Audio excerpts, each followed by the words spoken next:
Blackstone Publishing presents Lost in You by Lexi Blake. This book is read by Ryan West. Prologue. Paris, France. 1 year before.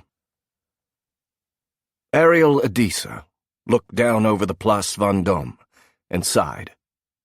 This job was taking longer than she'd thought, and she absolutely had to make it back to London by tomorrow. She'd told her boss that she would be back in 2 days, and she wasn't about to push his patience. It had been pushed enough lately.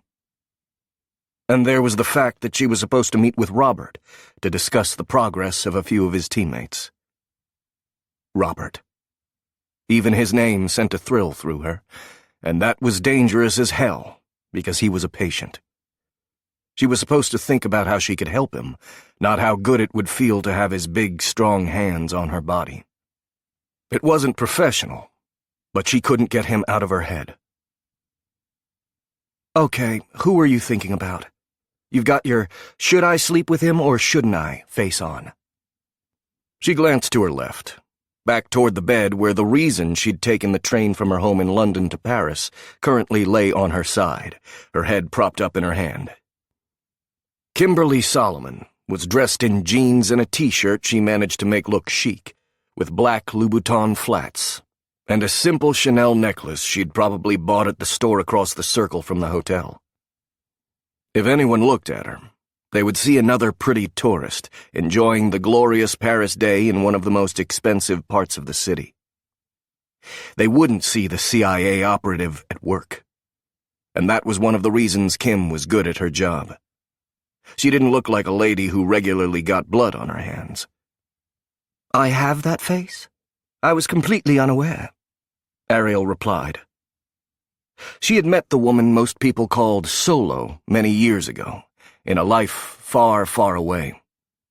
It was good to see her again, but Kim's reappearance and the favor she'd asked her to perform were reminders of why she'd gotten out of the spy game in the first place. Not that she'd gotten far. When she'd realized she couldn't go out in the field again, she'd found herself on Damon Knight's doorstep. He was the former MI6 legend who now ran a security and investigative firm called McKay, Taggart & Knight. She was finally using her ridiculously expensive education for what it had been meant for: to help people. Oh, she was sure many of her fellow operatives would say taking down terrorists had certainly helped, but there was so much gray in that world. Gray that often bled to black and blood red. Kim sat up, shifting her body with the ease of an athlete. You definitely have that face. Remember when you weren't sure if you should sleep with that incredibly hot guy in Shanghai? The one at the club we spent time in? She winced. Kim had often been her agency contact when Britain and the States decided to work together. She rather thought the higher-ups enjoyed putting two younger women together and seeing what they could do, and who would underestimate them. I was smart not to sleep with him since he turned out to be working for the North Koreans, and nearly gutted me with a sword. Who uses swords these days? That was utterly ridiculous. Kim simply smiled. Yeah, I saved you with a frying pan. Good times. Are you sure you're out? Like, totally out? Well, she would be if Kim didn't stop pulling her back in. I'm absolutely out, and this has to be the last favor I do. The smile on Kim's face turned upside down, and she seemed a bit lost. It's all different now. I hate change. The chick who took your place at MI6 is boring. No, Solo, we can't get mani-pedis while we're stalking a traitor. No, Solo, you can't assassinate that Ukrainian mobster just because he's offensive and has BO. She doesn't even do GNOs. She's all about the job. Boring. She doesn't even gossip. I have no idea what happened between Velma the analyst and Dick-Face John. Kim always made her laugh. Often when they worked together, they spent long hours watching and reporting on their targets. She'd whiled away the hours by sharing some good gossip. Velma and John married 2 weeks ago, and I'm fairly certain he's already cheating on her. but I can't be sure. I'm getting everything second-hand since I left. She looked back to the plaza. It was quieter during the week than it would be this weekend, but it was never empty. The Vendôme column rose from the center of the thoroughfare, the oxidized bronze making a brilliant contrast to the bright blue of the sky. It was a gorgeous Paris day, and she wondered how it would feel to walk around the parks with Robert's hand in hers. They could stroll through the Tuileries garden and enjoy the day. Maybe if they were away from London, they could be normal. Maybe they could pretend he hadn't had his memory ripped away by a madwoman, and she could pretend she'd never... A Mercedes circled into the lane in front of the hotel. Not the one she was looking for. She forced a deep, calming breath. "I miss getting to spend time with you," Kim said wistfully. "Like I said, it's all changing just as I'd started to find a rhythm again." Ariel knew what she was talking about. She'd met Kim right before she'd gotten a divorce from her fellow CIA agent husband. The divorce hadn't been Kim's idea. Should she say something about the man who'd shown up at the garden? The truth was, Kim probably already knew. "I met your ex-husband." She wasn't sure what to call the CIA operative since he wasn't going by his legal name. Damon had introduced the man as Ezra Fane, but she knew that wasn't what Kim called him. Kim nodded. "Yes, I heard Beck was going to interview a few of the men Taggart picked up when he was rescuing his brother. How is that going? I assume you're the one working with him. Do they really call themselves the Lost Boys?" Ian Taggart was an American and sort of her boss, though she worked directly for Damon. She rather liked the big man. He'd been a Green Beret and a CIA operative, but he'd gotten out for many of the reasons Ariel had. Now he ran his company a bit like the Army, though he was an indulgent general. And he never left a man behind, not even ones who didn't belong to him. When his youngest brother had been taken, he'd gone after him. When he'd found a whole group of men who'd been treated the same way Theo Taggart had, he'd freed them and set them up in London under Damon's watchful eye. That was how she'd met Robert. They weren't really boys, but they were definitely lost. "The nickname is something Kay came up with. You know, she's quite cheeky, that one." Kim stared at her with intelligent eyes. "What are they like? Has Tag made any progress on finding out who they used to be?" This was the fine line she always walked when she was with Kim Solomon. She liked the woman, truly cared about her, but it wouldn't do to forget that she was still a working spy. "Are you asking because you're curious, or as an operative wanting to gain intelligence?" "Can't I be a curious operative?" Kim asked before sighing. "All right, I'm asking because I don't think Beck knows what he's getting involved in. He offered to be the liaison because of his relationship with McKay Taggart. I know him. He thinks he's doing good." She kept her eyes on the plaza, watching for the right car. "I don't see a problem with that. He was good with them. The lads can be difficult, but Ezra handled them well. He made them comfortable." "Beck," Kim insisted. "His name is Beckett. I know he's good at his job and he'll actually give a damn about them, but there's far more on the line than figuring out the identities of a small group of men." Perhaps there was something to be learned here. Though she'd left the business, she still knew how to play the game. "You're talking about MacDonald's research?" Hope MacDonald, the wicked witch of the pharmaceutical industry. She'd developed a drug that helped her build a small army of soldiers who were completely enslaved by her. She'd wiped their memories and tortured them into compliance. She'd done all of that to Robert. He still bore the scars of his time in her company.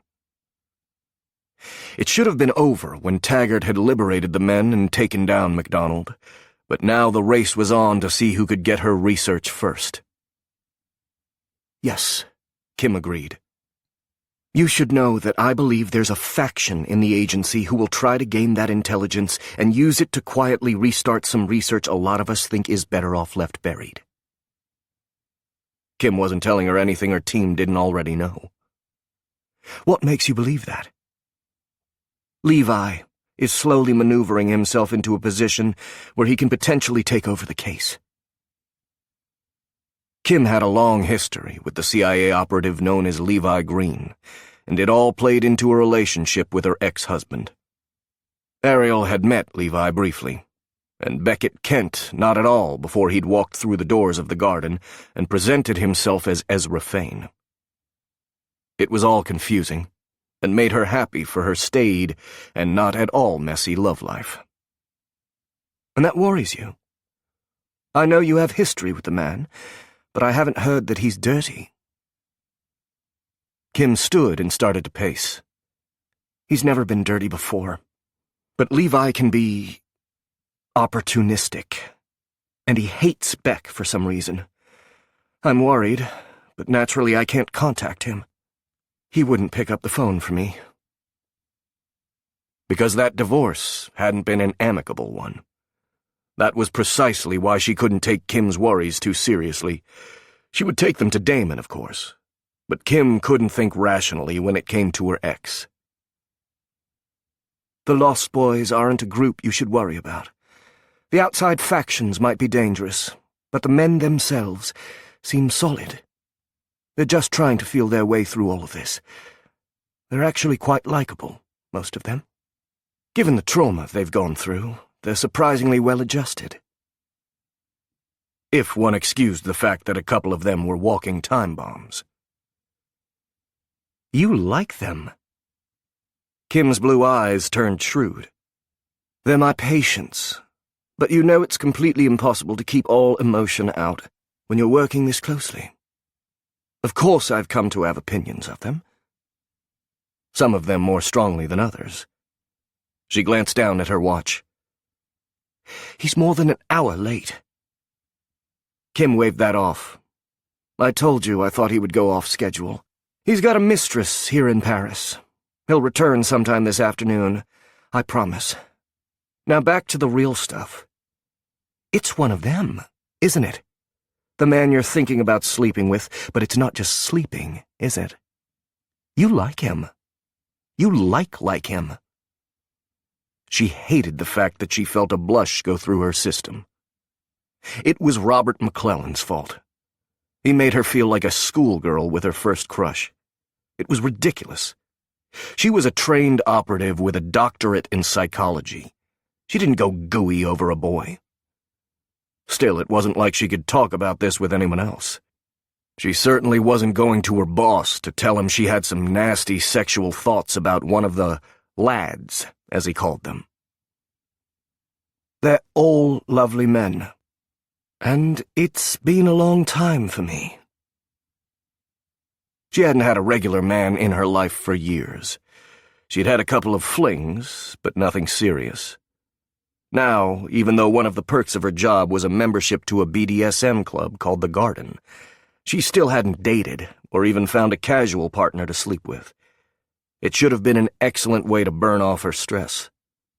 She should have found a hot, dominant partner and indulged. But no. She'd met Robert and couldn't do much more than play a bit.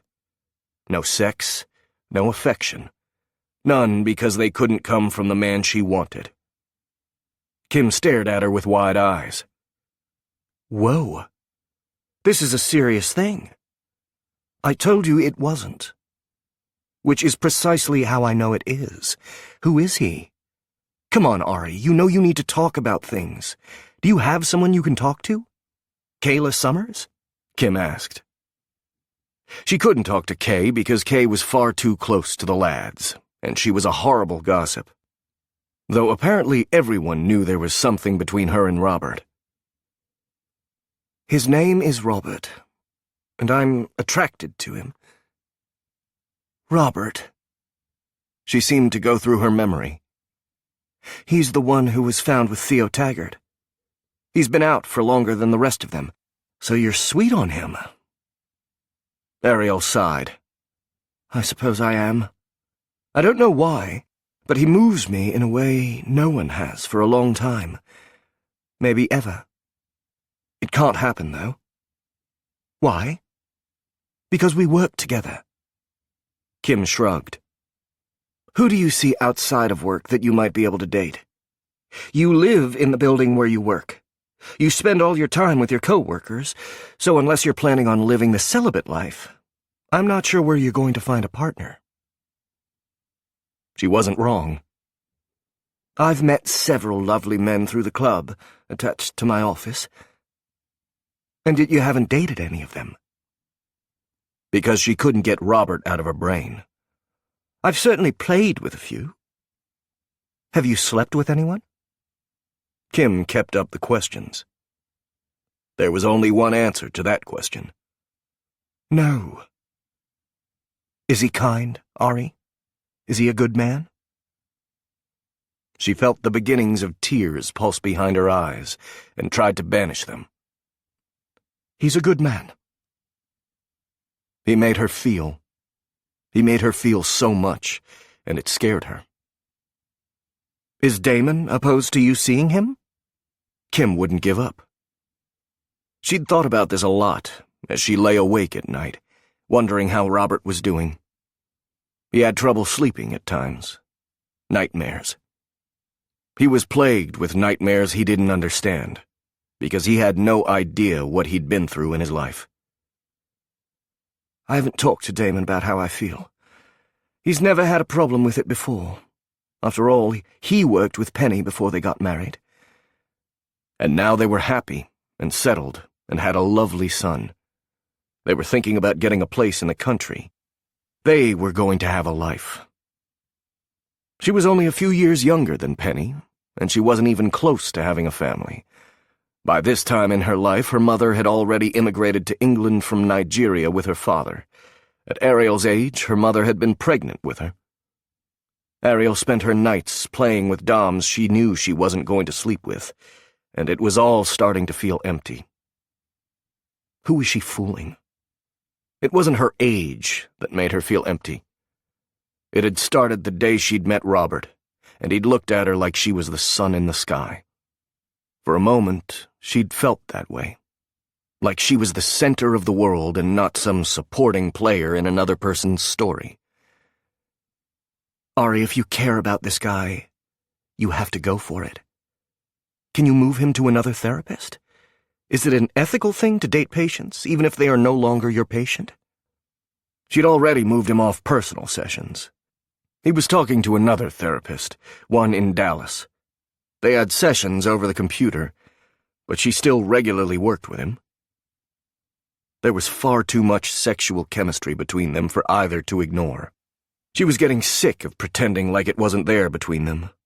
That mystical tug that whispered to her this time would be different, this time would be good. Robert is in a transitional phase of his life. Kim nodded. He's transitioning from a mindless zombie soldier to a dude who doesn't know what he did before he was a mindless zombie soldier. I think that was a pretty quick transition. One minute he was getting his mind erased, and the next he's got a nice place in the garden, and likely takes a lot of shit from Taggart. I haven't met the man personally, but he's got a reputation. Robert had actually figured out how to handle Taggart quickly. He let all that sarcasm flow right off his back. He didn't let Tag bug him at all. He was cool and composed and had slid into a leadership position. All the men looked to Robert. He was the big brother of the group, and he didn't seem to mind the responsibility. He wasn't a zombie soldier, and he was never mindless. He was forced to commit crimes, and he has to deal with that. He still has nightmares. You don't want to date him because he has nightmares? It's not that I don't want to date him, Ari explained. I think it could be a bad idea. What if it doesn't work out? We live in the same building. So you think he could be an evil ex? You know, Beck and I lived together and worked together. It was apparently easy to stop doing that. We untangled hard and fast. Do you think Robert would give you trouble? Never. Robert was one of the most honorable men she'd ever met. It was one of the things that attracted her to him. Somehow, even through all that pain he'd experienced, even with his memories being erased again and again, he'd kept a core of goodness in his soul. The doctor had forced him to rob banks, but she'd never been able to warp his soul. Robert would never hurt me. I know I would tell anyone else that she was being naive, that anyone can hurt another person if they're pushed too hard, but I believe that of Robert. I don't think he could ever willingly hurt me. He sounds amazing, and you should go for it. Kim leaned over and put a hand on her shoulder. You can't let these moments pass you by. You have to be brave. I wish I'd been braver. I wish I'd fought harder for Beck. But guilt had weighed her friend down. He should never have blamed you for his brother's death. You couldn't have known what was going to happen. She shook her head. That's ancient history, and we need to talk about the now. Beck had his reasons, and I suppose I had mine for walking away. But if a man you might be able to love is standing in front of you, don't push him away because it doesn't feel like the right time. Time is a funny thing. We always think we have time, and then we open our eyes and wonder where it all went. You deserve to find happiness. I can't think of anyone who deserves it more. You've helped so many people find their way out of darkness. You need some light for yourself. She couldn't help the tears that pooled in her eyes now. Robert was a light in the world. He was a man who'd looked into the heart of darkness and still been able to turn away. What would it hurt to try? The only thing she was truly risking would be her heart, and she knew very well that a heart wasn't worth much if a person never risked it. She sniffled. I don't even know how to date anymore. Kim's face lit up. We should game plan. Over drinks. I used to be a super good wingman. I know I can't go with you, and you'll pretend like I don't exist at all to your friends at the garden, but I can help prep you. She held her friend's hand. Damon knows what I used to do, and who I worked with. He also knows I'm here with you today. I don't keep secrets from him. I keep quiet about it because it might make the others uncomfortable to know their friendly shrink used to be MI6's go-to assassin. She glanced out the window, and her heart rate ticked up slightly. Ah, sweet adrenaline. It helped her focus. There he is. Kim picked up the sniper rifle she'd brought along for the assignment. Thank God. These people will be back at some point in time, and then we'll have a lot of explaining to do. Although I'd like to ask a couple of questions about their choice of lube. This is a ridiculously expensive hotel. They could upgrade the lube. Poor woman. Can you ID him? She didn't have time to think about the people whose room they'd broken into. She could only hope they were out enjoying the Parisian day for at least another 20 minutes or so. She was on this particular mission because the agency needed a positive ID before they assassinated someone. It wouldn't do to get it wrong, and she was the only one who'd seen this notorious bomb maker in person. She watched as the hotel employees opened the car door and helped the man out. They were solicitous to the man responsible for at least 1,000 deaths. He made bombs and weapons for jihadists around the world. Give it to me. I'm a better shot.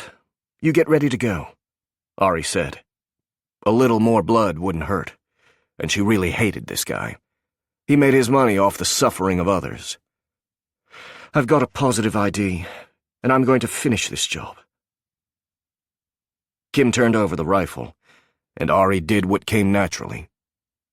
She'd done it so many times her muscle memory took over, and she was in position in seconds. Thank God the windows opened in hotels in France. If she was in the States, it would have been much harder. Here, she lined up her shot and took it. She didn't even spray the valet. Now it was time to take her own shot. With Robert. She handed the rifle over to Kim as the shouting started. Time to go. Kim had the rifle in pieces in seconds and stashed in her massive bag. Meet you at that little cafe by the Louvre for drinks? Sure. She could go back tomorrow morning. It would be good to have some girl time. The truth was, she could use some advice, and she wasn't ready to get it from anyone on her team. I'll head out the south entrance. See you there. She stepped out of their borrowed room and walked toward the stairs, a bounce in her step. Robert should watch out, because she was coming for him. Robert watched from the 4th floor as Ariel strode through the doors of the garden, wheeling her overnight bag behind her. She'd only been gone 2 days, taking off to see some friends in Paris, but it had felt like forever to him. Somehow she'd become necessary to his everyday sanity. Seeing Ariel, even when he didn't get a chance to talk to her, was the best part of his day. So he'd felt every one of those 48 hours. You know, the word stalker comes to mind when I think of you, a sarcastic voice said. Jax. Though honestly, it could have been any of them. They were all sarcastic bastards. I was standing here and she walked in. On the floor below them, Penny walked out with her son on her hip. Ariel immediately opened her arms. Sure you were. You didn't remember that we were told when to expect her back. It's mere coincidence. Nothing more. Jax leaned on the railing, looking down where the women were talking and laughing. I wanted to make sure she's okay. Ha! I win, another voice said. Tucker moved to his other side. Jax frowned Tucker's way. You don't win because no one was willing to bet that he wouldn't be here. He's probably been here since the morning meeting because we didn't know exactly when she was coming back. I don't know what he was worried about. She went to Paris. According to Kay, it's a magical place where shopping is a sport and nothing bad ever happens. Tell that to Marie Antoinette. It was odd how easy it could be to remember facts about other people's lives. History came quite easily to him, but he couldn't remember if he had any family. He couldn't remember his own damn name. He was Robert. What she'd named him. Some of the others had taken new names, but he'd kept his. His name, even though it had been given to him by the very woman who'd taken his personal history, was the only thing of any permanency he'd had in his short life. That and pain. Fear. Desolation. I don't like Paris. Tucker turned away from the scene playing out below. He grimaced and put a hand to his head. Robert knew that look well. You're trying to catch a thought, aren't you? Let it go, or you'll end up getting a migraine. We've got work to do. Jax crossed his arms over his chest and a stubborn glint hit his eyes. So we're supposed to accept it? We're supposed to be okay with the fact that we're never getting our memories back? He turned away from Ariel. He seemed to be doing that a lot. His men needed him, and it was a bad idea to get involved with someone as lovely and gentle as Ariel Adisa. If he ever exploded the way he knew he could, she would be caught in his aftershock, and he didn't want that for her. He'd never told her that he dreamed of killing at night. He dreamed of wrapping his hands around a delicate throat and squeezing. It wasn't an unpleasant dream. There was something damaged inside him, and he wasn't sure any amount of therapy could fix it. It didn't help that he was forced to hide inside the garden since the minute he stepped outside, there was the possibility that some rogue intelligence operative would kidnap him. They would hand him over for experimentation in an attempt to figure out what Hope MacDonald had done. Ariel would be collateral damage. No, but we've already gone over this, he pointed out. Trying to force a memory doesn't work. You have to let it flow over you. Write down everything you remember, and we'll start rebuilding our pasts from there. I know it's a long process, but Rome wasn't built in a day. Yeah, well, my life was ruined in a second, Jax replied. I'm going to hit the gym, and then I've got some work to do. Damon put me on a corporate espionage case. I wish I could go on site, but I'll be going through about 500,000 lines of code instead. Movie tonight?" He nodded. It was good to stay busy. It would keep his mind off the fact that the garden would be open for play, and Ariel would be down there. Well, it wouldn't make him forget, but it would give him something to do beyond creeping on her. "I'll see you there." Tucker sighed and seemed to relax a bit. "I'll stay away from Paris. That won't be hard since I don't go anywhere." That could be changing. Damon and Big Tag have been talking about loosening the leash a bit. They think it might be safe for us to go to Dallas if we're with a senior agent. Tucker's eyes went wide. "Seriously?" "Don't get your hopes up. We're not entirely sure yet, but we've been cooperating with the agency and MI6. We've shared intelligence and been open in interviews with them." It was odd, but he didn't want to be the one to go. He had friends in Dallas. Some of his only good memories were of his time in Dallas. The doors to the elevator opened, and the reason he wanted to stay right where he was walked out. God, she was beautiful. Ariel was the single most beautiful woman he'd ever seen, with her halo of dark hair and doe-like brown eyes. Her skin seemed to be made of velvety night, and when the light hit it, he could see jewel tones in her sweet flesh. He dreamed about what her skin would look like pressed to his. If only he didn't dream of other things. "Hey, Ari." Tucker had perked up, the way he always did around a woman. Tucker didn't discriminate. He would flirt with any female, young, old, perfectly attractive, or gorgeous in her own way. Tucker seemed to need female attention. "How was your shopping trip?" Robert had been like that when he'd first been rescued. He'd viewed females as comfort objects. Now he only wanted one, and she was the one he couldn't have. Ariel smiled Tucker's way. "It was excellent. I got some great deals." She turned to Robert. "Can I see you in my office for a moment? I know we're supposed to meet in an hour, but you're the only person I'm meeting with this afternoon. Do you have time now?" Did he have time? Maybe that was the only thing he had to give her.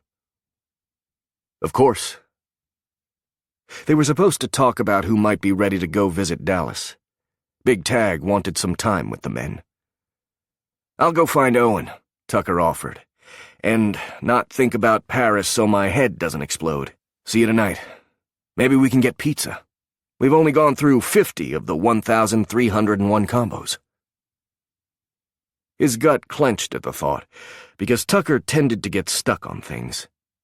When they'd started the great pizza experiment, he'd thought they would work their way through a couple, deciding what they did or didn't like. Pepperoni, sausage.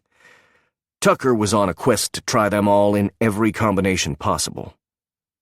He couldn't seem to make Tucker understand that adding mushrooms to anchovies didn't make them less gross. Still, he had an odd soft spot for Tucker. Of course. Tucker jogged down the hallway that would take him to the offices they were using while they worked.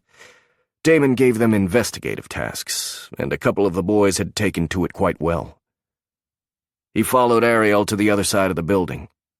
The garden had a huge atrium in the center of the building, and every floor looked down on it. Ariel's lush offices were on the opposite side of theirs. Their offices were decorated mostly in whiteboards someone always drew dicks on. But Ariel's was a work of art. It was a temple to peace and serenity, much like the woman herself. He stepped inside as she turned the lights on and rolled her suitcase next to the door. "Why is Tucker avoiding Paris?" Ariel asked, turning to him. Normally, she would sit behind her desk, and he would take the big chair in front of it. There was a space with couches that allowed for a more intimate setting, but he'd always chosen to keep the desk between them. "I mentioned you'd spent the last couple of days there, and he said he didn't like Paris. Then he did what so often happens to us. She pursed her sensual lips and nodded. He tried to figure out why he didn't like Paris, and started to get a headache. You must have caught him quite early. A few months ago he would have been retching, even at the thought. They'd been in bad shape the days after they'd been rescued. Ariel had helped them all through. She'd been by Robert's side, taking care of each of the men. She'd worked closely with him because he'd been through all of it. He'd been rescued long before they'd found there was a secondary site. Seeing her kindness, how she'd handled his men with care and empathy, had sparked something deep within him, and he hadn't been able to douse that flame. If only she were another agent. If she'd been an Erin Taggart, or hell, Charlotte Taggart, he would have been all over her.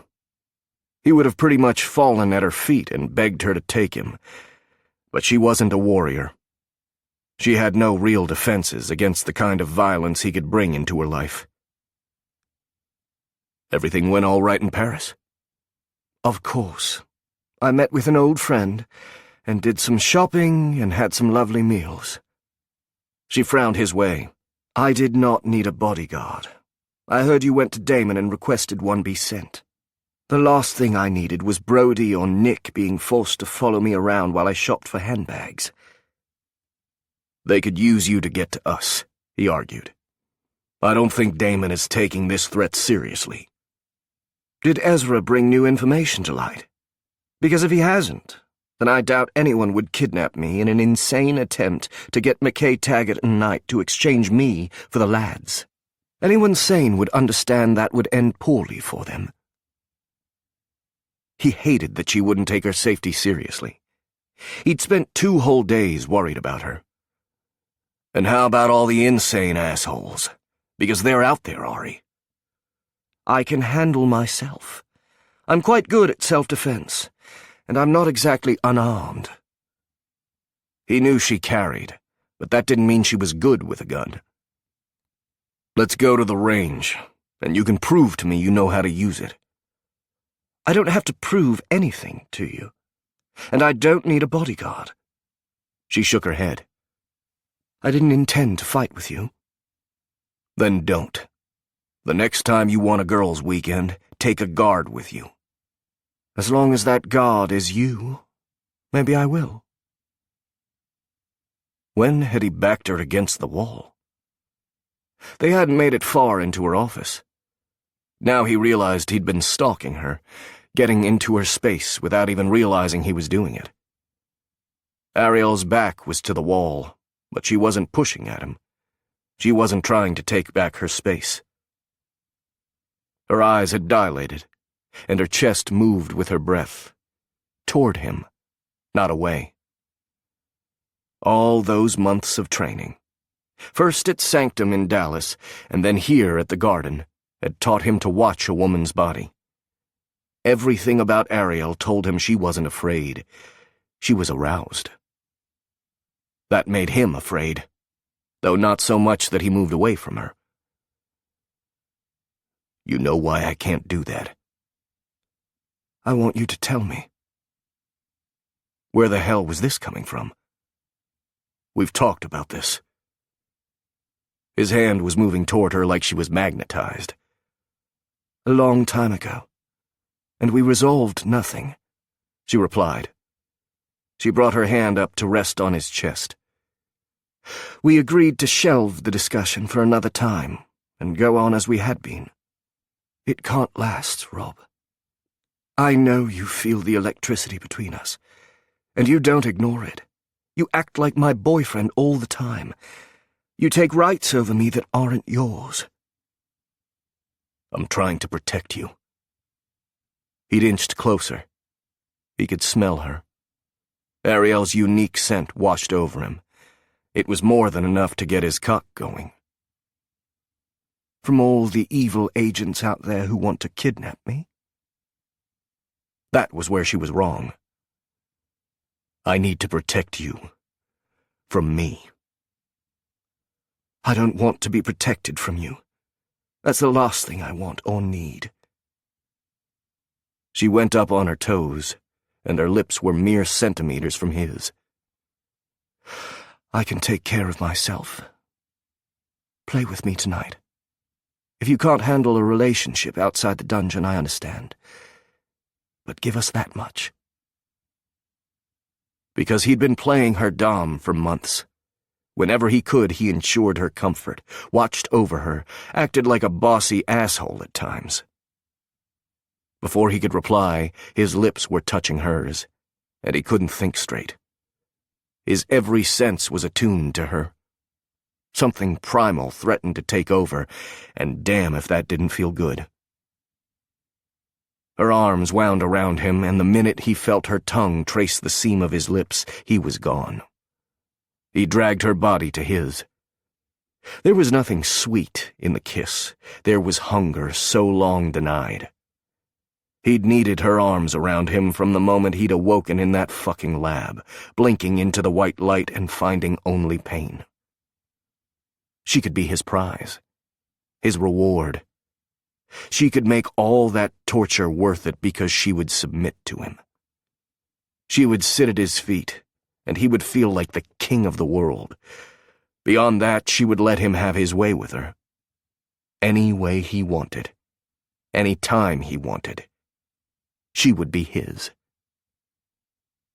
He held her tight and took control of the kiss. She followed his lead beautifully, moving with him like they'd kissed 1,000 times, like she'd been made for him. He let his hand trail down until he found her breast. His cock strained against his jeans. Just a moment. He would let go for a moment.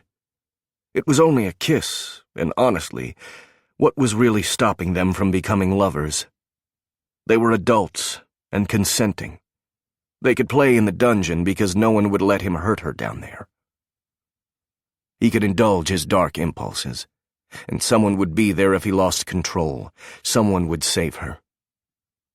No one would let him wrap his hands around her throat because he lost sight of who she was in the moment.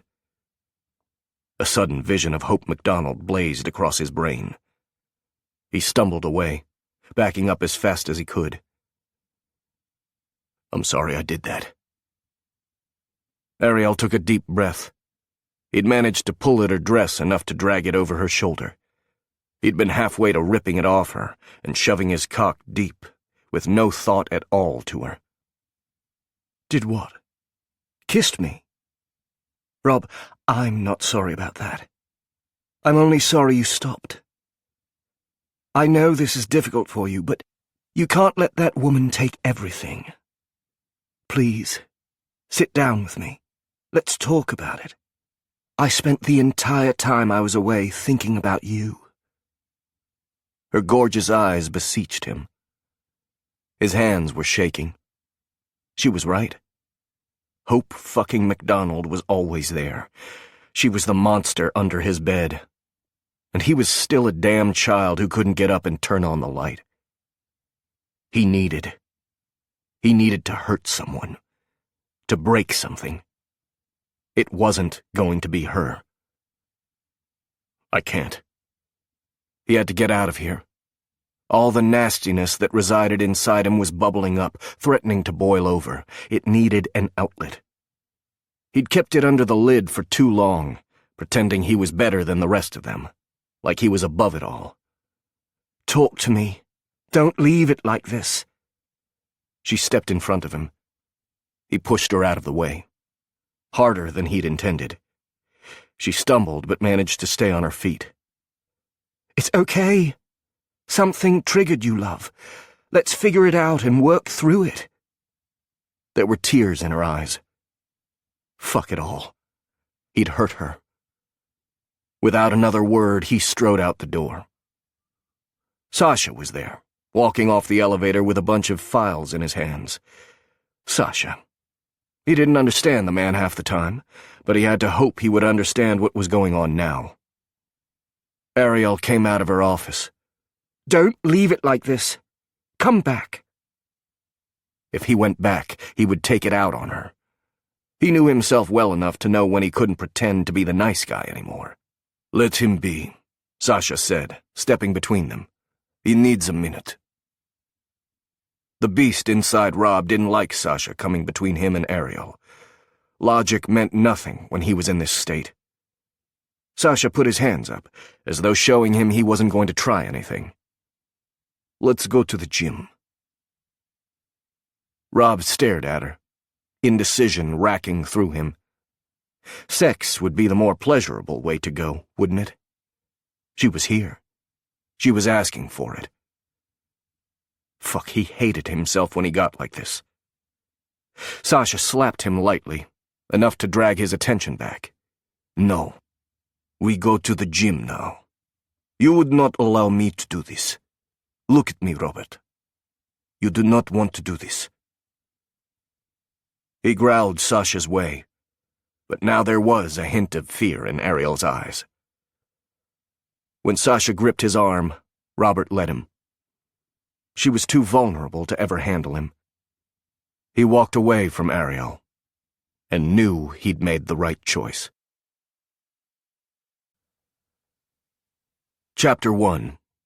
Present Day. Robert stared at the monitor and listened to the big boss drone on about what was a simple op. He'd thought they would have time while they were in the air to relax a bit before they got to Munich. He'd planned on sitting next to Ariel and having some time to talk to her, but no.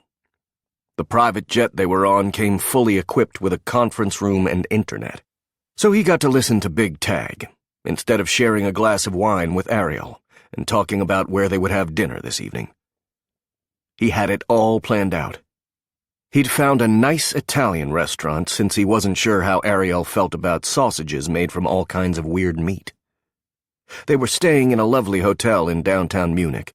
2 rooms, of course, because even if the night ended up going the way he hoped, he wouldn't sleep beside her. He would go back to his own room to sleep. They would talk about that, too. Even though she'd been his therapist for a while, there were things he'd never told her. He was more in control now. He could handle a relationship. "Do you think there's something wrong with the signal?" A deep voice cut through his thoughts. "He's been still for a long time. If it was Tucker, I would say he's fucking with me, but Robert's always been solid." He held himself still a moment more. Maybe if Big Tag thought the system was down, he could get out of this. The flight from London to Munich wasn't a long one.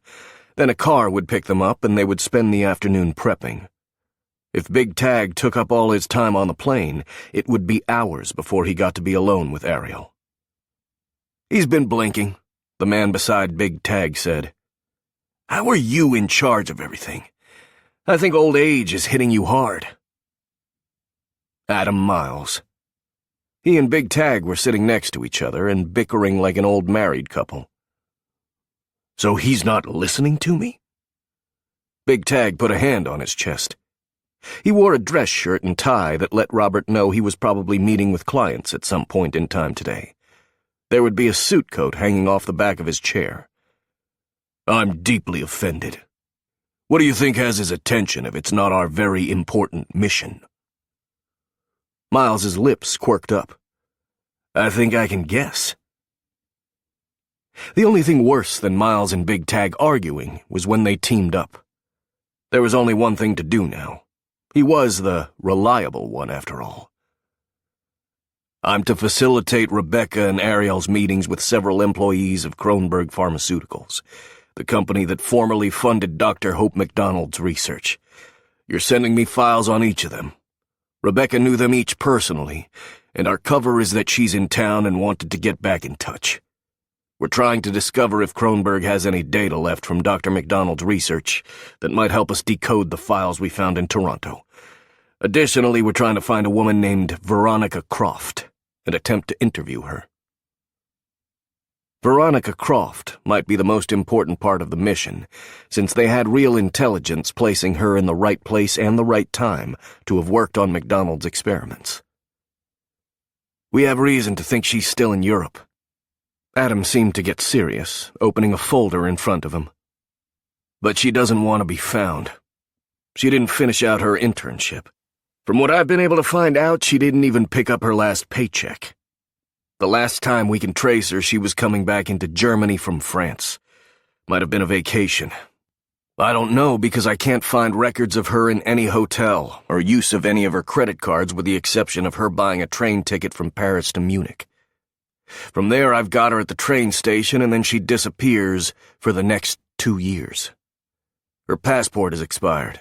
She has no status with any European country. I have to think she's hiding. Wouldn't you, after the rest of the team you worked with died mysteriously? All of them with the singular exception of Rebecca Walsh? Soon to be Shaw. Rebecca was a doctor specializing in neurological diseases. At one point, she'd worked at the very building they were going to check out. She'd worked with Hope MacDonald, though she'd had zero idea what the doctor had actually been experimenting with. Him. She'd been experimenting with him. And Tucker and Jax. Dante and Sasha. Theo. Victor. He'd hated Victor, but not even that psychopath had deserved what she'd done to him. "Are we sure she's not dead?" Big Tag asked. "With the exception of our Dr. Walsh, everyone else seems to be dead or out of his mind." "Tucker is not crazy." "We'll have to disagree on that." If Big Tag had heard the warning in his tone, he didn't show it. "You should know that I have reservations about taking Tucker on this op. I believe he needs to be carefully watched." "Because of what happened in Toronto? Or do you have other reasons?" What had happened in Toronto was Tucker had discovered who he'd been before MacDonald had erased his memories. He'd been positively identified by Rebecca as Dr. Stephen Reeser, MacDonald's right-hand man. Tucker had not taken the news well. "He's the only one of us who worked in that building, and you know he often remembers things he shouldn't." The door behind him opened, and his whole world brightened. She was also his partner for this mission. "Dr. Adisa, thank you for joining us." Ariel smiled his way and took the seat next to him. "Sorry I'm late. I had some trouble with my laptop, but it's working now. Hello, Ian. Adam. What did I miss?" He could feel Ian's disbelief from 1,000 miles away. "Seriously? Dr. Adisa?" Adam elbowed him. "Don't. I want to see how far they'll take it." Ariel chuckled and proved she was far better natured than he was. "I worked hard for that title, Adam. Doesn't hurt to remind you how smart I am." "Is he going to call you Doc when you're cuddling?" Ian asked. "Hey," Robert began, his shoulders tensing. Maybe he wasn't as settled as he thought he was. Ariel put a hand on his arm. "It was Canada, Ian. Our cuddle on the couch was strictly to share body heat. It's good to know the gossip flows steadily between the teams. How is your brother? The last time I saw him, he was trying to track some mysterious intelligence. Care to share, since he obviously did?" Theo and his wife, Erin, had shown up during the recent mission to Toronto that resulted in Dr. Walsh joining the team. Theo was the youngest of the Taggart brothers, but he was apparently as gossipy as the rest. "Nothing I can talk about yet." Tag sat back, and his expression seemed to shudder. "This is something I won't let out until we're absolutely certain it's true." Robert felt his gut tighten, and it took all his willpower to not reach for Ariel's hand. He was not going to use her like a freaking teddy bear. He was going to be strong and in control. "So it's about the traitor?"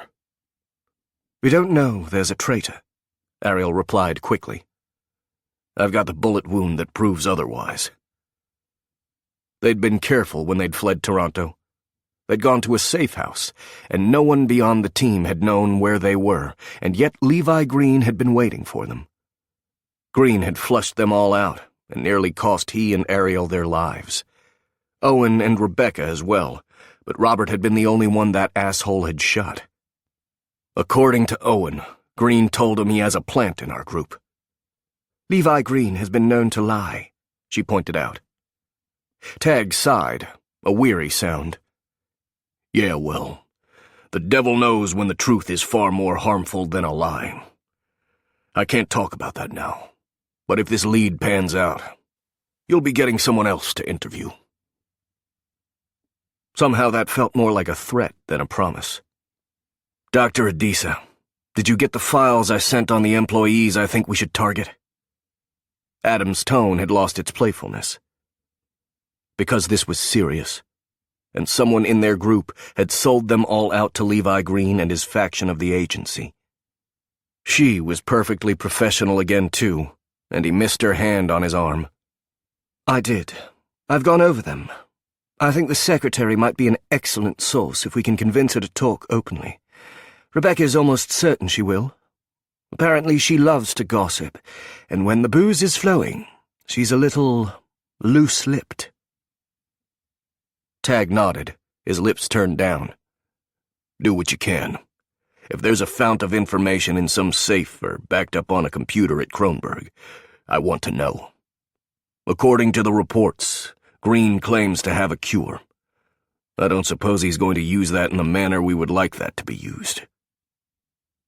He told us exactly how he intends to use it.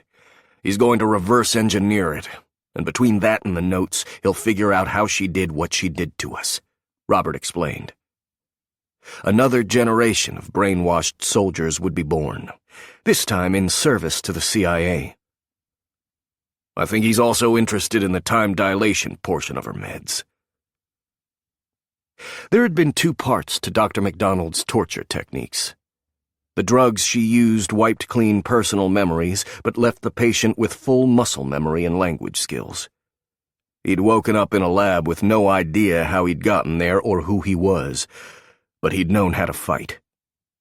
He couldn't remember what pizza tasted like, but he knew what it was called. He'd been a soldier of some kind. He'd figured that much out. He knew far too much about U.S. military-grade weapons to have been anything else. The second part of her protocols used a drug that tricked the brain into thinking more time had passed than had in reality. She could use that time to punish her men for insubordination. His body hadn't aged during those long periods of pain, but he wasn't sure he could say the same about his soul. "We have to stop that at all costs," Adam said gravely. "And we have to figure out exactly how Stephen Reeser ended up with Dr. MacDonald, and how they managed to then erase him from existence." He checked behind him to make sure the door was closed before turning back to the monitor. "I would like to know that too. There's no record at all of Stephen Reeser ever coming into Germany?" A frustrated sigh came from Adam. "No. And that means someone is working this from two angles. There should be a passport from the U.S., and it should show Reeser entering Germany. He would have needed a work visa. The German government doesn't have a record of him applying. I can find Rebecca's. I can find Veronica Croft's.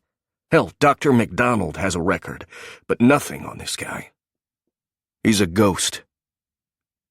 I think there are bigger factions at play, and that worries me." Tag ran a hand over his head before staring grimly into the camera. "We don't understand the past and how Reeser fit in. I'm struggling to imagine Tucker could have been that evil in his former life. I don't know that evil like that can be erased. It's not like all of you came out sunny and happy. Dante came out of it a heaping pile of human garbage, and Sasha's not much better." "Ian," Ariel admonished. Big Tag shrugged.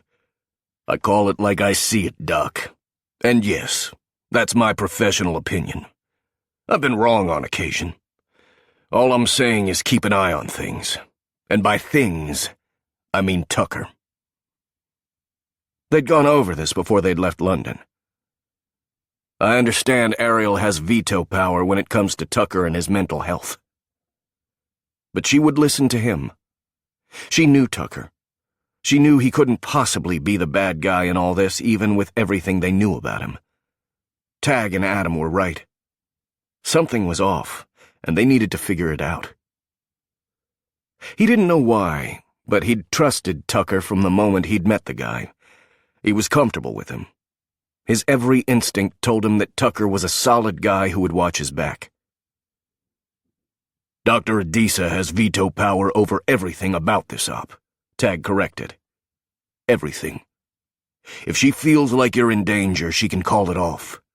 Hell, if she gets a hankering for Yorkshire pudding, you will all get back on the plane and head to London. Am I understood? It was right there. The instinctive need to salute and say, "Sir, yes, sir." He forced it down because no matter what he'd been before, he wasn't a soldier now. Of course. We'll be landing in 40 minutes. I'll keep you and Damon updated. Tag nodded. And Adam will be in touch if he finds anything further. Tell Peter hello for me. He's a good guy. He'll be your driver and translator if needed. He's also muscle. He's former German intelligence, but now he tours castles or some shit. Hopefully he still knows how to shoot. Not that I want any shooting. This should be a shooting-free zone. The last time we shot up Germany, my ass had to fill out paperwork for hours because Damon was a delicate flower and couldn't hold a pen. Germans are serious about paperwork. They're also serious about not shooting people. Damon took most of those bullets, Ariel pointed out. Yeah, he still wasn't willing to do that paperwork, Tag shot back. So don't shoot anyone you don't have to. And if you do have to, hide that body. One of you has to be good at that. Send daily reports and, dear God, use condoms. The London team is breeding like rabbits. He reached over and tapped the button that switched off the monitor, because he'd heard this lecture before. There's a reason I work for Damon. Ariel turned in her chair. I thought that was because it was safer in London than Dallas. It's safer in so many ways. He glanced down at where she'd been taking notes. You know Tucker is a good man. Of course I do. But I also know he's in a dangerous place. I think our best bet is to keep him as close as possible.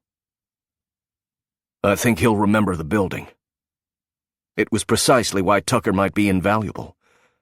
Sometimes we don't remember places until we get inside them, and muscle memory takes over. Let's see how the first 48 hours goes. She closed her laptop. I want to be back in London before the end of the week. We get in, get the intel, and get back out. And then we don't have to worry about Tucker.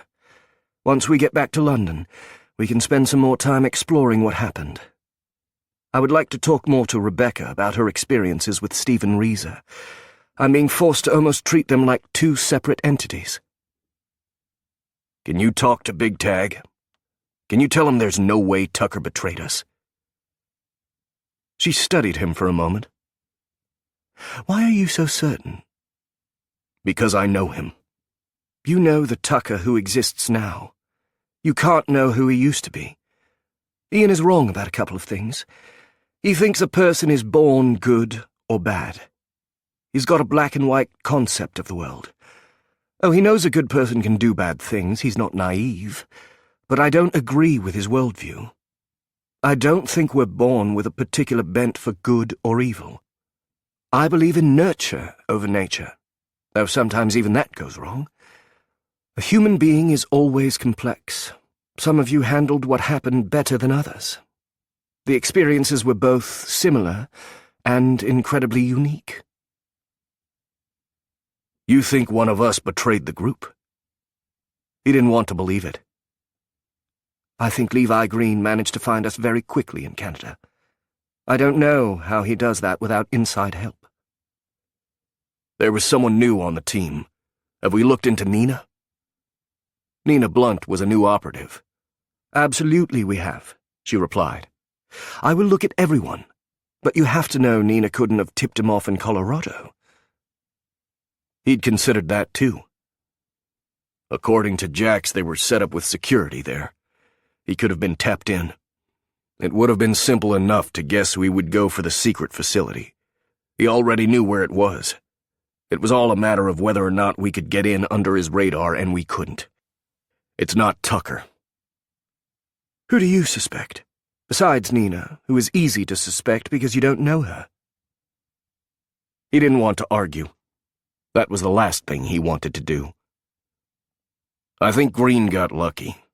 If he truly had someone on the inside, he would have taken us all down by now. I hope you're right. She was quiet for a moment. Why did you change your mind when I got to Canada?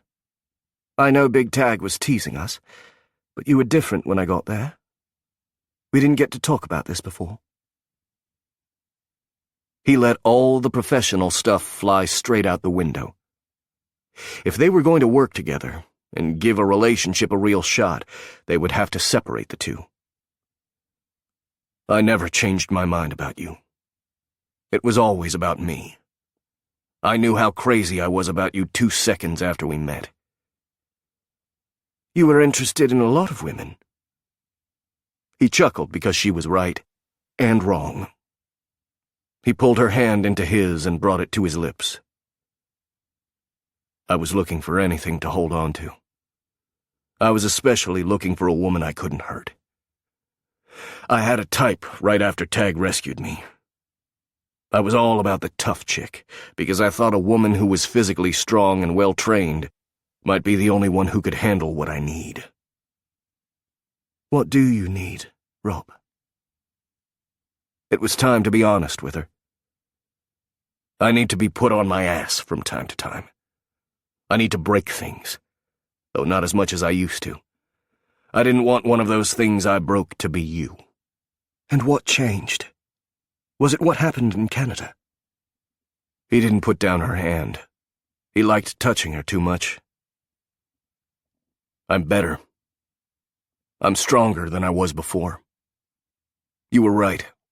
I needed another therapist, not because you're not good.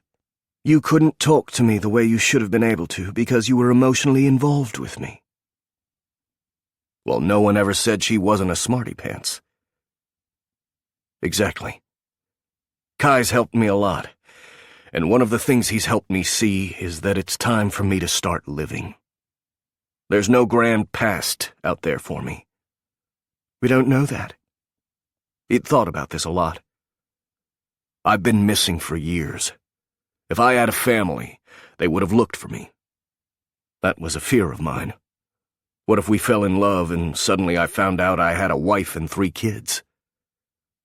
I've thought about that too, but you're a different person. I don't know that your memories ever come back, unless Levi is telling us the truth and there really is a cure. Or Rebecca can find one.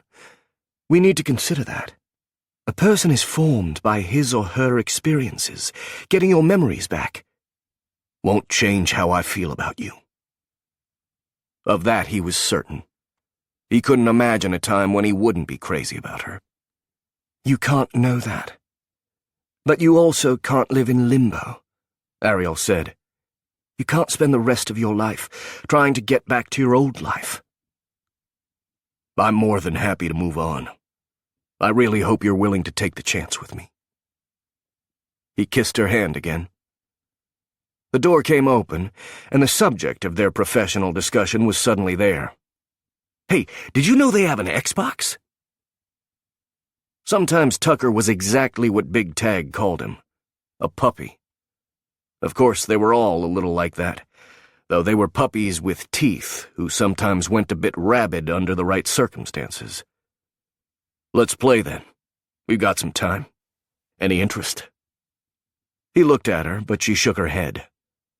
I'm going to stay here and work for a bit. After all, apparently I'm not working this evening. Because they had a date. Satisfaction settled deep inside him. No work tonight. I'll come get you before we land. You get immersed in work, and Owen still lands like he's sitting down on an aircraft carrier. He winked her way and closed the door. He should spend some time with Tucker, and then he would be free to spend all night with Ariel. He followed his brother, forcing away thoughts of traitors. Tonight, his life would really begin. Ariel opened her laptop and stared at the screen. How was she supposed to tell Robert what she was really doing? That she was reporting back to Damon, who was working with MI6. They had to keep the chief updated, feeding him some information so he didn't get tempted by whatever deal the agency could make. They were walking a delicate line, and had been for years. Then there was the fact that she was watching more than just the Lost Boys. She was watching her old friend Kim try to figure out where she fell in all of this. It was obvious the agency had factions working against each other. It was her job to figure out who they could and couldn't trust. And she couldn't mention any of it to Robert. An alert came across her monitor, letting her know the Dallas office was calling. She knew the drill. If she wasn't alone, she would refuse the call.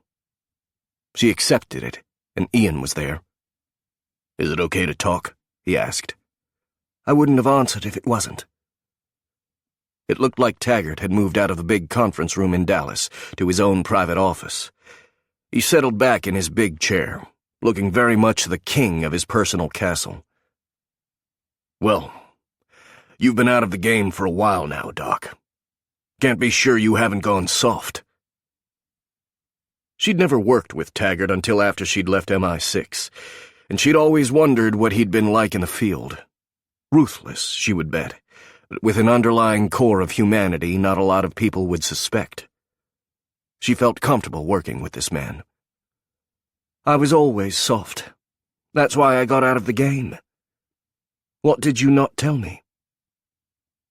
If he was calling back so soon, it was because something important had been left out of the general briefing, something he didn't want Robert to know about. "Solo's in play," Ian said. "Adam has been monitoring our external players, and she flew into Venice yesterday. We lost her from there." Maybe she has work in Venice. Having Solo around could make things much more difficult, not simply because she cared about the woman, but she would have to brief Ezra, or keep secrets from another man she respected mightily. "It's only a 7-hour train trip from Venice to Munich. Or she could have had a car waiting. If she flew, she would show up on cameras, unless she's flying private, and then why not fly straight to Munich like we are? I know she could be there for other reasons, but I suspect she's going to show up." What do you want me to do? Taggart was quiet for a moment, as though trying to figure out how to explain something. "How much do you know about what's been going on in the U.S. lately? With President Hayes?"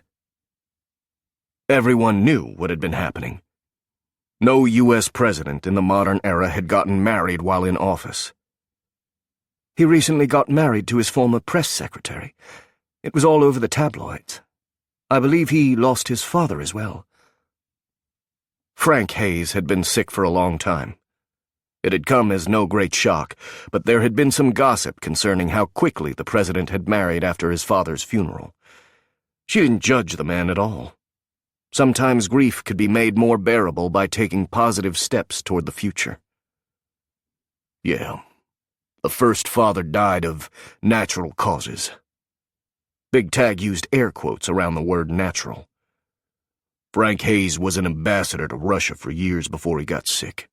There have always been questions about the president's father's work in Moscow, and I think that finally played out in a big way. I believe the truth about his death was covered up, and Solo's fingerprints were all over that. I've heard some rumors that there was a big cleanup project at the White House the day Frank Hayes died, and they weren't using merry maids, if you know what I mean." She'd stayed out of U.S. politics, but she did remember hearing some rumblings about the president's possible ties to the Russian mob, or that they were looking for a way to put pressure on him. You think Kim was involved in covering up something for the president? Did it have something to do with the assassination attempt? There had been a lone wolf shooter who'd tried to take out the president the same day his father had passed away. The press had speculated the stress of almost losing his son had done the old man in. Absolutely. I think there was a throwdown. Hayes came out on top, and he cleaned house with the help of a few of his friends, Taggart asserted. I know what Solo's work looks like. She had the press shut down in hours. We've all been wondering who she's working for, and I'm placing a big old bet that it's the president himself. Well, the president and a man named Connor Sparks. If she's working for that team, we need her. Do you understand how much easier our lives get if Solo can get the president on our side? A lot of their problems would disappear, at least for however long the president was in power. How much should I tell her I know? Make that call in the field. You're going to have to make a lot of decisions, and without input at times. Ian was quiet for a moment before he got to the heart of why he'd called her back. I need to know who's working with Green. That was her real mission, and she felt like she hadn't done a good job of it. She'd spent months with these men. Shouldn't she be able to tell? Logically, she knew it wasn't her fault, but that didn't change the feeling in the pit of her stomach. She had to be honest with Ian. Any of the men could do it, given the right circumstances. He shook his head. No, Doc. I'm not asking for a shrink talk. I've read your reports. I need to know what you think. You're only relying on one part of your skill set. Stop being a shrink and put on your operative hat for me. Going on pure instinct. What do you think? Well, she didn't believe in coincidence. Not with something like this. It's one of 3 people. It's Dante, or Sasha, or Tucker. They're the 3 who aren't honest with me in therapy. Jax is an open book. He's incapable of this level of betrayal. Owen would never have put Rebecca in danger, and I seriously doubt Levi would have shot Rob if he'd been working for him. Logic told her it was one of the 3. Instinct made her want to bring that list down to 2. Or Levi is really smart, and shooting up Robert takes the suspicion off him. He could have killed him. It would have been easy to do it, Ian pointed out. The idea of Robert being the traitor was completely unbelievable. She would bet her reputation on the fact that the man was exactly who he presented himself to be, with the singular exception of hiding his rage. It was always there, bubbling under his surface, but he tried to hide it from her. From the world. It would have been far easier for Rob to stop the car and turn us all over. Levi wanted Rebecca. He wouldn't have put her at risk if he'd had another way to bring her in. He let his minion shoot Jax, too. Well, I can't wait to see who he decides to shoot next. Ian sat back. As it happens, I agree with your assessment. Robert is important to my family. I don't know my brother makes it through what he went through if Robert hadn't been there. But the same loyalty he showed Theo is why I can't trust him to see a traitor in his midst. He sees the good in people. He often ignored the bad willfully. It was one thing that worried her about him. Ian stared at her through the monitor. Tell me why you think it's one of those 3. What do you mean they haven't been honest during therapy? People tended to start therapy with their walls firmly up, especially when the therapy wasn't their idea, as was the case with the Lost Boys. Dante and Sasha had seemed angrier than the rest at the outset, but sometimes still waters ran very deep. All 3 of them are holding back in our sessions. Every one of them did in the beginning, but the rest opened up after they realized they were safe. Normally I wouldn't worry about it. They went through something traumatic. It could take years to truly open up. But we don't have that kind of time, Tag pointed out. Are you sure you're okay with this mission? I know I joke about it, but I understand you have feelings for Robert and have for a long time. You can't talk to him about this. Because he couldn't believe his men would betray him, and he might talk too much and too openly with them. I understand. I don't intend to let him find out what I'm doing. Watch all 3 of our suspects carefully. If you think for a second that things are going sideways, pull the plug, Ian reiterated. Robert's mission is secondary to yours. He just doesn't know it. So she had to figure out how to bring a potential agency plant into the family. Figure out who the traitor was. help decide if there was anything at Kronberg worth going after, and keep her primary mission from the man who might be her lover. There was definitely a reason she'd gotten out of the business. I'll keep you up to date. Ian suddenly smiled. Please do, because we've got a bet going. She rolled her eyes. It was obvious the serious portion of the talk was over. On what? How fast you end up married and joining the baby brigade.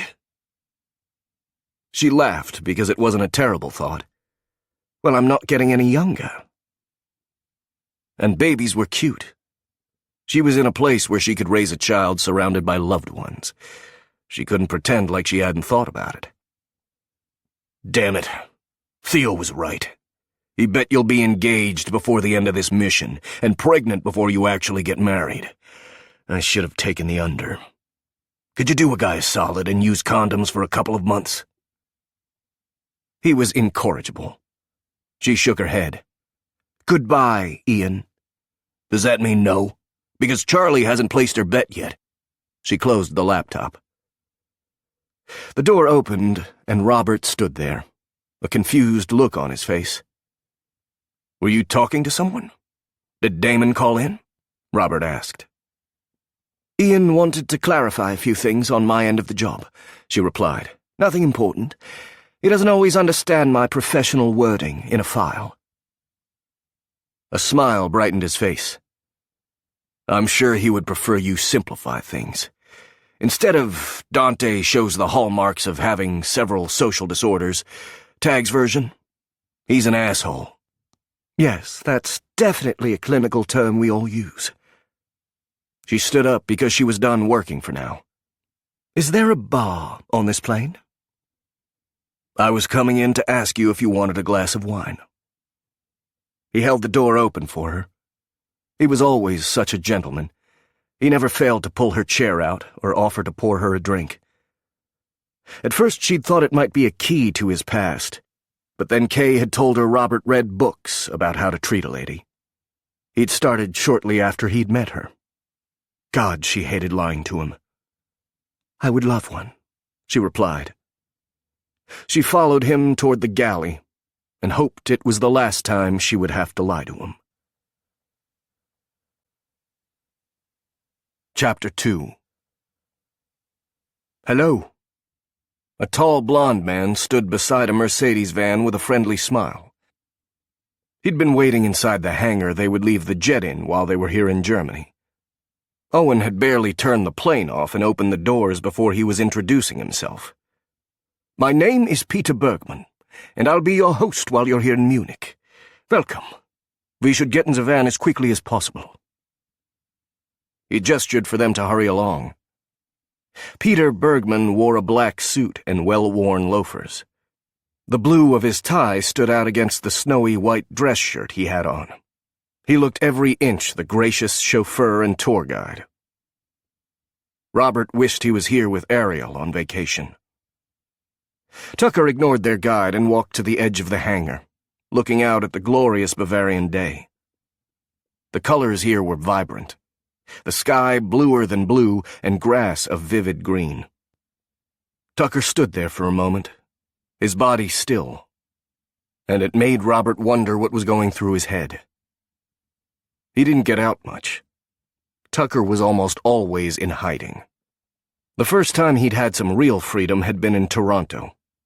His part in the mission had been to work at the company their target also worked at. He'd been cooped up in a medical research building most of the time, and then he'd found out that nasty piece of his past. He wanted to tell Tucker to run free for a while, to go and explore the city. But he couldn't. Time to get to the hotel, buddy. Tucker nodded and shoved his duffel in the back of the van. Yeah, we should get going. I bet Dante and Sasha already trashed the place. It would have been helpful if someone had warned me how much those two can drink, Peter said, rearranging the luggage. I've had to send out twice already. They claim they work better drunk. And don't worry, there's plenty of space. I checked myself that we would have enough rooms. He didn't like the thought of Ariel in a room by herself, but he couldn't assume he would be staying with her. He would make sure they had adjoining rooms, because he wasn't about to leave her unprotected. Dante and Sasha had been sent earlier in the week to do preliminary recon on the building. He really hoped they'd been behaving themselves. He turned back and helped Ariel down the last few steps as Peter finished packing in their luggage. Rebecca stepped off the plane with Owen following after.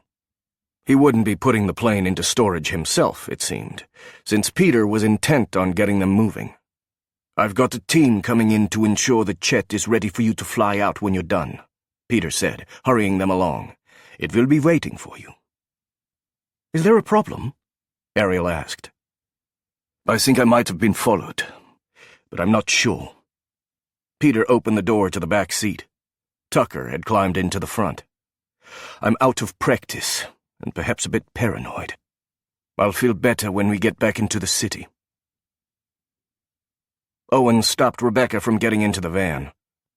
"Maybe we should think about turning right around and heading back to London then.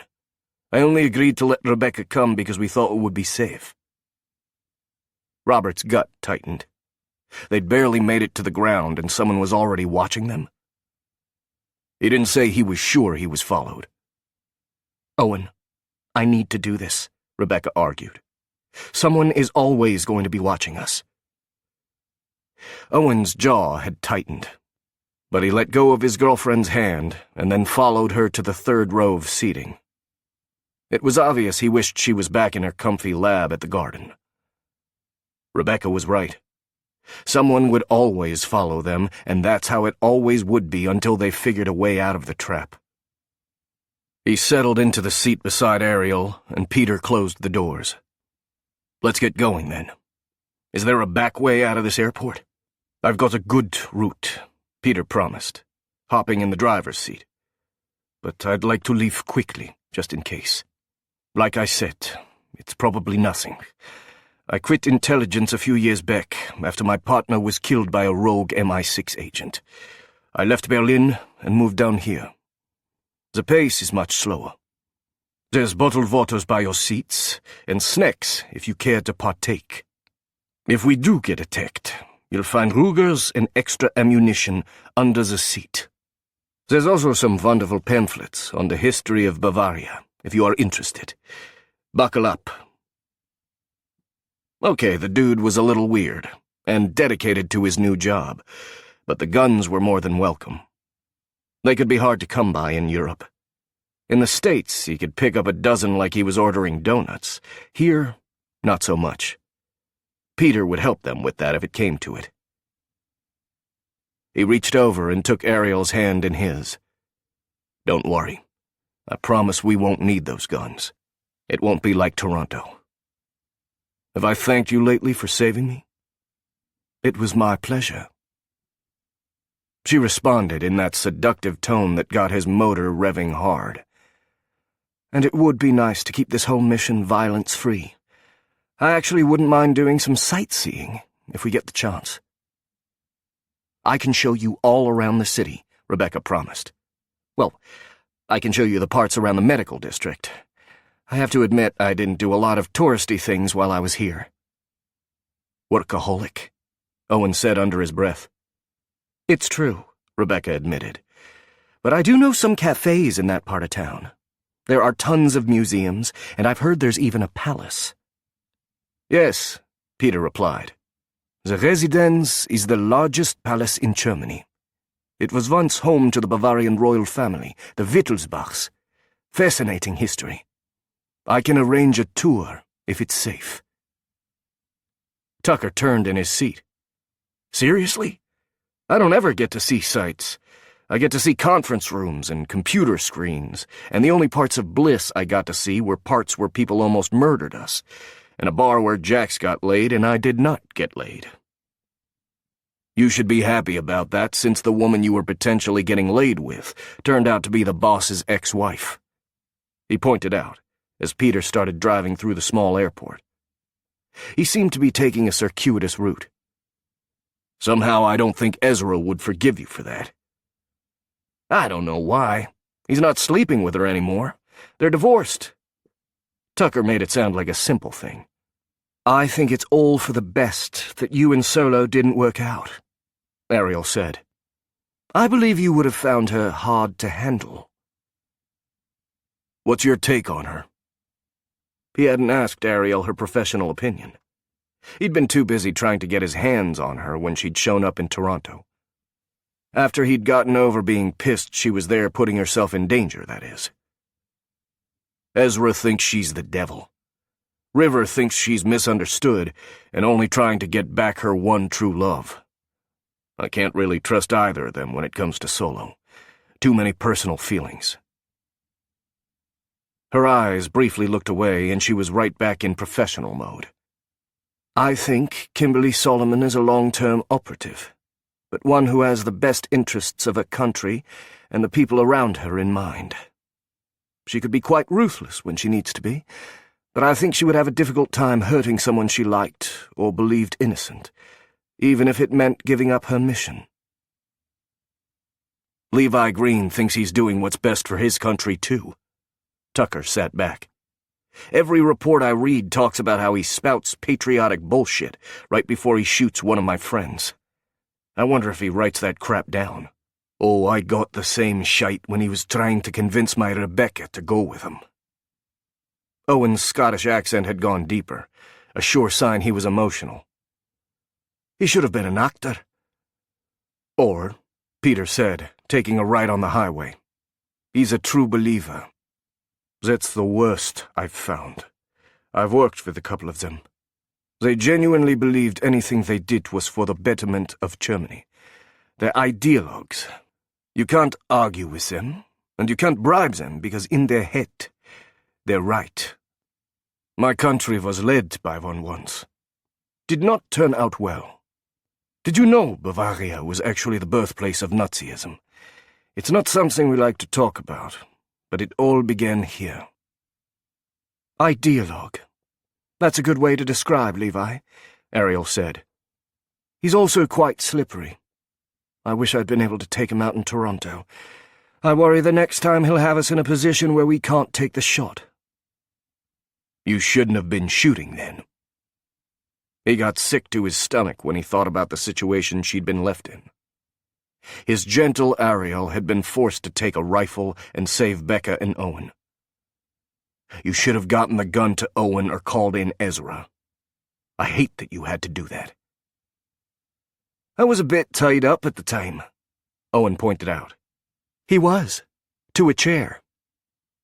Rebecca managed to sound sunny despite how bad the memories must be.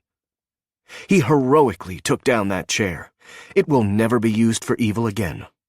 So proud of you, babe." Owen chuckled. "Well, I was proud of how Ari came in like an avenging angel and saved us. If she hadn't, it would have been me and whatever piece of that bloody chair I could have bashed Levi's skull with." A single brow arched over her eyes, the one that told him he'd said something dumb. "Before you tell me I should have handed the gun over to anyone else, I doubt Rebecca would know which end of the gun to point." "I'm really more of an intellectual," Rebecca admitted. "I know that one." Tucker held his hand up. "I wasn't trying to say you're not competent. I know you are." No McKay Taggart and Knight employee would be allowed to stay incompetent. They were all trained in self-defense, but the non-ex-military or law enforcement employees were also trained to duck if they had the choice. "I'm saying we need better protocols in place. You should never have been left alone like that. He could have done anything to you." Her expression softened. "But he didn't, and we survived. You couldn't help the fact that he shot you, Rob. I was terrified when I woke up and I thought you were dying, but it didn't stop me from acting. I would do it all again tomorrow, though I would take the shot at Green if I had it."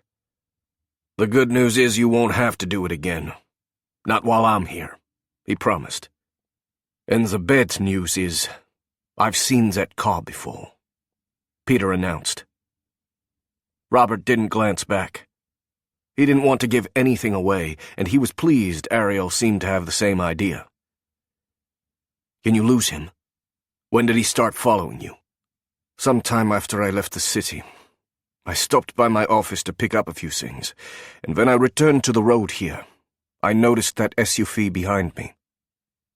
I made note of the plate, Peter explained. It's the same.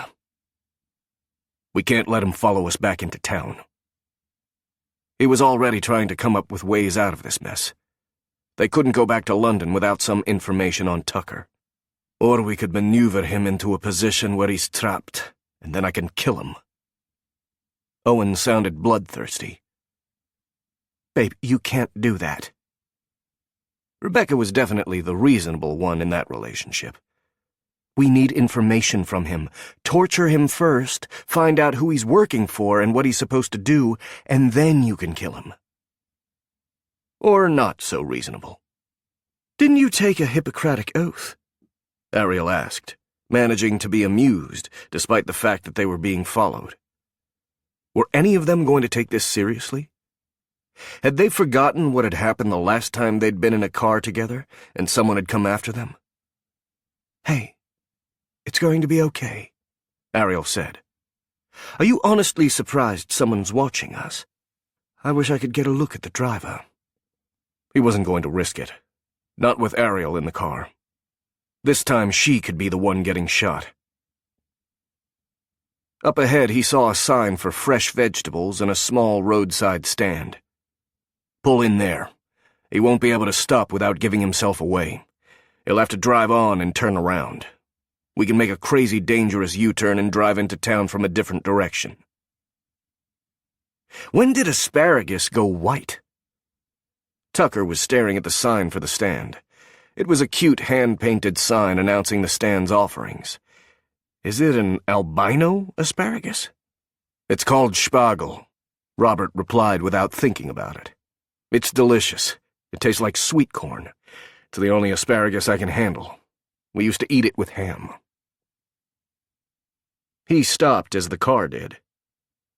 He'd never seen Spargel before. Not once. The garden's cooks had never offered anything like it with a meal, and yet he could taste it on his tongue. How did he know he ate it with ham? And what had he meant by we? It was there, that hint of what lay behind the veil, separating his brain from the now and then. The one he could never quite push back, except in his dreams when he wrapped his hands around her throat, and knew he wouldn't stop until she was gone. Robert? The car's gone past. Ariel had a hand on his arm, concern clear in her eyes. Are you all right? A sharp pain bit through his brain, a clear warning. But it was right there. He could see his hands reaching for a fork, felt the anticipation. It was close. Everything he'd worked so hard for. Peter, you should get us out of here as soon as you can without killing us. He could hear Ariel talking, but she wasn't what he saw. He was somewhere else, getting flashes of clear blue sky and the smell of motor oil.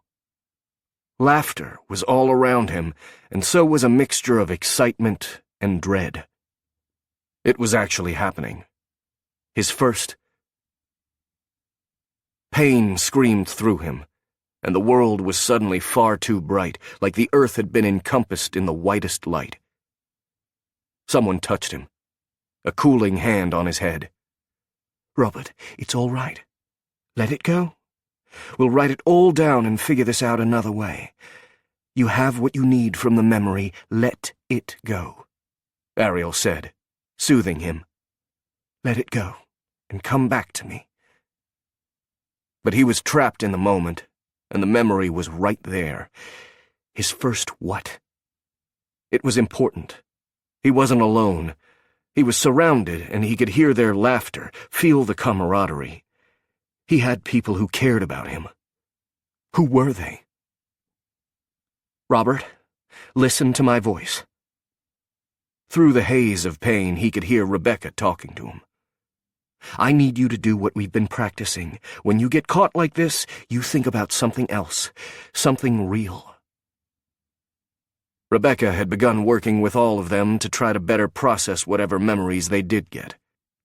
The first thing they should do was let it go. Ride the wave gently and not lock onto it. He'd gone past that now. You need to remember something that's happened to you since you were rescued. Something easily accessible. Rebecca's voice soothed. Let go of this one and find some place where her training can't touch you. Or he would be horrifically ill for days. Something real. He had to get back. London, England, 2 years before. The drama was a lot to take, and now he'd pissed Erin off. It wasn't his fault he was interested in her sex stories. He envied Theo Taggart for having sex stories to remember. Oh sure, remembering this one had sent Theo into a night of puking up his guts and holding his head, but at least it proved he'd had sex. I think we should give those two some time, a feminine voice said. Dr. Ariel Adisa came to stand beside him at the small buffet that had been laid out for this morning's conference. He liked the British team. Not that McKay Taggart and Dallas didn't occasionally cater in, but it was always something easy like donuts or bagels. Someone had cooked all this goodness and presented them with care. It was elegant and graceful. A bit like the woman standing beside him. Yes, that was a bit uncomfortable, and believe me, I've gotten used to the two of them fighting, he replied. Since they'd been rescued in Africa, Theo had been having a hard time fitting in. He didn't remember his previous life, and that included the woman he'd been in love with, Erin. Finding out he had a kid hadn't helped, though Robert didn't see the problem. T.J. Taggart was cute as a button, and Erin was... He was going to say strong, but that didn't really describe Erin. She was a Valkyrie bitch goddess who could cut a man down to size with her mere stare. What she could do with actual weapons was far worse. He was a little grateful for Erin and Theo's argument now, because it gave him a chance to stare at the gorgeous woman beside him. He's having trouble reintegrating. Robert was having trouble thinking. Words. He was supposed to say words. It was hard when mostly what he wanted to do was get his hands on her. She had the most beautiful eyes. They were big and kind, and he could get a little lost in those. I think we're both having some trouble. It's weird, you know. I recognize that Danish. I know what to call it. But I can't remember if I ever had one before today. Your situation is unique. I've been reading up on it. The closest I can come is complete retrograde amnesia, and even then most of the time someone remembers the victim. They're not left completely alone. They almost always have a family member who can come forward and fill in the blanks. Like Erin was trying to do for Theo when he wasn't being a stubborn ass. Robert didn't have that. No one had come for him. No one was looking for him. That's not going to happen for me. According to the Taggarts, they can't tell I existed at all before Mother... Dr. MacDonald caught me. I'm trying to view the whole situation as the ultimate do-over. Much of my life now revolves around trying to figure out what foods I like. That has to be hard, Robert. I hope you'll let me help. Robert was hard. So freaking hard. And he would love to let Ariel help him with that. When had he turned into this horny-as-hell asshole who couldn't look at a woman without thinking about getting her in bed? He talked about being horny all the time, but she was the first woman he'd responded to in this way. Visceral. Primal. A voice in the back of his head whispering that she could be his if he pursued her, if he didn't give up. So he was an obsessive stalker. He learned something new about himself every day. I don't know how long I'll be here, but I've promised my therapist back in Dallas that I would keep up with regular sessions, he explained. He didn't want to talk about therapy. He wanted to pretend for 10 seconds that he wasn't some damaged reject who needed daily sessions in order to function. He wanted to be a man who'd met a lovely woman at work, and he could spend the day flirting with her and coaxing her into going out with him. He wanted to pretend he could take her out to lunch, to one of the cafes that he'd seen from the car, where people sat in the sun and talked and ate and drank a beer and had a life. He wasn't that guy. "Excellent," she said. "We can start tomorrow. I think you'll like it here. Are you going to apply for master rights?" He hadn't thought about the fact that, like the Dallas office, the London team was attached to a BDSM club. He'd seen the garden the night before, but there had been a ton of Erin and Theo drama, and it hadn't really hit him that he might be able to play while he was here. Before he could answer, Ariel was shaking her head. "Well, just rights to the club. We can always welcome another submissive." He felt his shoulders straighten, and he was suddenly a bit taller than he'd been before. "I'm not a sub. Sure enough, her eyes shifted away from his. "I'm sorry, sir. You never know these days." "No, I'm sorry. We're not in the club. I pulled some dom bullshit on you, and I promised I wouldn't do that. I've met some doms who need to be in charge all the time, and I'm not that type of top." He was still figuring out the BDSM stuff, but he liked it. It had done exactly what Kai had promised. It had helped him find his center in one place in his out-of-control life.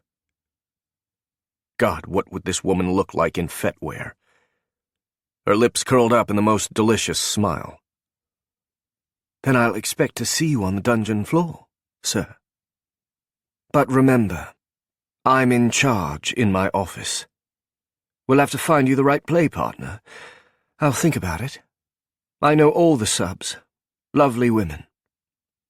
I'm going to get some coffee. See you later, Robert." She walked away, and he couldn't help but watch her. She was the only sub he would want.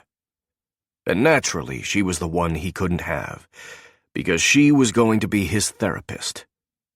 She was going to listen to all his sad stories and tell him his life would turn out fine in the end if he was simply honest with himself. She would come up with ways to help him cope, and they wouldn't involve shoving his cock deep inside her and riding her until he couldn't anymore, and he filled her up. Mr. McClellan, perhaps some ice water for you?" Damon Knight shook his head. "You don't seem to need our coffee or tea to get warm." Damn it. He turned toward the wall to hide the fact that his slacks were tempting. Knight chuckled and said something about wouldn't this be interesting. He reached for the water and took a deep drink. He definitely needed to cool off. Robert took a deep breath, and reality seemed to come back to him. He wasn't where he'd been before. He'd been in the seat beside Ariel. Now he sat on the floor of the van, his head in her lap. She'd used one of the water bottles on him. His hair was wet, but the cool water had likely kept him from throwing up all over the van. "Hey, are you all right, love?" Ariel stared down at him with worried eyes. He managed to nod. "It worked?" Rebecca asked. "Yes, I'm better. Sorry." He hated feeling vulnerable. He got back to his seat and glanced out the window. They were going super fast down what looked like an ultra-modern highway. "It was the asparagus," Tucker said. "It makes me sick, too." "Don't mention it so soon," Ariel admonished. Did we lose the tail? He couldn't think about what had happened, or he would be right back in trouble again. He hated Hope MacDonald. "Absolutely." Tucker gave him a thumbs up. "Peter here is a race car driver, and I learned that exit ramps are ass farts." "Ausfahrt, Mr. Tucker," Peter corrected. And it's good to have you back with us, Mr. McClellan. I'll have us in Munich in no time at all. Tucker laughed, and he noticed Owen was grinning. Morons. But it made him smile. Did you find a good memory to hold on to? Ariel asked. He reached for her hand. He didn't have to be a macho asshole about this. He'd gotten sick. She'd been there for him. The best. He sat back and relaxed. It wasn't how he'd hoped to start the mission, but as long as she was here with him, what could possibly go wrong? Chapter 3. Ariel stood outside the pretty building that looked absolutely nothing like the hotel she knew Robert had booked their rooms at. They were on a quiet street in the city that their driver had explained was one of Munich's more upscale neighborhoods. The building looked like something out of a movie, with its gold and green facade. She half expected a Victorian lady to step out for her daily walk. Robert had his hands on his hips, staring up at the 4-story building. This is not the Charles Hotel. Is this where Big Tag decided to put up Dante and Sasha? Peter nodded and gestured toward the building. Yes, this is where Mr. Taggart chose to house you. It's mine. Well, mine and Lena's. We don't actually live here, but you'll find the accommodations quite suitable. She wasn't sure that was a good idea. I don't know that we should break up the team. Tucker had his duffel bag over his shoulder as he looked up at the building. I'm okay with staying here. It looks pretty sweet. Which floor are we on? Are there neighbors? Are any of them women? Dear Lord. She should have warned their hosts about Tucker's insatiable need to flirt, and do other things with every woman available, especially hookers. Did she have any cash? And could that be expensed? There was a reason she'd been happy to let Kayla act as mother hen to the lads all this time. Tucker, try to remember we're working. He glanced back at her, and that grim look she'd seen in his eyes so often lately was back. I promise I won't forget we're trying to figure out how evil I am. Yes, maybe she would find a couple of women for him. Perhaps Peter could help. It couldn't possibly be the oddest request he'd ever received. We can't break up, Robert argued. I got us all rooms at a hotel near the city center. I'm in charge of logistics and everything is set up. We'll pick up Dante and Sasha and be out of your hair. I canceled the rooms, Peter said as if he were commenting on the weather. You will stay here. It's much easier. Big Teg told me to use my brain. My brain tells me you should all stay here. We're closer to Kronberg. It makes sense for you to be here if anyone in intelligence discovers you are in Germany. You did what? Robert asked, his voice going icy cold. She stepped beside him, putting a hand on his arm. Robert was one of the most reasonable men she'd ever met. He tended to be cool and calm under pressure, but he'd had a day. He also took great pride in his work and didn't like having his plans go awry. Peter was pushing some of his buttons, and she needed to make sure he didn't explode. Peter, I think what Robert is asking is what happened that you would change his plans. He does handle logistics for our group, and he's excellent at his job. I think what Robert's asking is how Peter would like to be murdered. Owen countered with a grin. He looked like he was excited about whatever was going to happen next. The answer to this is not at all. Though if I had to choose, I would pick headshot from a distance and completely out of the blue, Peter replied, utterly nonplussed. I've thought about this much. It's why I got out of intelligence. We're staying here and not the hotel? Rebecca adjusted her hot pink cardigan as she slipped her arm through Owen's. I was looking forward to it. It looked really nice. Peter frowned. My place is nice too. Well, it was before you sent along the slops. You must tell them they have to clean up after themselves. I'm not a maid, and I changed the plans because the hotel isn't secure enough. They require a key to use the elevators. Robert had spent time working on the plans. She'd watched him as he'd carefully laid out their accommodations. Do you think I didn't check it out? I had us on the 8th floor. You literally can't get to that floor without a key to a room on the 8th floor, and I reserved them all. Peter closed the trunk door with a thud. And I happen to know that German intelligence keeps an operative at that particular hotel. His name is Sebastian, and he's a bartender. He's excellent at getting intelligence from the many, many wealthy and powerful people who stay there. They usually stay on the 8th floor. Fuck, Robert cursed. Well, we would have checked for bugs, Owen pointed out, in sympathy with his brother. We're not foolish. We've got a full complement of anti-spy tech. Robert nodded, obviously strengthened by Owen's words. You're right. We have protocols to deal with this type of situation, and we'll stay out of the bar. I picked that hotel for a reason. Thank you for letting us know what to look out for. We'll take Dante and Sasha off your hands. Ariel hated the fact that she was going to have to be the bad guy, but in this case Robert wasn't being reasonable. It was precisely what she'd worried about when she'd made the decision to try a relationship with him. Peter, would you take the others in and show them around?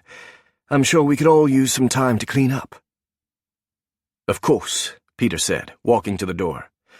I think you'll find we have everything you could need right here. Let me tell you a little about the history of the building. Rebecca sent her a sympathetic look as she, Owen, and Tucker followed Peter into the house through what looked to be the back door. I think we should talk to Ian about that man, Robert began. We don't need a guide who walks in thinking he's in charge of this mission. She stepped in front of Robert, lowering her voice. I think given what happened on the highway, we should consider staying here. I know your first instinct is to please those around you, and you're a bit conflict-averse, but I'll take care of this. Robert put his hands on her shoulders. I think we'll be more comfortable at the hotel. It's only a few days. I promise we'll be careful. I'm not at all conflict-averse.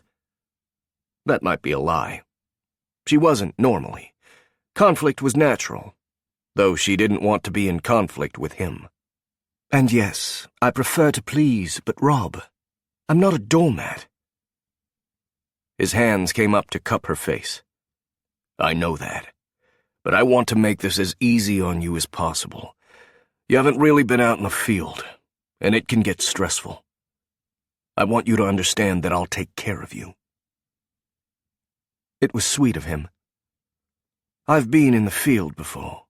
You don't have to worry about me. Let's talk about this. What Peter said makes sense. His hands came down as if he realized affection wasn't going to win this argument. We don't know this man. We have no idea what his motivations are. He was trying to save their time together. She knew exactly what he was doing. Ian knows him, and we have to trust Ian. He told us to listen to Peter. I know you had plans, and they were lovely, but we can't take the chance. We have to think about Tucker. If German intelligence figures out who he is, they might decide to use him as leverage to get Big Tag or Damon to share information with them. We need to be as careful as possible. I can handle it. She hated it, but she had to put her foot down. We're not going to the hotel. We're staying here. Robert's eyes went stony. Are you saying that as the head of this team? Yes. She wished he hadn't forced her into this position. Yes, I am. Then I'll get us moved in. Robert turned and grabbed his bag. He picked up hers as well. Lead the way. He'd lost his soothing tones. Robert. We should talk. If you're worried about anyone seeing us here, we should get inside. Apparently we have nowhere else to go. I suspect Peter is going to suggest we stay inside tonight, so I'll cancel our dinner reservations. Is this some sort of punishment?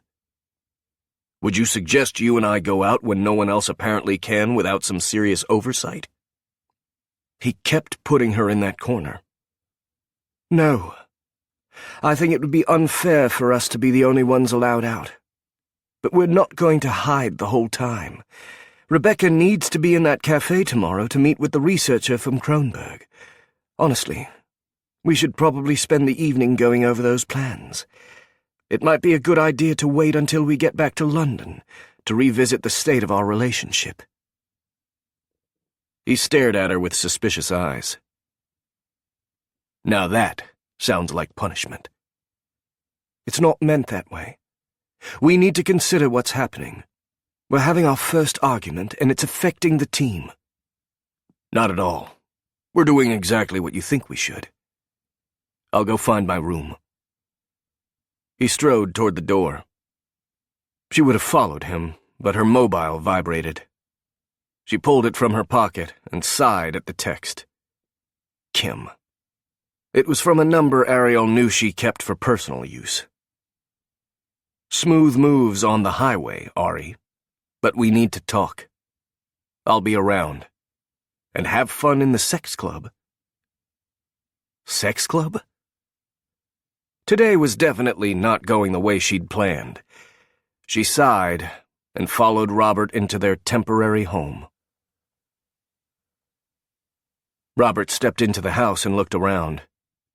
He'd expected to walk into an elegant foyer, but the place actually did look a lot like a hotel lobby. There was a front desk and a sleek laptop sitting on top. There were a couple of seats off to his left and a bar to the right. What kind of house was this? From the outside, it had looked perfectly normal, but most houses didn't have reception desks.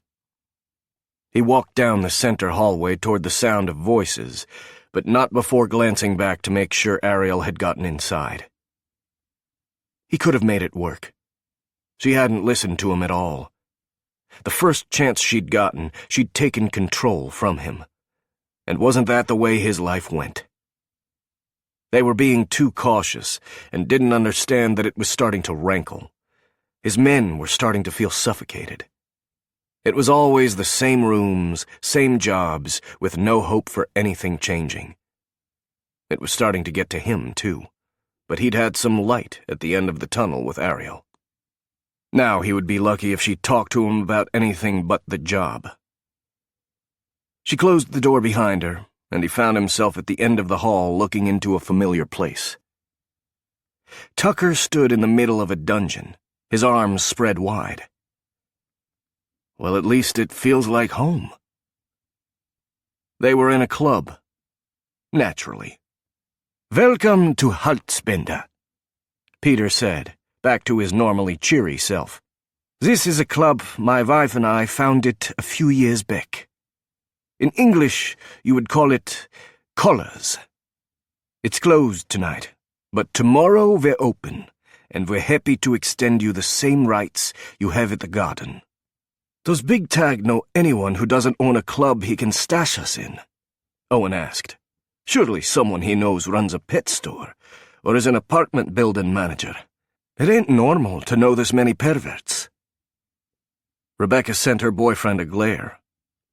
"You're one of those perverts." Owen shrugged. "Precisely why I can call us all perverts." Tucker sat down on a spanking bench. "This is normal to me. I could nap right here. This is like a couch to me." There is something wrong with that. Halsbänder wasn't as opulent as the garden, nor as technologically advanced as Sanctum. It was an old-school dungeon, but it was neat and clean, done in lush colors. It seemed to branch off into smaller rooms, likely scene spaces and specific fetish rooms. Yes, same place, different country. The dungeon is obviously here on the first floor. The second floor, serves as the club's offices and the research library for my tour guide business," Peter explained. "I have many, many books on the history of Bavaria in there, if you should want something to read. Well, and if you can read in German." "Do you have a bunch of books on spanking?" Tucker asked, making himself cozy on the spanking bench. It looked like it was set up for a scene, or perhaps the intensely large purple dildo on a tray not far from Tucker's head was merely there for aesthetic purposes. Tucker didn't even wince. "Of course, but those are in German too." Peter started toward the stairs in the back. "Your rooms are on the 3rd floor. You'll find a fully stocked kitchen there, and a media room. My wife and I lived here for a few years, but she now prefers the country." "Let me guess, all the movies are in German," Owen deadpanned. "You have not seen The Avengers until you've seen it in German. It's an excellent dub," Peter promised. "Come along, and I'll show you where I've put you. Mr. McClellan, you'll need to share with Mr. Tucker. I've got Dante and Sasha in one room, Owen and Rebecca in one, and Dr. Adisa in her own." And she would sleep alone because he no longer had a shot at coaxing her into bed. It might be a good idea to wait until we get back to London to revisit the state of our relationship. Wasn't that what they always did?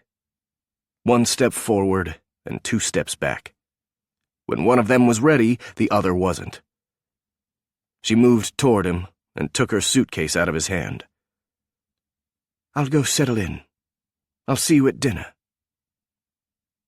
He watched as she strode up the stairs with Rebecca and Peter.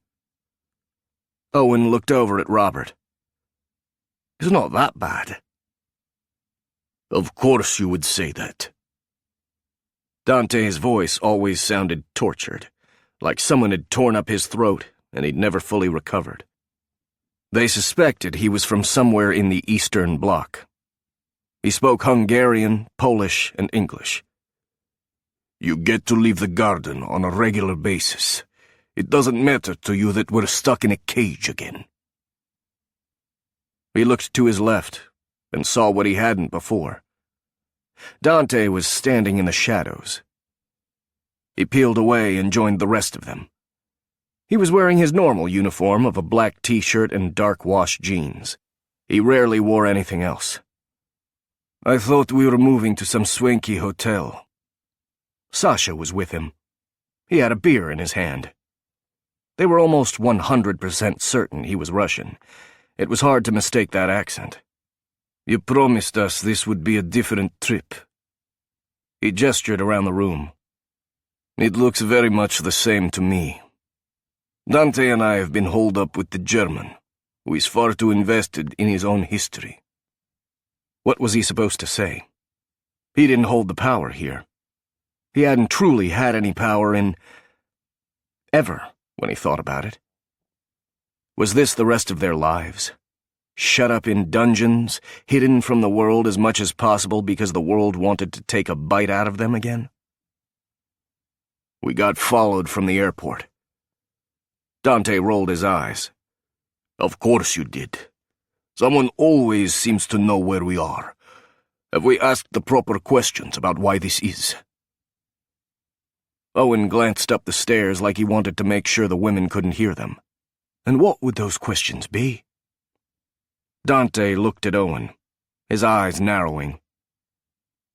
"I think this should be a discussion amongst the 4 of us. You should go find your pretty girlfriend and make sure she's safe. There are some unsavory elements around here, after all. I would make sure to lock the bedroom door." Sasha sighed and stepped forward as Owen's eyes flared, and he went from happy-go-lucky guy to raging revenge machine in a heartbeat. "You lay a hand on my Becca, and I'll show you the inside of your own arsehole," Owen promised. Sasha waved a hand. "He didn't mean this, Owen. No one is going to harm the doctor who is trying to help us. That would be rather foolish of us. Let's all calm down." He didn't feel calm. "Guys, this place isn't that bad. Tucker had sat up. They even have a media room, and no one has to clean toilets. You might think differently if you walk into one after Dante's morning ablutions. Sasha seemed to think the potential for real violence was gone. He walked fully into the dungeon. The fridge is stocked with beer. If there's one thing we can get in this country, it's good beer. But Dante is right.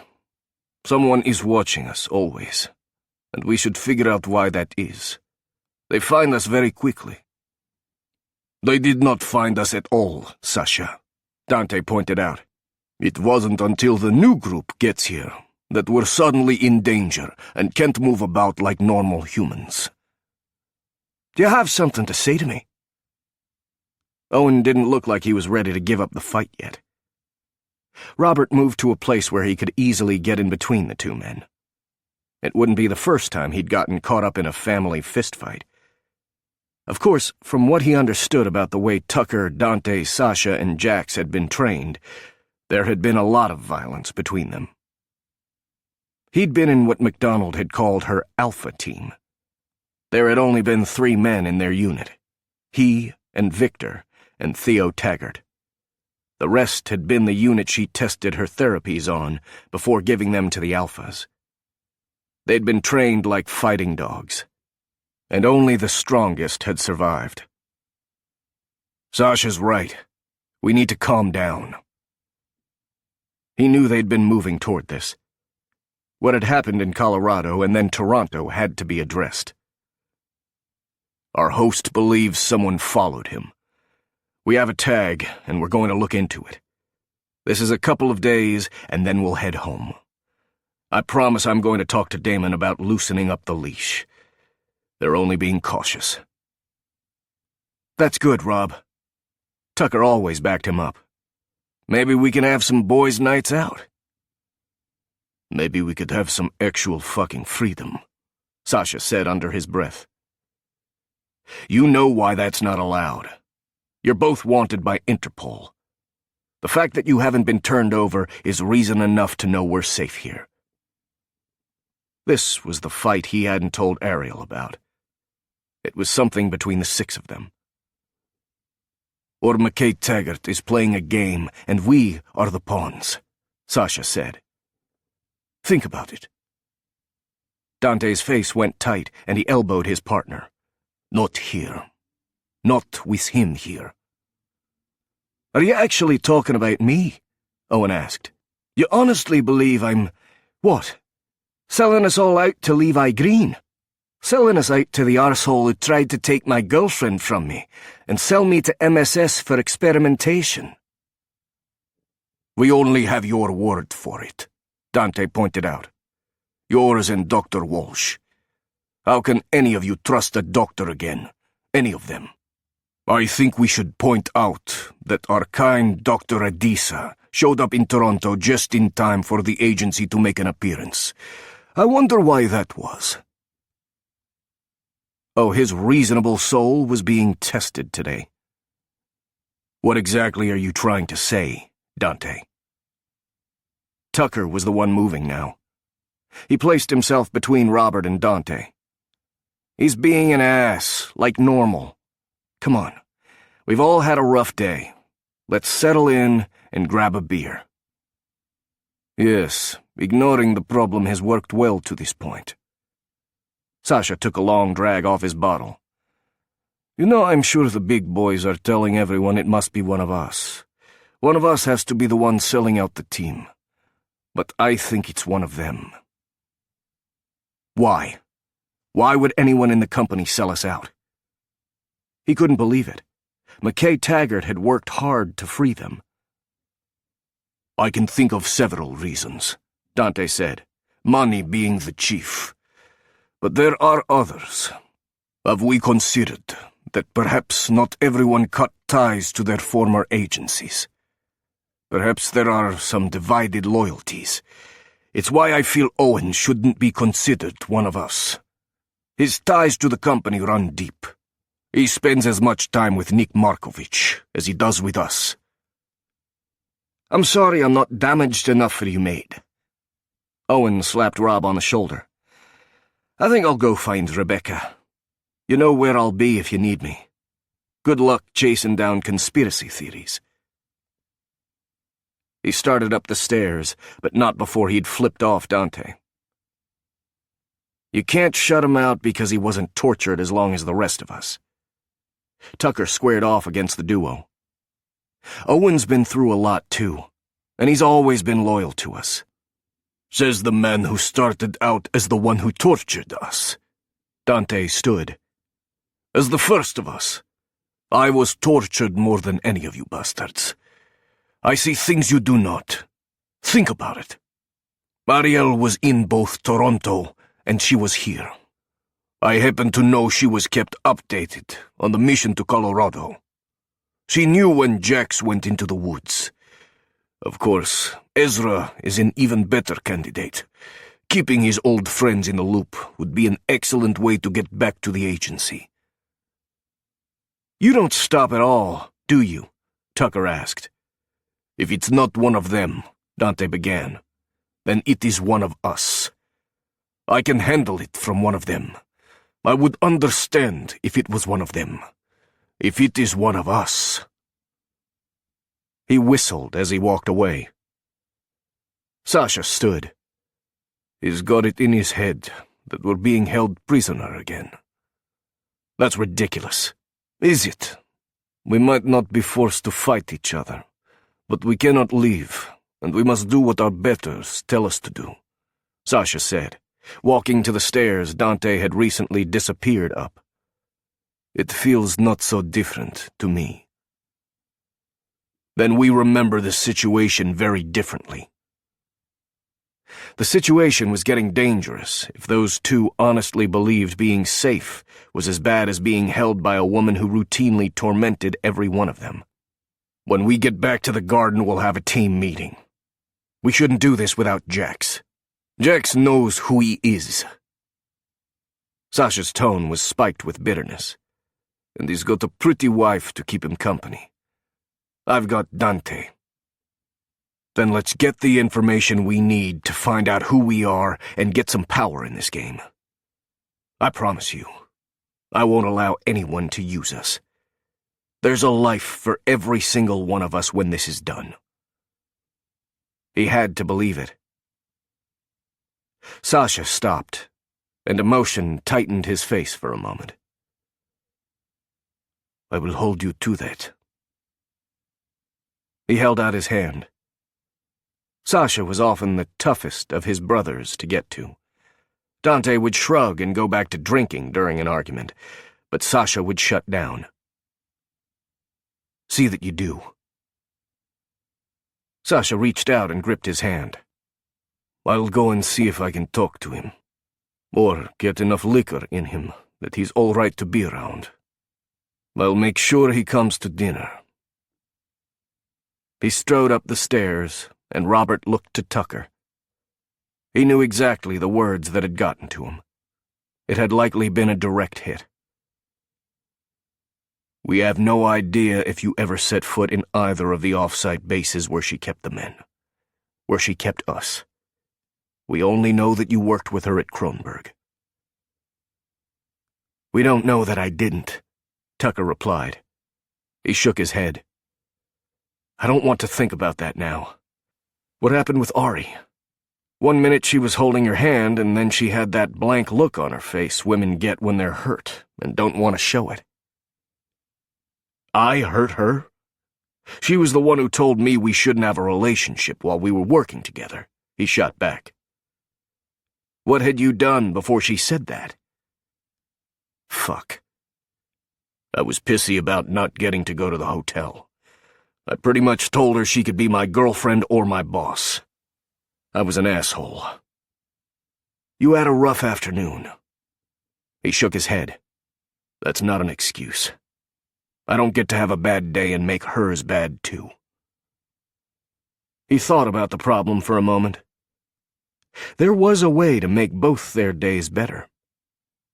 Hey, didn't Peter say there was a kitchen here? Yeah. Show me.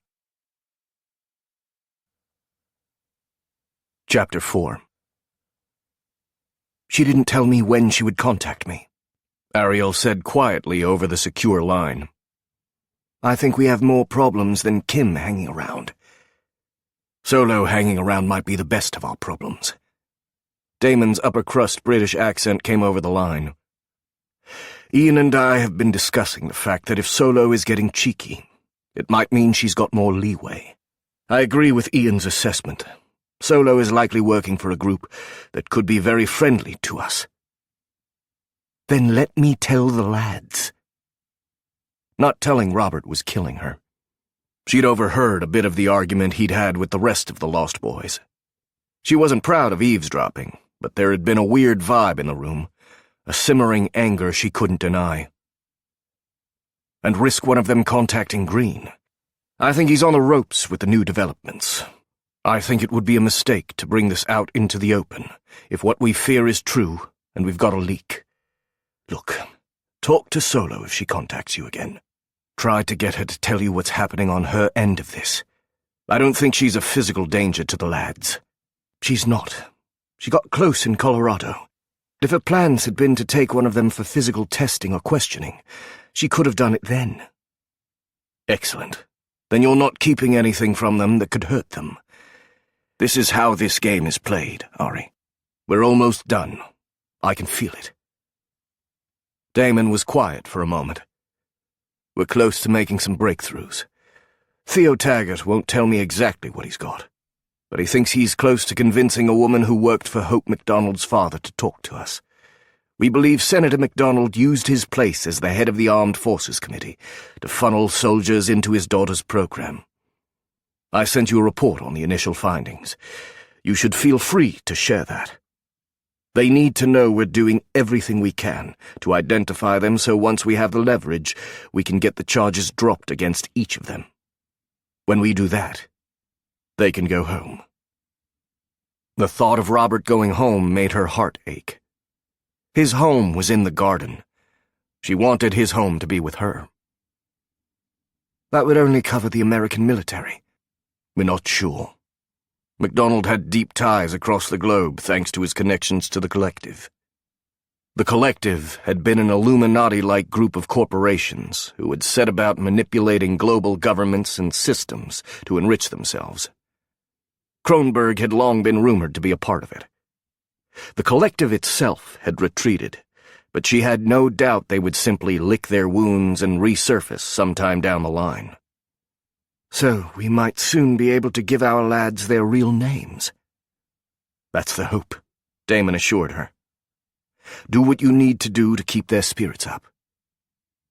"It didn't help that we're stuck in a club again." Damon chuckled. "I've heard it's nice, and the neighborhood is quiet enough that you should be able to have a bit of freedom. They can take walks, go out for meals, but make sure they never go alone. And tell Robert next time he plans to seduce one of my employees, he should do it in a hotel that's not monitored by the local intelligence agency." "I'm certainly not going to tell him that.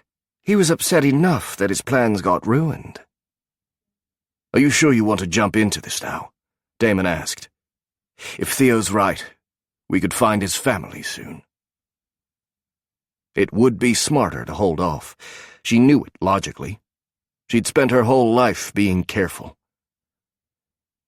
"I think it's safe to say that being stuck in a club with everyone around us successfully put a kibosh on the date." "I'm sorry, dear. It's probably for the best." It was, and yet she felt lonely at the thought of not spending time with him tonight. Despite today's man fit, Robert was usually the nicest man she'd ever met. Oh, she wasn't fooled by his placid demeanor.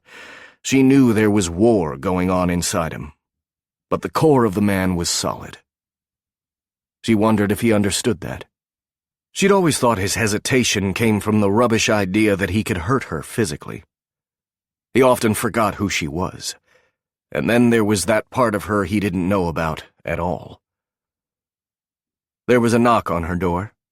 She glanced to the clock. It was getting late. The pizza had likely arrived. She didn't want pizza. She wanted to start the day again and not have any of this hanging over them. When she'd gotten on that plane, she'd been filled with anticipation, and all of it was gone now. She'd expected dinner to be a quiet affair with only her and Robert. Now she would have to referee between Owen and Dante. She needed to get the whole group together for a session to get at the underlying problem.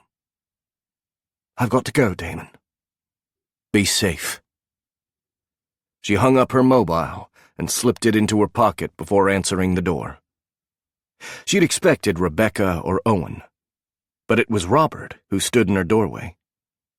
And he looked delicious. He'd changed out of his traveling clothes into a set of perfectly pressed black slacks, a snowy white dress shirt, and blue tie. It should have looked staid.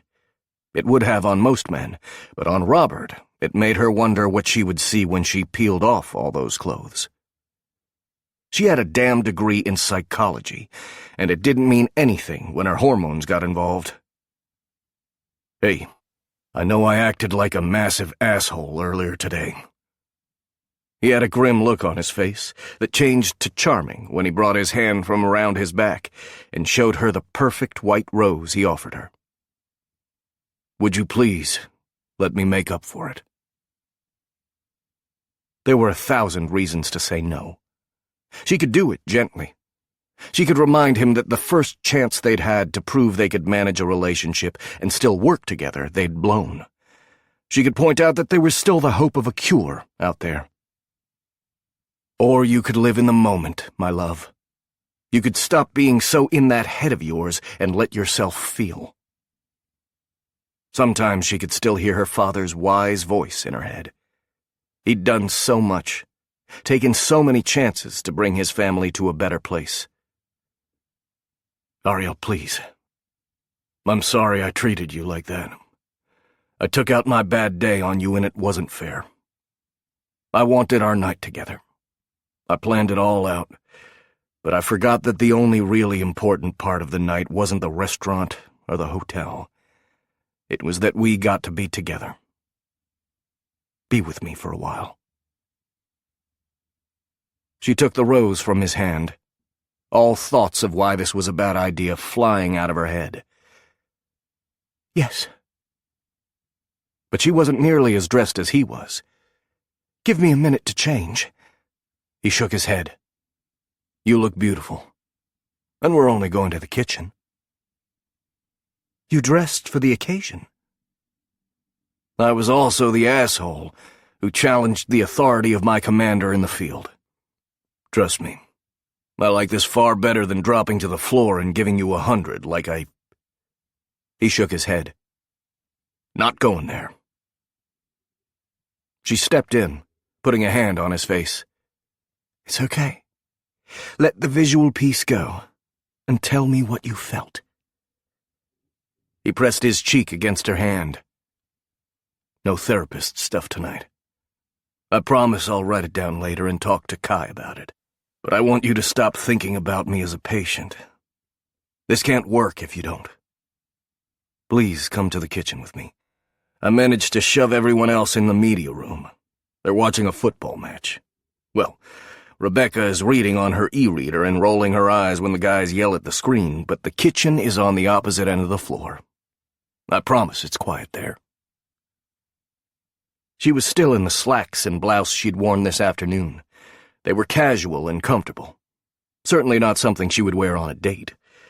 Robert was far better dressed for the occasion. A vision of a private dinner where he was in a suit and she was wearing absolutely nothing floated across her brain. Sir wouldn't want her in clothes.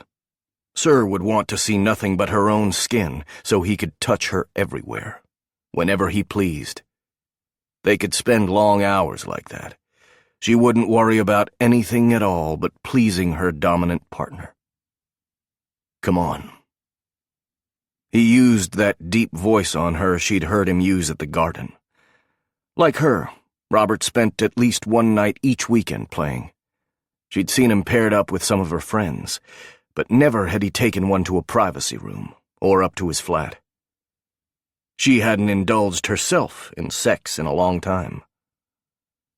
She followed him down the hallway, and sure enough, heard someone yelling from the far end about a ref's call, Poor Rebecca.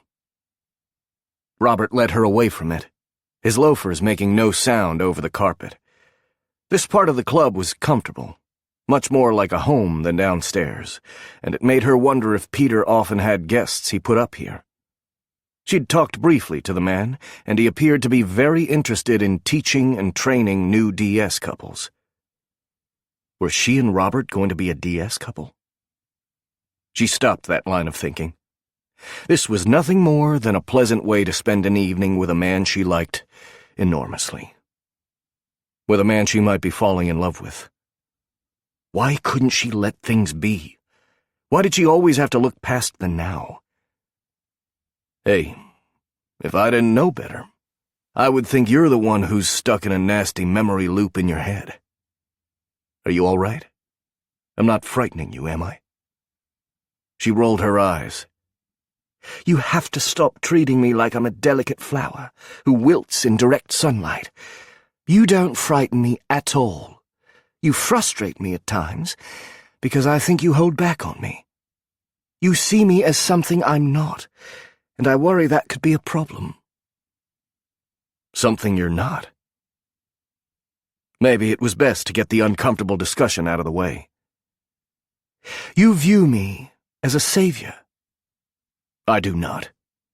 It's nothing to be ashamed of, but if we're going to have a real relationship, you have to see me for the woman I am. I'm not delicate. I'm flawed and human. I can't be on a pedestal. Women placed on pedestals always fall off them. You think I see you with some kind of halo around your head? He asked. You didn't save me. The Taggarts did. And I assure you when I see Big Tag, I'm mostly annoyed by his sarcasm. I don't have a deep desire to throw myself at his feet. I'm grateful, but gratitude isn't what I feel for you. If I put you on a pedestal, it would be because I could fuck you better there. Her breath hitched. Robert. He shook his head. Don't. You started this when you accused me of putting you in the Madonna role. I didn't meet you and immediately think, this woman can fix my soul. I met you and got a hard-on. I met you and thought, this woman can fix my cock, because she's the single sexiest woman I've ever met. I don't know about your other patients. I'm sure many fall in love with you because you're an angel. But I want to bring out the devil in you. I want the dirty, nasty Ariel, who will rock my world not with the power of her mind, but with every drop of the sexuality I intend to bring out in you. That's the memory I clung to this afternoon. That's what saved me. The filthy thoughts that went through my head seconds after meeting you. She remembered that moment quite differently. He'd been charming and seemed a bit lost. But we were at a morning meeting. We were in the conference room. And I got a hard-on that Damon told me I should put away because I wouldn't be needing it. I never wanted you to be my therapist. I did it because I didn't think it would be good for you to be my lover. We're never going to work well together.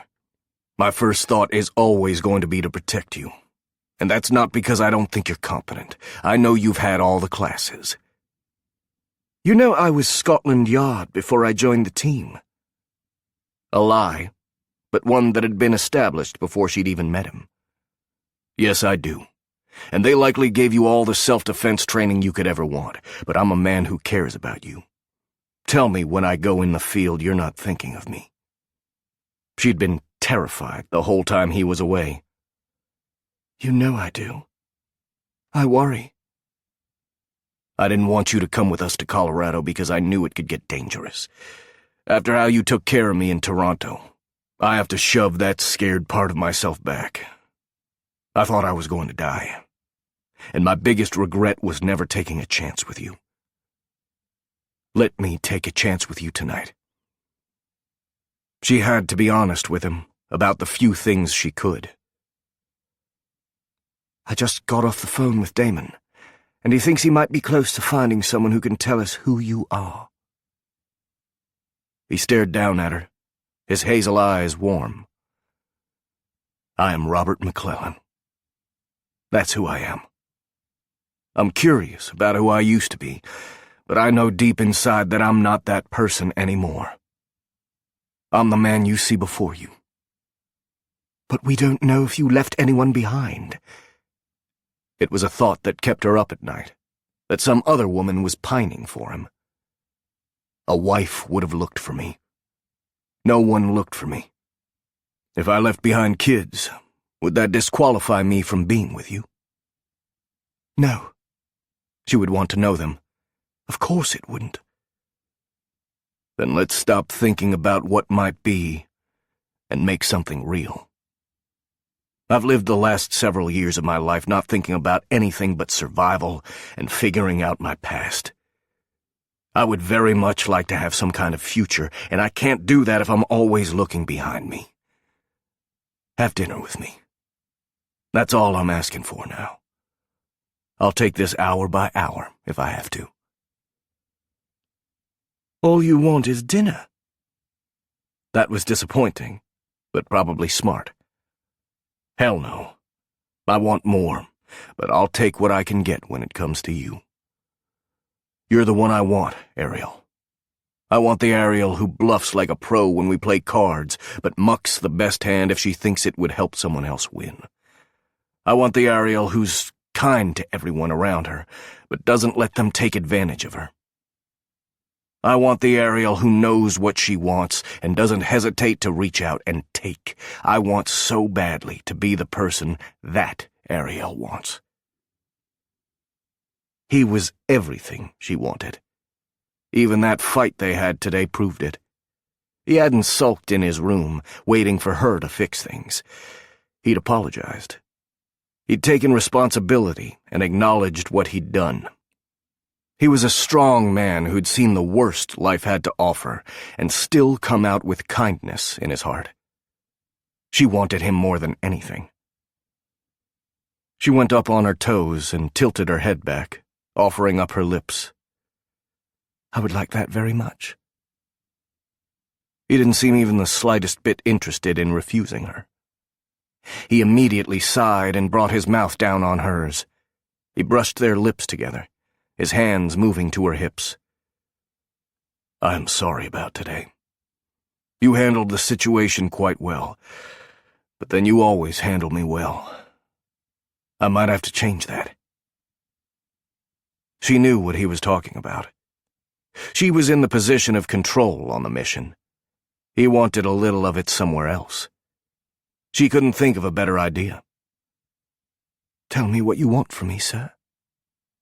He hissed, like a pot letting off the tiniest bit of steam. Do you have any idea how long I've wanted to play with you? As long as I've wanted to play with you. You weren't the only one attracted that day. She'd seen him sitting there with Theo and Erin, and her hormones had gone into overdrive. She'd been fairly new to the team, and had been very much in self-care mode. She hadn't been looking for a man. Not at all. But Robert had shown up, and her plans had gone to hell. Does anyone care that I'm wearing a suit for this? She turned, and Tucker was standing in the doorway to the kitchen, a bottle of wine in his hand. I'm the only one of his brothers willing to play the waiter tonight, and you two are going to make out until all the food is cold, and then I won't even get a tip. One day there would be a woman who would take one look at Tucker and fall head over heels. He was a beautiful man with golden brown hair and a face meant for a movie screen. There was a light about Tucker she'd rarely seen in others, and that woman would have to take on all his crazy, too. How about I give you the rest of the night off, buddy? Robert turned to his friend. I think Ari and I can take it from here. She found her hand in his again, the press of it warm and secure. Fine, but if the pasta is cold, it's not my fault. And I hope you enjoy the playlist I spent all afternoon working on. He shrugged suddenly and grinned. I didn't really. It's my Let's Get Down to Business playlist. Candy says it's guaranteed to put you in the mood, and she's a pro. Oh, Lord. Thank her for us. Robert had a hand over his mouth. Tucker winked her way and walked back toward the media room, and she let Robert lead her into the kitchen to start their date. She hoped it ended properly. Robert stared at her across the candle-lit table and promised he was going to be way nicer to Peter. Ariel looked gorgeous in the candlelight, and she'd relaxed after he'd poured her a glass of Pinot Noir. He'd served her the spaghetti bolognese he'd put together after Peter had gotten him acquainted with the kitchen. One of the things he'd done while holed up in the garden was learn to cook. He wasn't handy with a computer like Jax, or as excellent at deductive reasoning as Sasha. He was good at putting a plan together, making sure the team had everything they needed out in the field. He was the logistical guy, but most of the time he wasn't needed. He'd discovered he was excellent in the field at being a bodyguard and had great instincts as to when the shit was about to go down. But sitting around the garden waiting, working out, and practicing how to kill enemies hadn't been as fulfilling as he'd thought it would be. So he'd learned to cook. He wasn't Sean Taggart level good, but he was competent in the kitchen. That was excellent.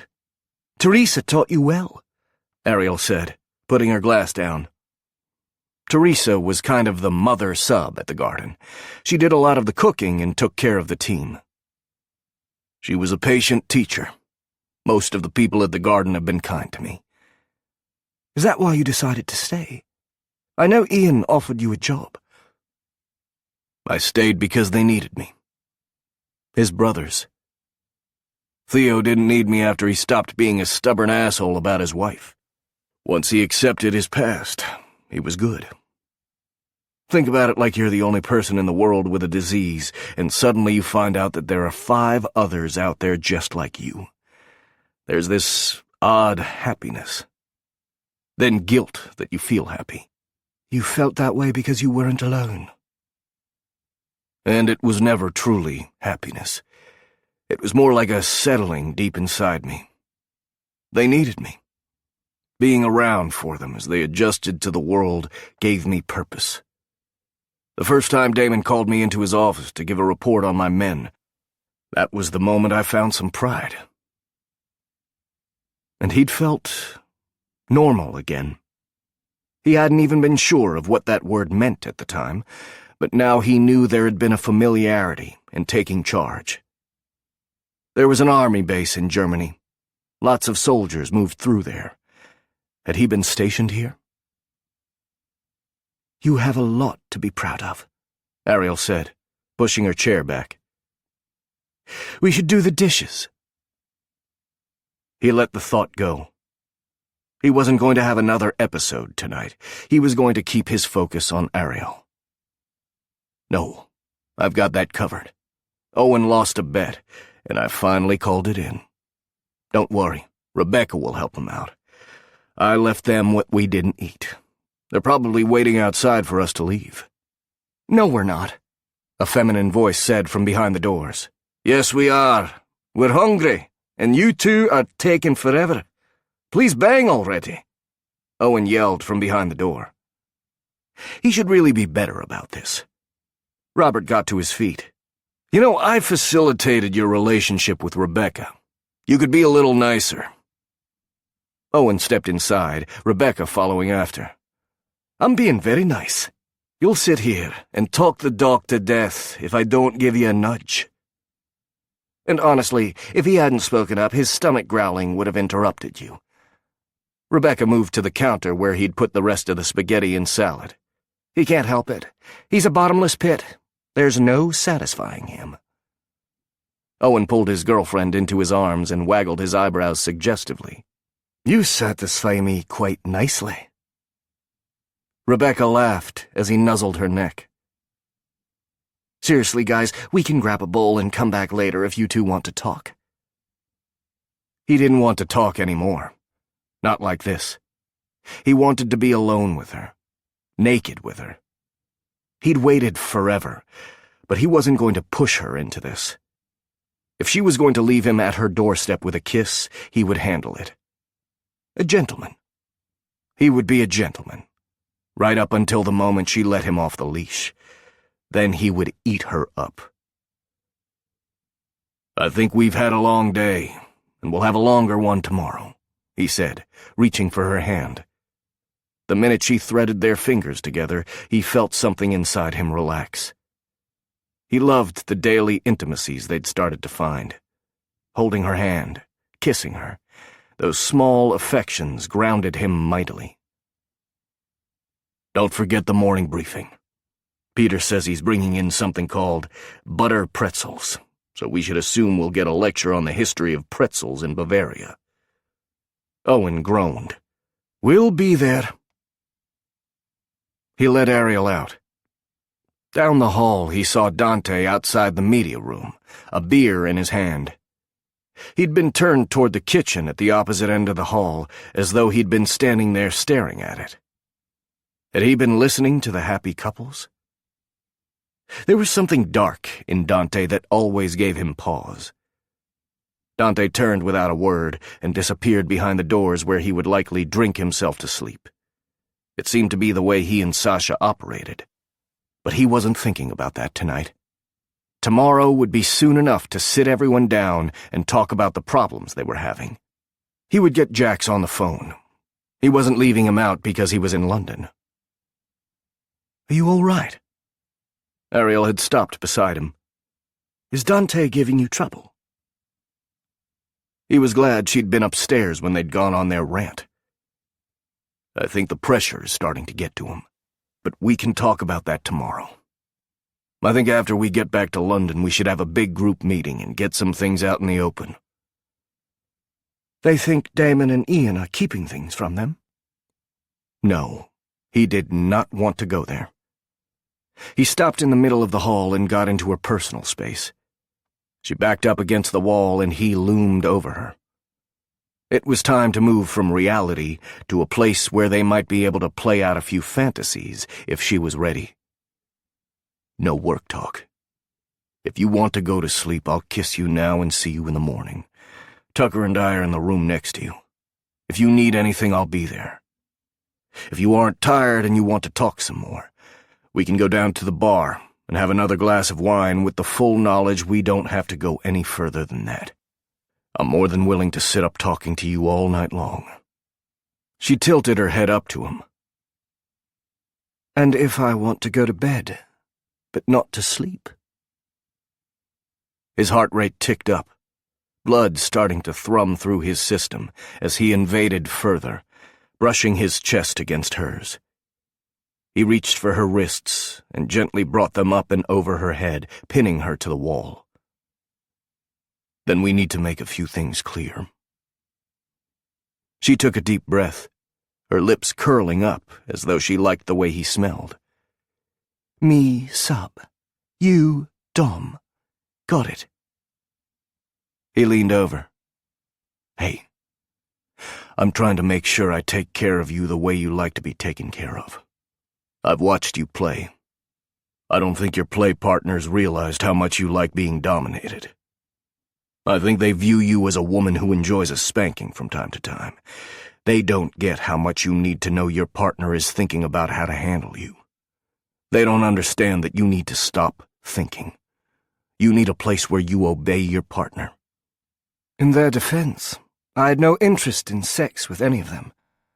I was looking for a spanking, some physical play that wouldn't lead to real intimacy. "You watched me." "I always watch you," he admitted. "It's why my brothers insist I'm your stalker.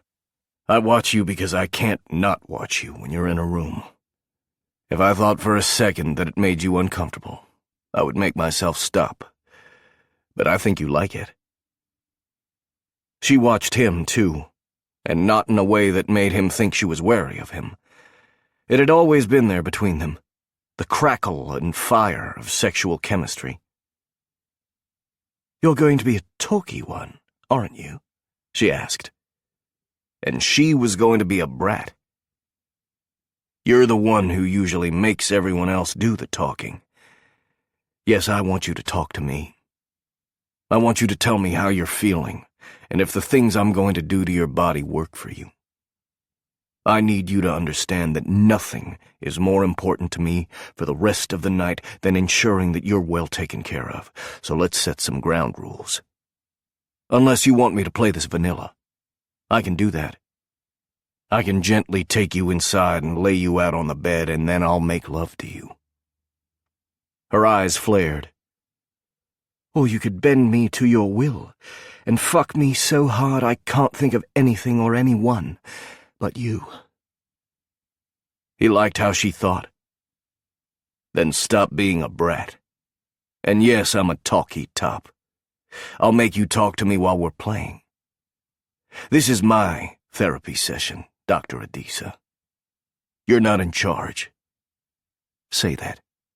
Tell me who's in charge." "You are, Robert." Her tone had softened along with her eyes. "And who obeys me?" "I do. I obey you when we're playing." "Tell me your safe word." He had no intention of her using it, but they needed it there between them. "I've always used red, but I'm not going to use it with you." "But you have it if you need it. We're going to walk into that room, and you're going to strip for me. You're going to present yourself to me. Am I understood?" Her pupils had dilated, and her body seemed more languid than it had before. Him taking control was doing exactly what he'd thought it would. "Yes, sir." "Then kiss me sweetly, and do what I commanded." She popped up on her toes and brushed her lips against his. Heat flashed through him, and he had the overwhelming need to press her against the wall and find a place between her legs. He could shove his cock inside her, and not stop until they both came. Or he could make this last for a long time. He could spend hours and hours playing with her, because making love to Ariel wouldn't merely be about an orgasm. It would be about exploring the intense emotion that had grown between them. He released her wrists, and she bit her bottom lip as she relaxed back down off her toes. She looked up at him briefly, before sliding away and reaching for the door. "I'll be right in. Don't start without—" He was about to walk the few steps to the door of the room he'd been assigned, but it came open, and an arm poked through holding the small leather bag that served as Robert's kit. "Is there any privacy at all in this place?" He heard Ariel giggle. Tucker merely shook the bag. "Not when you're out in the hallway. Go do your dirty stuff in a proper bedroom if you don't want me listening in. Also, you know what Big Tag would say." He grabbed the bag from Tucker. He loved the guy, but Tucker also knew how to act like the most obnoxious little brother the world had ever seen. Tucker was harshing his top space.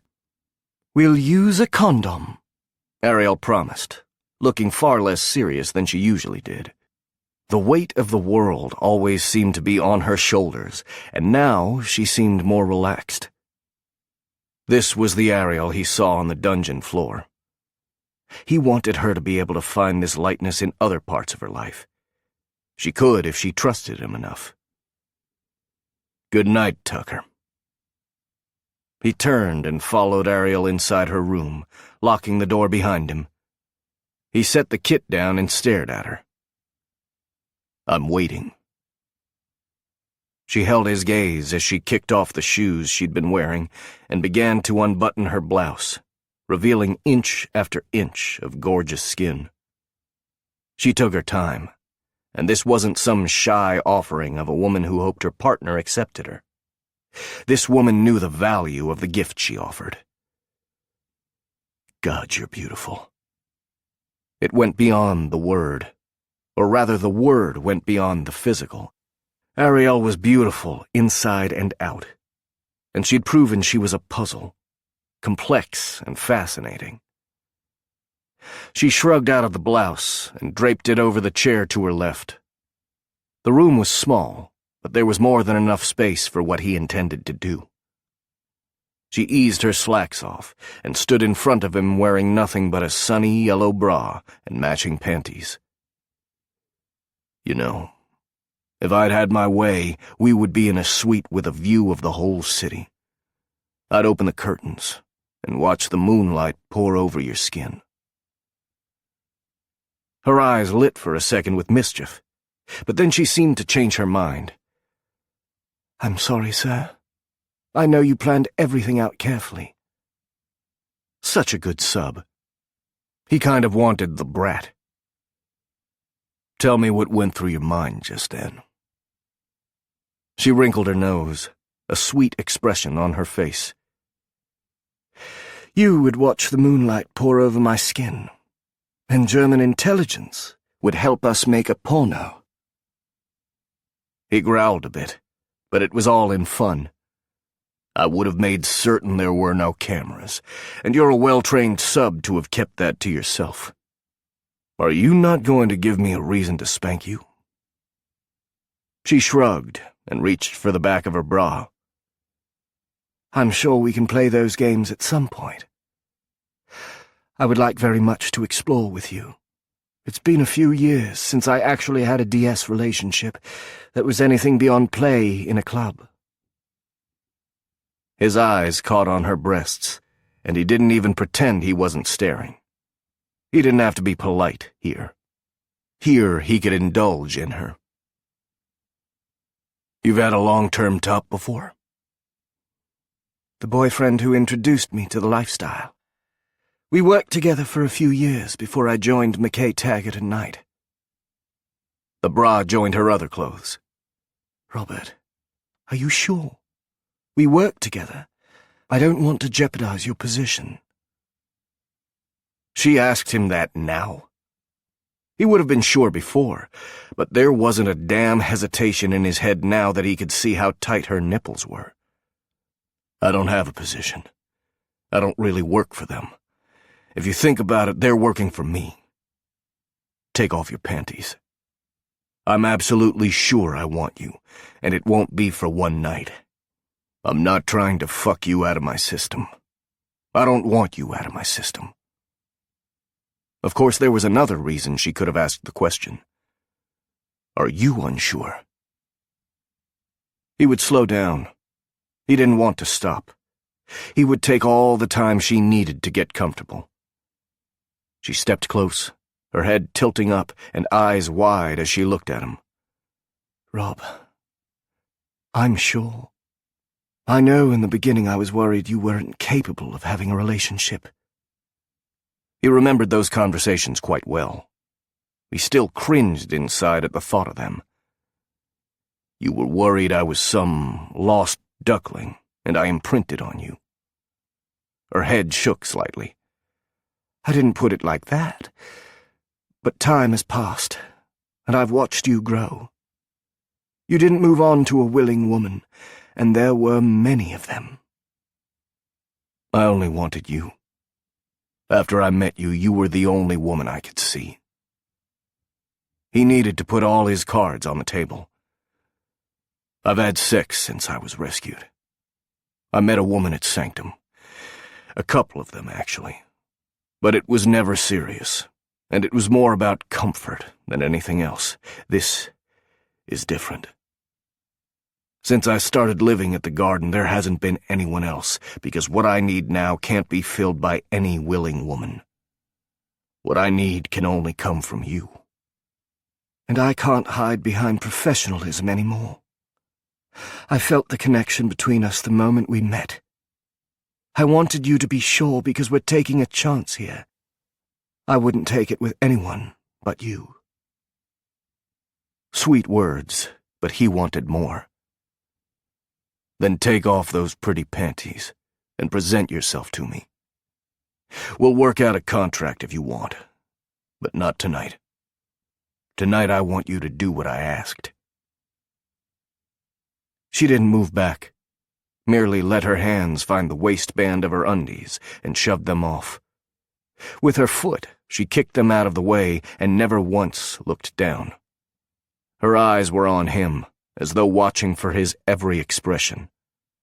She was the sexiest woman he'd ever seen, and somehow he knew deep in his bones that counted his whole life, even the parts he couldn't remember. Ariel Adisa was a goddess, and he intended to worship her tonight. How do you want me to present myself, sir? We don't have any protocols established. Turn around for me. Let me see you. She stepped back and turned slowly. Stop. Her ass was stunning. He'd seen her in fetwear before, but never naked and willing to do his bidding. He couldn't help but move in and put a hand on her. A deep breath filled her lungs, and she seemed to relax at his touch. He was anything but relaxed. His whole body felt on edge. His cock was hard and ready, but he wasn't through exploring her yet. He leaned in and caught her scent. Lavender. That's what her skin smelled like. He ran his nose from right behind her ear to the crook of her neck.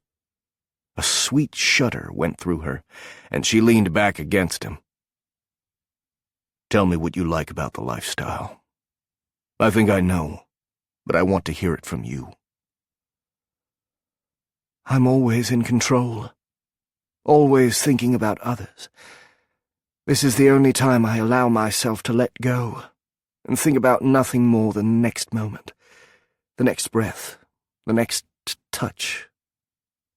I struggled with sexual pleasure until I found a lover who was also a dom. The one you worked with? He moved back. Robert clenched his teeth, glad she couldn't see him. He grabbed her hips, holding her still. He didn't want to talk. Not now. But he was afraid if he didn't, he would lose control. God, the beast that seemed to simmer under his surface was pressing hard against the cage. Sir? Gentle fingers covered his where he gripped her hips. Rob? She was using that soft voice that let him know she was going into shrink mode. It was the worried sound of a mother hen. He was fucking this up. Panic and disappointment and lust, raw, hot lust, were vying for control of him. Her hands stroked the back of his fingers. What's wrong, love? I shouldn't have mentioned the past. Why don't we sit and talk for a bit? If he let her, she would put him in the patient zone. She would shove him back in the comfortable place where she didn't have to acknowledge that he was a man who could make her feel something beyond sympathy. They would be right back where they'd been before. Instinct took over. He'd learned to trust his instincts. Whoever he'd been before had known how to clean and disassemble a gun, how to block a punch. For the first time, he let instinct take over when it came to sex. When it came to pleasing a woman. When it came to her. He used his grip on her hips to spin her around to face him. The movement had been sudden, shocking, and she wasn't steady on her feet. Good. He didn't want her steady. He wasn't steady. She looked up at him, her eyes wide with surprise and arousal. That was good. He wanted her aroused, but he wasn't stopping there. He wrapped one arm around her torso, trapping her arms at her sides. The other went around her shoulders, jerking her naked, vulnerable body against his fully clothed one. Holding her tight, he bent his face to hers and claimed her mouth. He'd kissed women before. He'd kissed her before. This was something else. This was possession. He had her right where he wanted her. He held her hard against him, her neck bent, base of her skull resting on the forearm of the arm he'd wrapped around her shoulders. Her mouth was soft and yielding under his. When he swept his tongue over the seam of her lips, she flowered open, giving him access to her mouth. A growl of satisfaction rumbled through him, even as he claimed what she'd offered, tongue delving into her mouth, tasting her. Her tongue stroked against his, tentative at first, and then with a bit of aggression. The kiss became a dance, a duel. He pulled back just enough for them to breathe, and then claimed her mouth once again, sucking her tongue, showing her what he wanted, then thrusting his tongue into her mouth. She did what he wanted, what he needed, and sucked on him. His cock jerked in his pants. It was a pale imitation of what he truly wanted, but now he knew what it would be like when he pressed his cock into her mouth. Robert's arms tightened around her, and she made a small noise of discomfort. That sound was enough to break through. He released her and forced himself to step back. They were both panting. He'd planned tonight, knew what he wanted to say to her, how he'd touch her, how he'd take it slow and learn her. That kiss hadn't been in any of his plans. Ariel was the picture of desire, lust obviously taking her over. He'd done that to her. She dragged air into her lungs, making her breasts with their tight nipples bounce slightly. He forced himself to look away from all that lovely naked skin. He knew he should say something. He'd promised her he would take it slow and they would find their intimacy. For her that meant talking, sharing their feelings with each other. He always had something to say, but right now there were no words, because despite the fact that he'd screwed up, that he'd kissed her and held her so tight he'd hurt her, he didn't know what to say. The months of tension between them, the slow burn of their sexual chemistry, had come to a head in that kiss. Ariel inhaled, held the breath. A little shiver worked down her body, and he realized he was staring at her naked breasts again. He jerked his gaze to the ceiling. She took a step forward, hands coming up. Then she shoved him. Hard.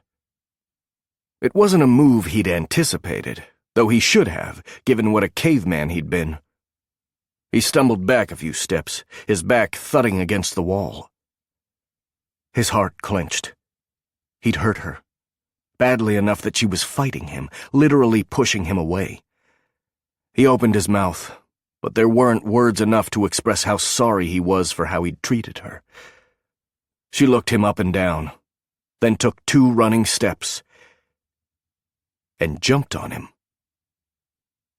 He managed to catch her, and then she was kissing him. She'd wrapped her arms around him, one hand tangling in his hair. With his back to the wall, she couldn't get her legs around his waist, but she gripped his hips with her knees. He felt her start to slide and reached down, grabbing her ass, that glorious ass, with both hands. He squeezed, and she made a little sound, then bit his lip. She didn't hate him. He hadn't scared her. She'd liked the kiss. Even better, she wanted more. He would give her more. He pushed away from the wall, carrying her. The bed was his destination, but with most of his blood in his dick and no way to see, he missed the bed, managing instead to trip on something. He felt himself start to fall and shifted their weight, managing to go down on one knee and then twisting hard. He landed on his back with a thump, Ariel on top of him. Ariel sat up, straddling him. "Robert, are you hurt?" He tried to speak, but all that came out was a groan. Her lips parted, eyes rounding. "You're hurt. I'll—" He grabbed her hips, swallowed, and managed to speak. "Your pussy is right on my dick." It was why he'd only been able to groan. They both looked down. Ariel was astride his hips, her pussy hovering only an inch above the tented crotch of his slacks. He could feel the heat coming off her.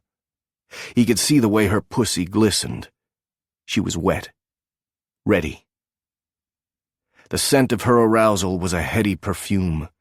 He wanted to taste her, needed to fuck her. Ariel looked at him from beneath her lashes. "I was aggressive. This started out as a DS scene." "And I'm the one who kissed you like some mannerless caveman. I ruined it. And you being aggressive is—" He frowned. Hadn't he spent months and months learning this woman, watching her and figuring out what she needed? She needed someone she trusted to take control. "It's not what you want. You need a dom. You need DS. I don't know what this is. Ariel laid her hands softly on his chest. But I don't want to stop. Do you? No. That was the biggest understatement of his life. I don't want to hurt you. You won't. I trust you. Would she if she knew what he dreamed of at night? It was one of the things he'd kept from her, holding on to that nasty vision that came to him like it was gold he hoarded. You shouldn't. I do, Robert. I do trust you. What I want right now isn't to be your dom. He was trying to ignore how much he liked the view from here. Lying on his back, looking up at Ariel's lovely tits was something he could get used to. I want to take you. I want to fuck you. I want to... He didn't know a way to describe what he wanted that didn't sound like he was an aggressive, violent asshole. She stared down at him. And I want you to take me. I want you to fuck me. This was the woman he needed. The one who challenged him, who forced him to constantly see her anew. He was so fucking in love with her. He'd let go of all thoughts that this had to go one way. He didn't have to prove anything to her except that they were in this together. He let go of the idea that he needed to be gentle with her. His woman knew what she wanted, and it was him. Ariel's hands were still on his shirt. She closed her fingers into fists, then yanked. He lost half the buttons with that first hard pull. She was going for a second, when he gave in, and once more, let pure instinct take over. They were on the floor a few feet from the bed. Robert sat up, wrapping his arms around Ariel as he did. He claimed her mouth, using one hand to hold her hips, force her to stay straddling him. The other hand yanked his tie off. He wouldn't need it again. He broke the kiss, her taste lingering on his tongue. The sweetness of her mouth wasn't the only part of her he wanted to taste. Put your nipple in my mouth. She leaned forward, fingers sliding through his hair as she pressed her breast to his mouth. His lips parted, and he took the tip of her breast. He sucked hard, wanting the contact, wanting to draw blood to the already engorged flesh to make her even more sensitive. He released that breast, taking the other in his mouth, sucking and then nipping her. He heard air hiss from between her teeth. He did it again, gently biting her nipple, but then moved his head back, stretching and pulling on the tip of her breast. Did that hurt? He asked the question, but his early panic, the idea that he could ruin everything with one brutish move, was gone. It was an academic question.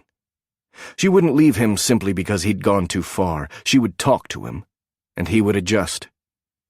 It was what couples did. During sex, in their everyday lives, they made accommodations. Yes, she breathed. He gently kissed the nipple he'd abused. He licked her, because that yes hadn't told him she wanted to stop. And do you want me to do it again? Yes, please, yes. He switched back to the first breast, capturing the peak between his teeth, then slowly biting down, adding pressure until she was moaning, her hips rocking forward onto his stomach.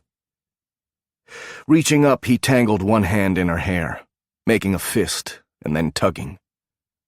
She arched back, his grip on her hair forcing her to offer those sweet breasts and wet nipples up to his mouth.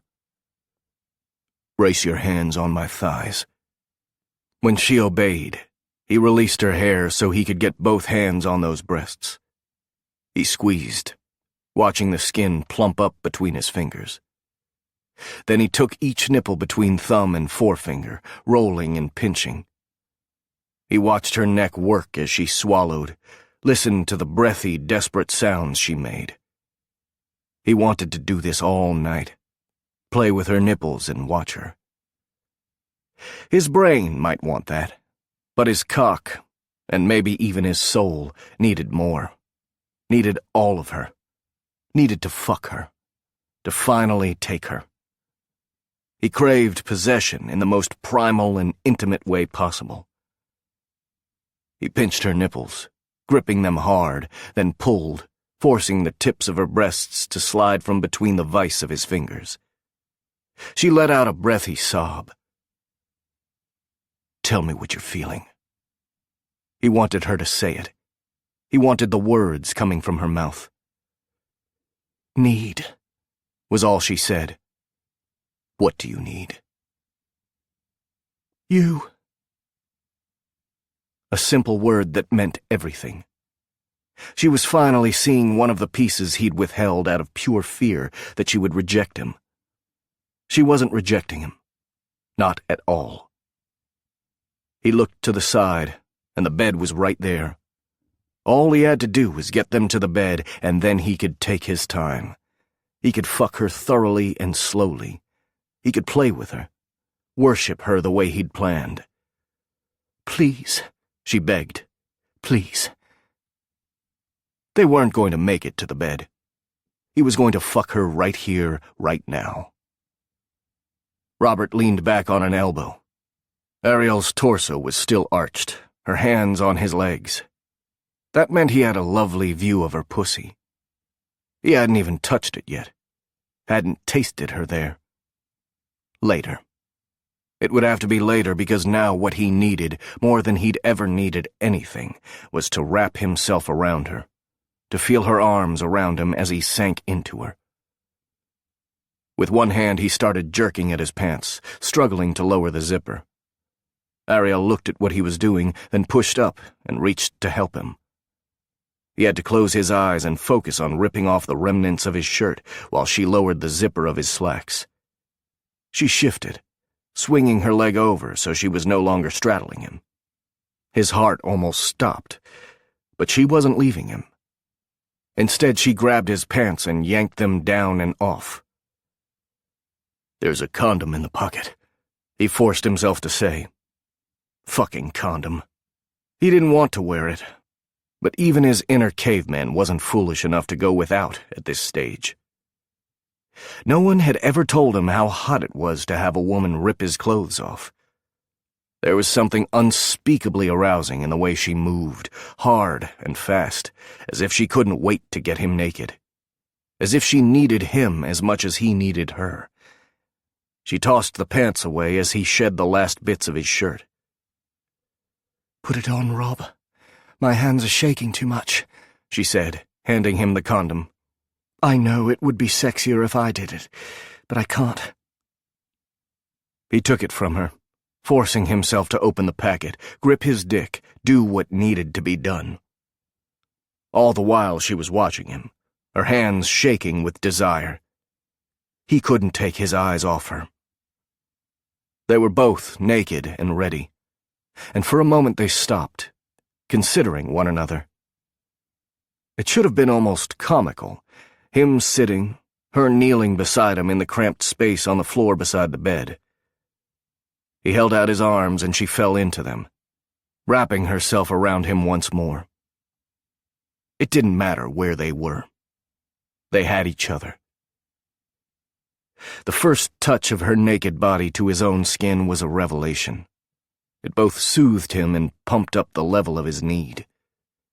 He gripped her knees, forcing her to straddle his legs.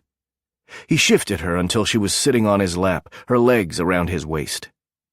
He folded his own legs, so he was sitting cross-legged, her ass cradled by his thighs, her legs spread open and ready. They were tucked in together like puzzle pieces. "Look at me," he demanded.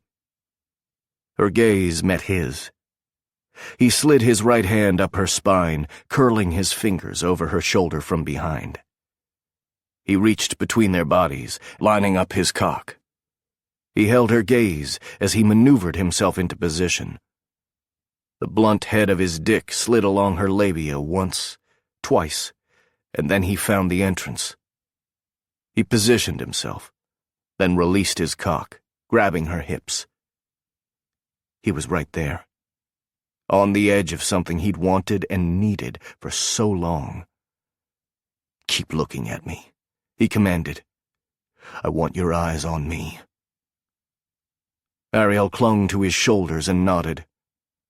He flexed his fingers on her hip and shoulder, then jerked her body down at the same time he pressed his hips up.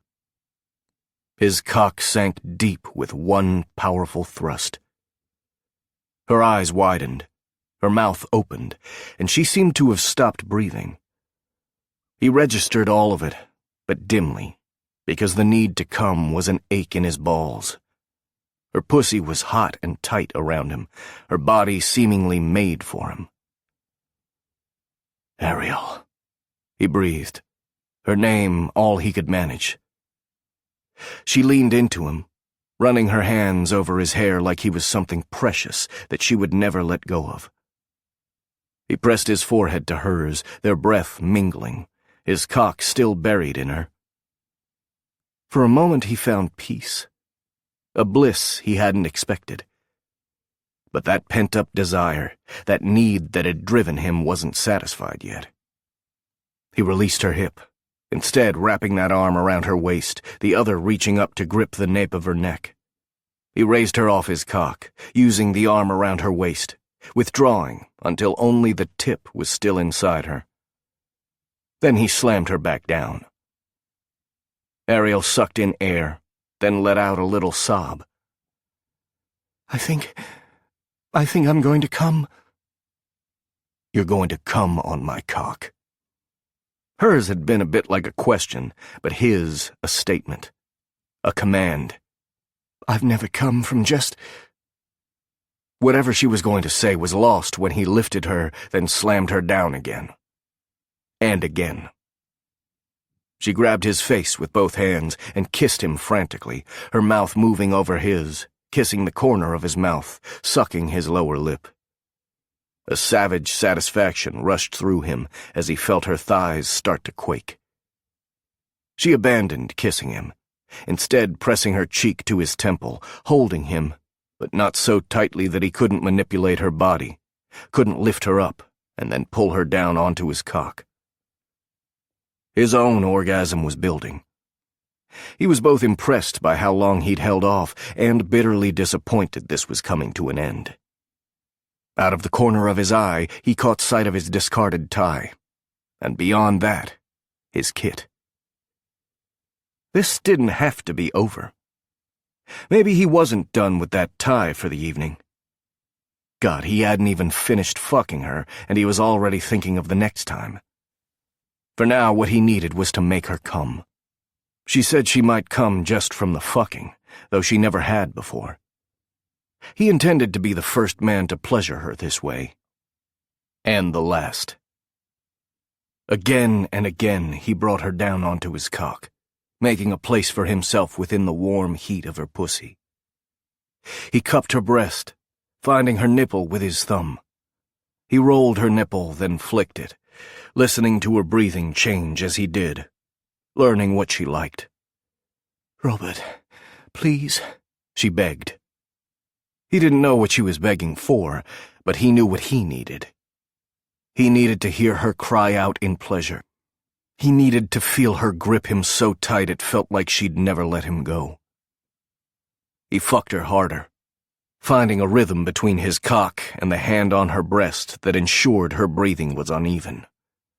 He kept it up until she was moaning in pleasure each time he thrust in. Then he took her over the edge, gave her that bit of pain that would ensure her pleasure. He buried his face against her shoulder and bit her at the same time he pinched her nipple and twisted. Ariel moaned, a sound of pure desire. Her pussy clamped down hard on his cock, and then he was coming. The pleasure he felt with Ariel making him realize he hadn't really understood the meaning of the word until this moment. They held one another tight, as the storm of sensuality passed over and through them. Ariel slumped onto him, the last of the tension leaving her body. Reluctantly, he pulled her off his cock. He shifted so he was holding her in his arms, then managed to get up, walking the 2 steps to the bed. He lay her down in the center. He moved to the small bathroom and took care of the condom. He washed up and rejoined her, not bothering with clothes. When she started to curl onto her side, he stopped her with gentle hands. "No, baby. I want to look at you." He grasped her knees, forcing her legs apart enough that he could see her core. "You're going to keep those legs spread, because I want to see your pussy." Ariel's eyes, which had been half closed, widened. "Rob?" He bent and scooped up his discarded tie, holding it up for her to see.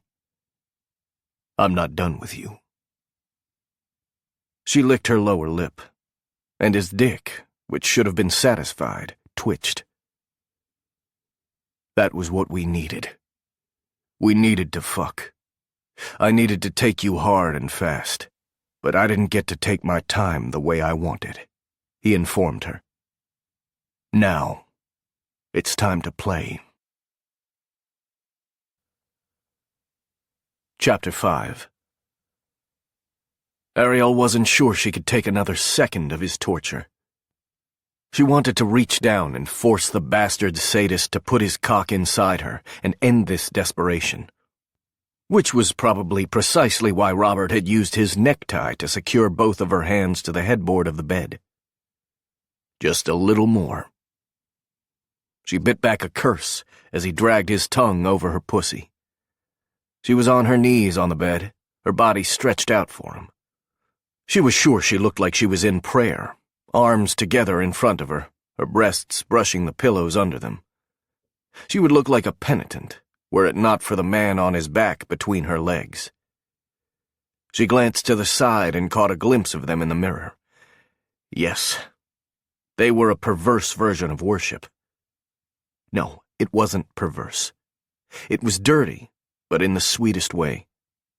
Nothing the man had done to her had been without love and affection, though he was slowly driving her mad.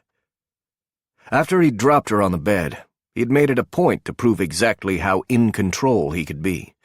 He'd tied her up and slowly explored every inch of her body, first with his hands, and then his mouth and tongue. She'd thought after that first encounter she would need a little time to recover, but long, languid strokes of his tongue had her in full-on heat again. She gripped the necktie she'd bought him for Christmas the year before as she let out a low moan of pure pleasure. She could feel his big body between her legs, broad shoulders forcing her knees wide. She wasn't sure how long he'd been down there, lavishing affection on her pussy, but the world seemed to have faded in that time. There was nothing left but her and Rob and the slow drag of his tongue, the feel of his fingers parting her core so he could spear her with that talented tongue of his. He sucked on her clit, his hands moving to the globes of her ass. He wasn't shy or afraid of anything. At one point earlier, he'd parted her cheeks and played with her asshole. When she'd squirmed at the sensation, he'd slapped her ass and held her down. She'd nearly come just from that. Something about being dominated during sex flat out did it for her. She could certainly enjoy vanilla sex, but she never got the same soul-deep pleasure she did from DS sex. If she were writing a paper on the subject, she would talk about her strictly regimented childhood and an overwhelming need to both please the people around her and be the absolute best at whatever it was she happened to be doing. At times it was almost pathological. She was always thinking, always trying to improve. Not once tonight had she thought of anything but being Robert's little fuck toy. His fingers pressed deep inside her pussy, and she was dying. He'd kept her tied up or held down every second. She hadn't even gotten her mouth on his cock. Her sir knew what he wanted, and he intended to get it any way he could. What would this man be like on a dungeon floor? He would be commanding, demanding. He wouldn't give her a single moment to think about anything other than pleasing him. He would give her whole nights of pure relaxation. She needed him so much. She needed him for the simple fact that she could trust this man with her body and soul. He would take care of her, and she would be free to find her subspace. She would repay him with perfect submission in the bedroom, even when it drove her to the edge of madness. Robert's tongue worked her clit while his fingers fucked deep inside her, curling up and finding that perfect spot. She gritted her teeth as she started to approach orgasm. This was when he would pull out and start with the gentle licks again, chuckling when she moaned and begged him. "Please." The word came unbidden from her mouth. She couldn't stop begging him. She needed to come. She was drawn tight, an arrow that needed to be shot. "Only because you asked nicely." He whispered the words against her pussy and then sucked her clit hard. She screamed out his name as the wave hit her. She was still shaking, the orgasm flooding her system when he slid out from under her, and she heard his feet hit the floor.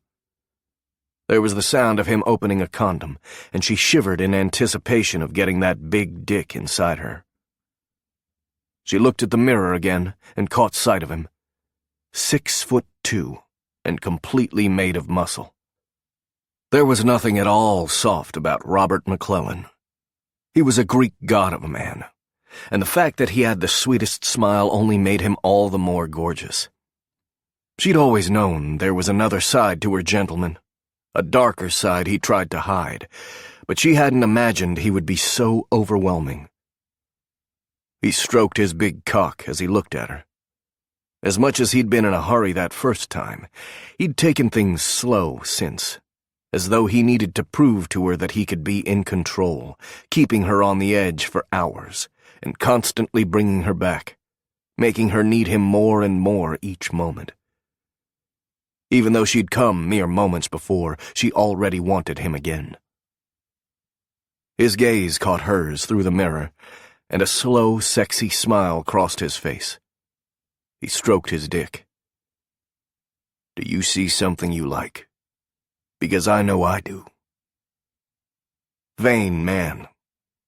"Yes, you're very attractive, sir."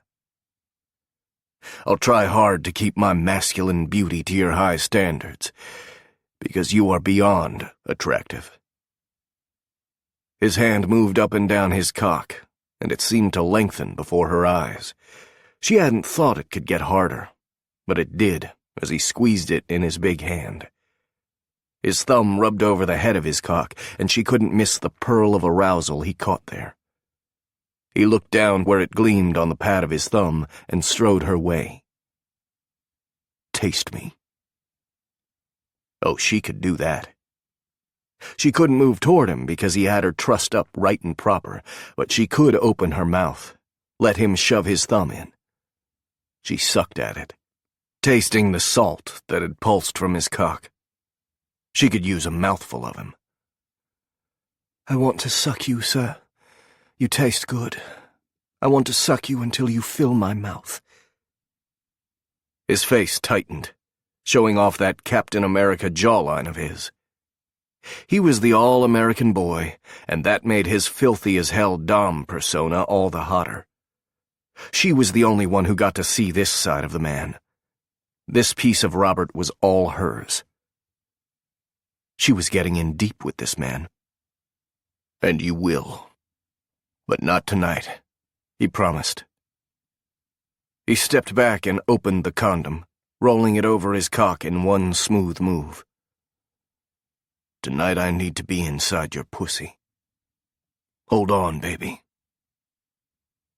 She felt the bed dip as he got in behind her, and she was holding on to that tie for dear life because he wasn't waiting. He gripped her hips and thrust up inside her hard. She was caught between the tie around her wrists and Rob behind her. There was nothing she could do but ride the wave he set off. She turned her head again so she could watch him in the mirror, watch him enjoying her, taking her, dominating her. The picture of him thrusting deep burned into her brain, an erotic image she knew she would never forget. Then she couldn't think about anything else at all, except the fact that his hand had moved from her hip, finding her clitoris and pressing down hard. "I want one more from you. One more before I let myself go." She couldn't deny him even if she'd wanted to. Over the long hours they'd spent together, he'd learned exactly how to make her come. He bucked inside her, and then he was holding her still, pressing himself as hard and high as he could. He lost his rhythm as his body went stiff, and he followed her over the edge. She felt him kiss the nape of her neck before he pulled away from her. He reached up and untied her hands. "I'll be right back, baby." She was exhausted, but in the best of ways. Sore, but happy. It had been a long time since she'd had any kind of sex, much less the athletic fucking Rob seemed addicted to. She was going to need to up her cardio routine. She managed to get the covers of the bed turned down while he was in the bathroom. It was chilly at night, but she wouldn't be cold. She would wrap herself around him and sleep like a baby. Why had she waited so long? She'd known months in that Robert was different. She'd known she wanted him, and that his desire went far beyond a need to attach himself to someone. They fit. And tonight proved they fit damn near perfectly. Even their kinks meshed beautifully. He'd given her everything she needed. The bathroom door opened and he strode out. The man was simply perfection. She took in his muscular body and couldn't help but stare. He stopped mere feet away from her and smiled. "Seriously?" She shrugged and yawned. "Not seriously.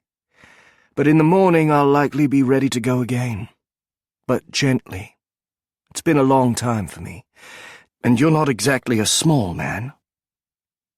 His cock was like the rest of him, built big. He leaned over and kissed her. "I'll remember that. Nights are nasty, and mornings are soft and sweet and gentle. Good night, Ariel. I'll see you in the morning." She expected him to get into bed and cuddle her, but he reached for his pants. "Where are you going?" A little of the glow she'd been feeling fled. He wasn't going to sleep with her? She sat up as he pulled his shirt on. He didn't bother with the buttons, since half of them were on the floor because she'd ripped it off him in her haste to touch him. He slid his feet into his shoes, and his smile had faded. "I don't sleep well, and I don't want to disturb you. I would hold you until you fall asleep, but I'm worried I'll fall asleep too." "I don't mind. I want you with me." He shook his head. "No, I can't do that. I'm sorry, but I have nightmares, and I don't want you to see me like that." "But I can help you." He stepped back. "I can't. I'm sorry. You have no idea how much I don't want to disappoint you. But I can't give you this."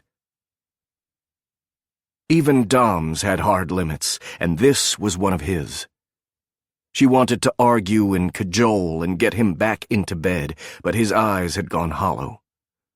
She could push him for selfish reasons, or she could give him the space he needed. For now. "Kiss me again. And if you happen to sneak into my bed in the morning, bring coffee with you." His whole body relaxed, and he smiled again. "A little bit of cream, and a whole lot of sugar. I promise." He kissed her mouth, and her nose, and her forehead, and then her mouth again, before groaning and forcing himself away. "Good night," he said with a sigh. He picked up his kit. She didn't want him to leave. Of course he had bad dreams, and she wanted to be there when he woke up shaking. She wanted to take him in her arms and remind him he was with her and not that crazy woman who'd ripped his mind from him. But he wasn't ready for that. "Good night." I'm next door if you need anything. I mean, anything at all. She watched him leave. It was a while before she managed to get to sleep. Robert stepped out into the hallway, closing the door as quietly as he could. It was late, and everyone should be sleeping, but a quick glance toward the kitchen let him know someone was up. Damn it. He did not have to go down there and figure out what was wrong. He had every right to go to bed and get some sleep so he could climb into Ariel's bed early in the morning and hold her like he would have if he wasn't so fucked up. Ariel. God, she'd been everything he'd dreamed of. Better, really. Being with her... He couldn't process all of it right now. He needed time to really let it sink into his soul that they were together now. They were a couple, and he'd been wrong to push her away. He would make this work. He opened the bedroom door, trying not to wake Tucker, but the light was on, and no one was in either of the twin beds that probably wouldn't fit either he or Tucker. Ariel's bed was a queen. He would fit on that. Oh, he would have to cuddle with her, and he would absolutely take up most of the space. But they could tangle themselves together, and they would sleep fine.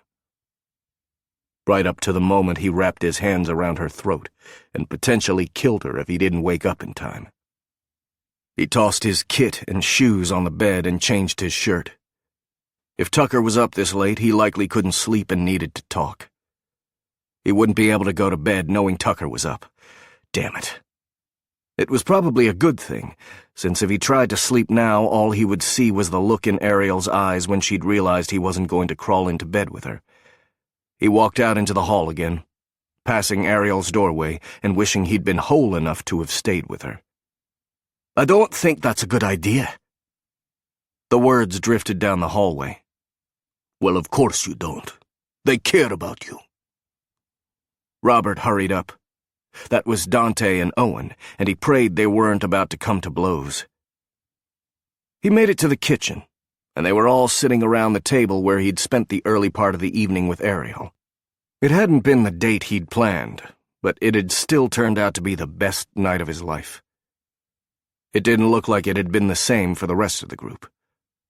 They all looked up as he walked in, and he couldn't help but notice that every one of them had gone tense and alert the minute he'd walked in the room. They relaxed when they realized it was him. Tucker sighed and sat back. Owen's hand came off the knife that was sitting next to the remains of the pear he'd been eating. Dante got up and walked to the fridge. Only Sasha remained exactly where he was. His eyes were red, and his hair slicked back as though he'd dunked it in water at some point. Robert knew that look, and realized why they were all up. How bad was it? Cooling off with cold water was one of the first things they did when the migraines started to take over. Dante flipped the top off a beer. It was disgusting. He wouldn't do any of the things he's supposed to do. It was almost like he wanted to be violently ill. Sasha shot him the finger. "Fuck you, Dante." "It's under control," Tucker said. "I got him cooled off. Rebecca gave him some anti-nausea meds, and we've kept him calm." "And guess who is left to clean everything?" Dante complained. "I'm always the one who cleans things up. I'm sick of it, and we're doing it for people who lied to us." "I thought you cleaned up the room so you wouldn't have to sleep and puke," Sasha pointed out, his bloodshot eyes turning to his partner. "I told you I would do it." "I'm not talking about that, though I suppose it's all part of it. Levi Green says he has the cure." Dante paced. "I want it. I think we should make contact and negotiate with him." Shit. He'd been hoping it wouldn't come to this. "No one is contacting Green. We can't trust him. We can't believe a word he says." "And we can believe Damon?" Dante asked. "Damon took us in." Owen stood up. "I don't know why we're arguing about this. The door is right there. If you two don't want to be here, feel free to leave." Unfortunately, Owen was right, and they might be at that point. You're not a prisoner, Dante. If you want to leave, you can head out at any point in time. I'm sure you'll get to negotiate with Levi a couple of hours after you hit the streets. Or I would immediately be taken into custody by police who wish to turn me over to Interpol, Dante replied. Perhaps even Damon himself would call them. Have you ever wondered how they could get the charges dropped for Robert and Theo, but not the rest of us? I find it interesting. They've managed to save the ones they like. Jax and I still have warrants. Tucker's voice had gone low. You think they haven't worked on it? They have. I've seen the legal bills. You've seen what they want you to see. Dante wasn't moving from his position. He was done with Dante. There's no talking to someone who won't listen. I don't think you need to be involved in our operations if you genuinely feel like we're all willing to betray you. He doesn't think you will betray us. Sasha sounded weary. He thinks you are all being naive. And I'll be honest, I think you are too. I think they aren't telling us things we should know. They won't listen. And now Robert will call Damon, or hell, he'll tell his girlfriend, and I will be out. Dante finished the beer and grabbed another. Or Damon will put me in some form of jail, or turn me over to whoever will pay the most for me. It was all their fears, that they could be caught and lost in some government program, and that would be their end. They would have no future, no past. Nothing but experiments and pain until they died. No one would come for them. No one would care. It was why they'd stuck together even when they annoyed each other. They were the only ones who understood what it meant to survive Hope MacDonald. They owed each other. I'm not talking to Damon, but Dante. You need to decide if you're in or you're out. When we get back to London, we'll all sit down and discuss this. I don't think we should make any decisions without Jax. I will talk about this with you, Dante said, his tone wary. But something has to change, Robert. We can't go on this way. I'm going to bed. You should be careful around the girl. She's not what she appears to be. What? Ariel.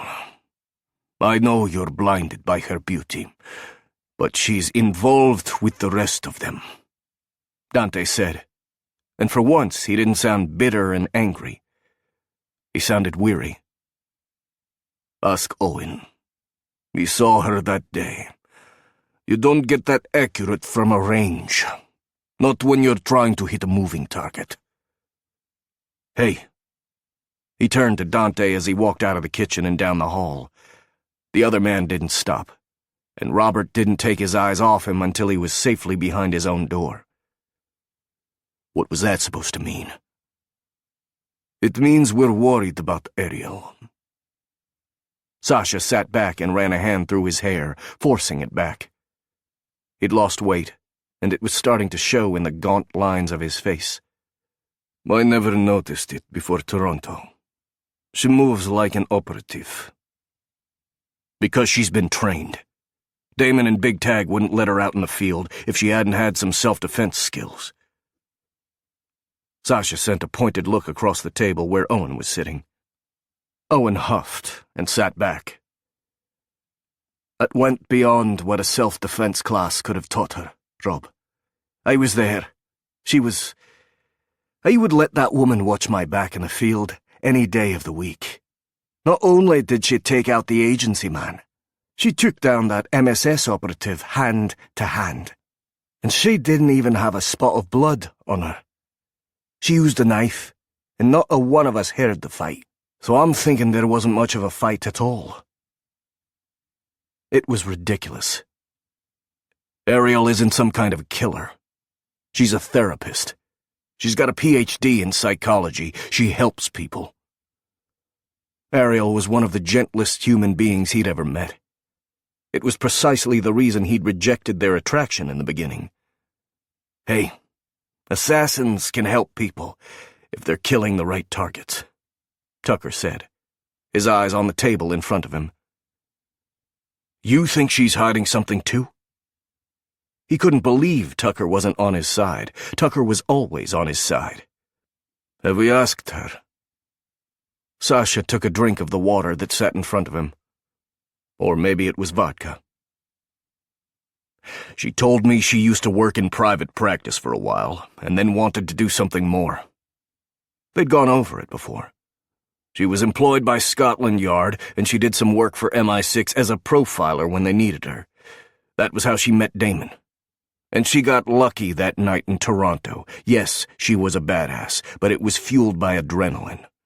She was the only one left who could save you. And she did it with precision, Owen countered.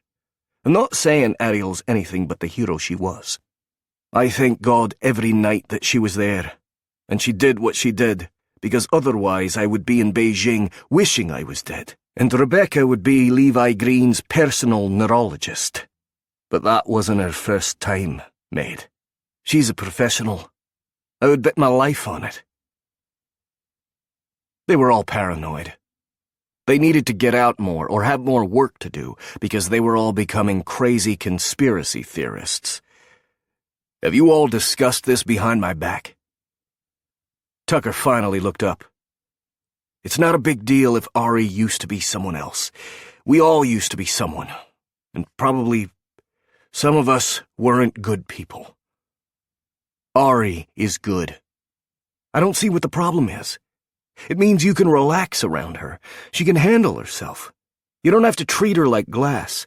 Tell me why you're not still in bed with her. He felt his skin heat. That's none of your business. Tucker shoved his chair back. Of course it's not. And yet here I am, shoving my nose in. You left her bed because of that freaky thing you do in the middle of the night. Where he tries to strangle something, Owen said. I watched him nearly tear apart a pillow one night. He always looks happy when he's doing it.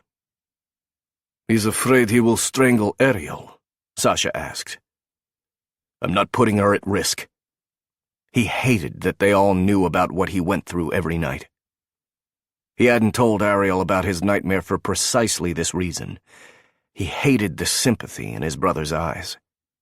He couldn't stand the thought of seeing it in Ariel's. Nor could he risk her finding out about it firsthand. And that's all I'm going to say about it. We should get to bed. We've got to provide security for Rebecca's interview tomorrow. We'll deal with this when we're back in London. Let's just get the job done.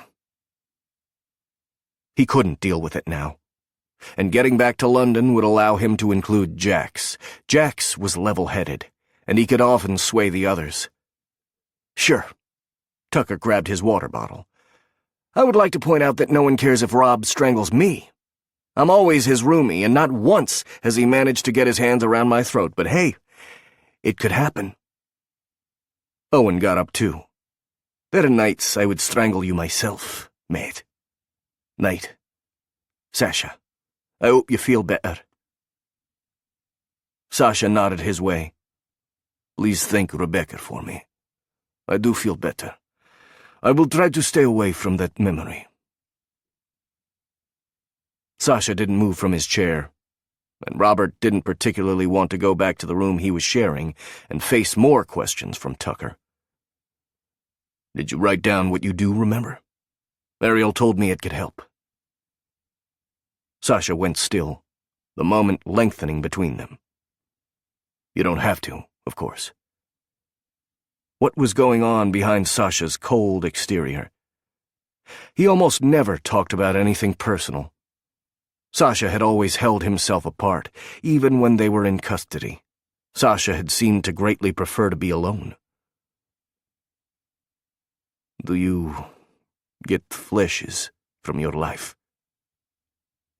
Sasha asked the question with a tentativeness Rob hadn't heard from him before.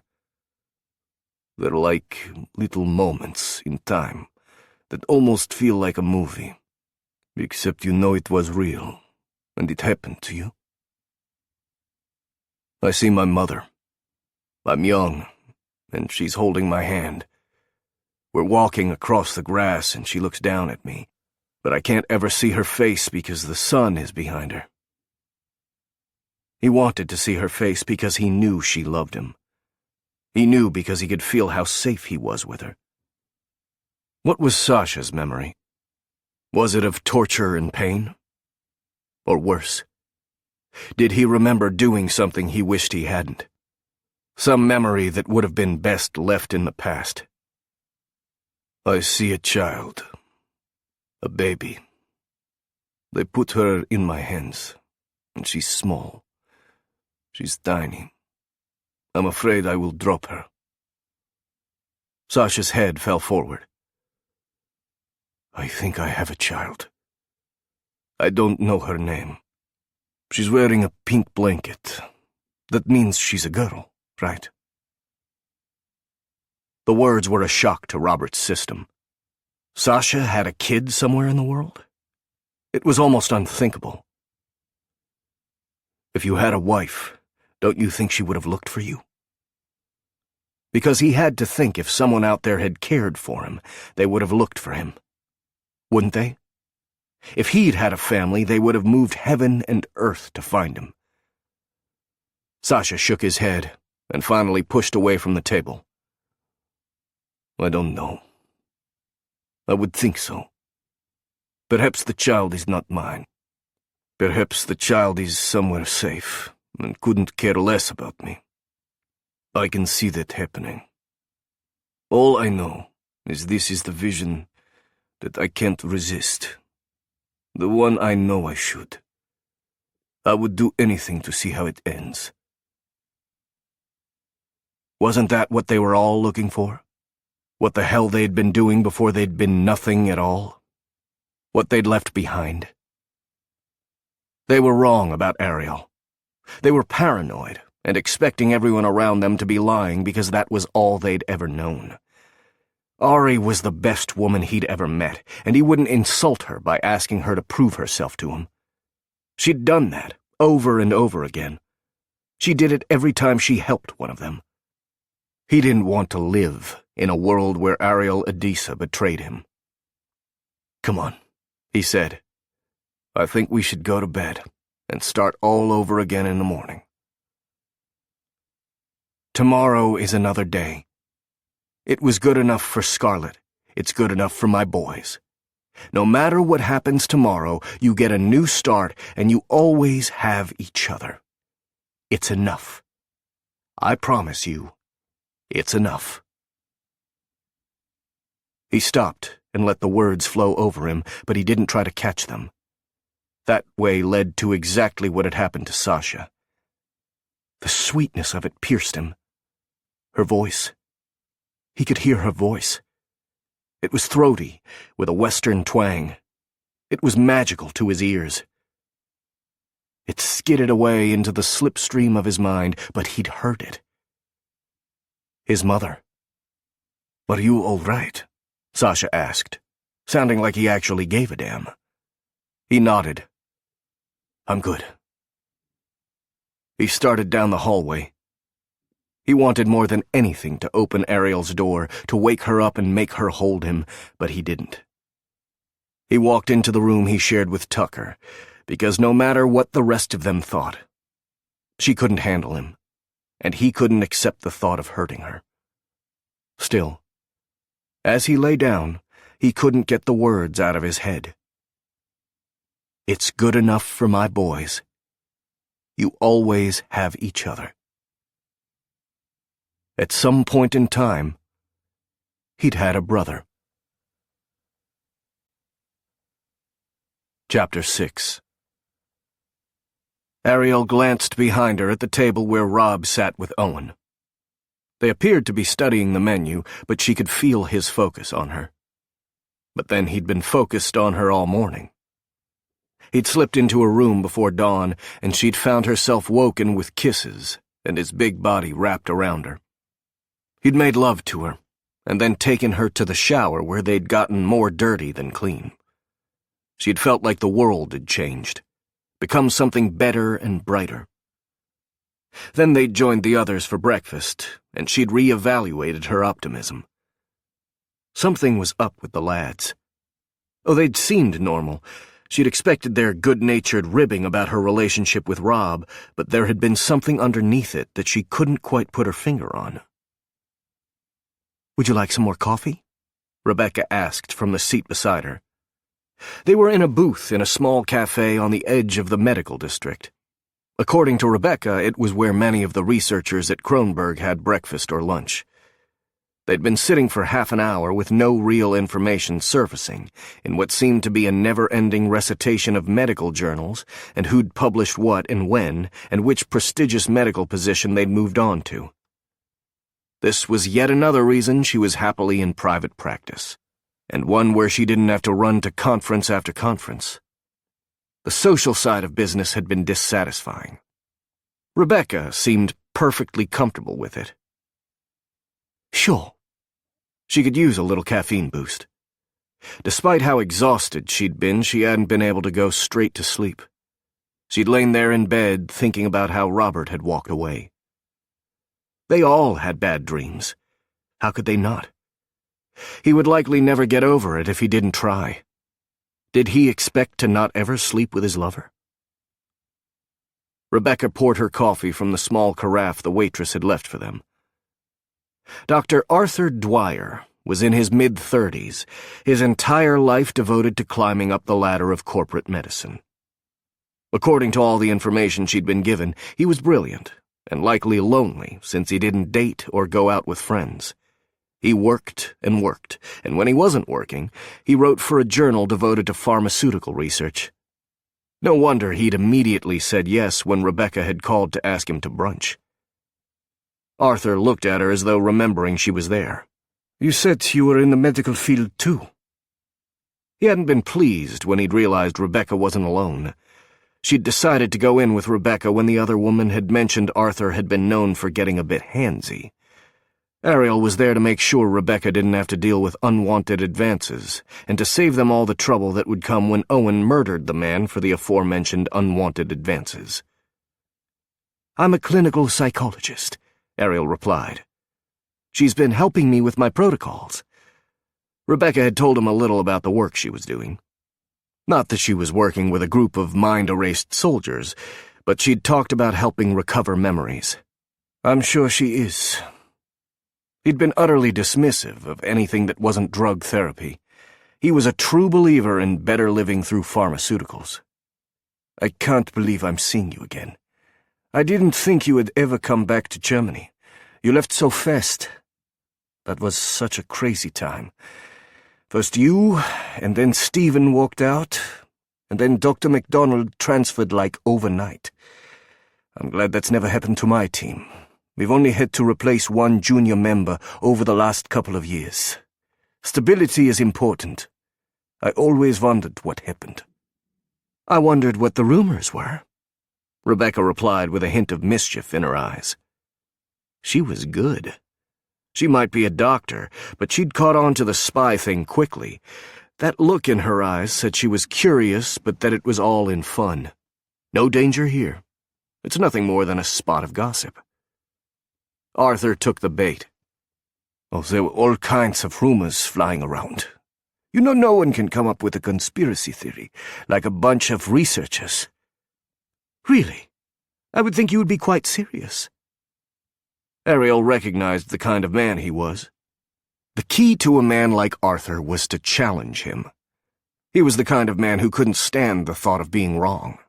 "Oh, we can come up with some crazy stuff." He looked around before leaning in. "There was a rumor that Dr. MacDonald caught you and Reza having an affair." Rebecca shuddered. "No, never. I was married, and even if I hadn't been, I wasn't attracted to him." Rebecca had gotten comfortable with Tucker, but Ariel had noticed she still didn't like to be alone with him. She understood he wasn't the man he'd been, but there was an ugly history there. One only Rebecca remembered. Arthur shrugged. "I never bought that one. The two of you were complete opposites. My favorite theory was that MacDonald was working on something dark. Yes, this was one of the things she would like to know. How much had gotten out? How careful had MacDonald been? Something dark. Arthur's voice went low. MacDonald was an odd one. I'll be honest, she always... What is the word you Americans use? She creeped me out. I'm a very ambitious man.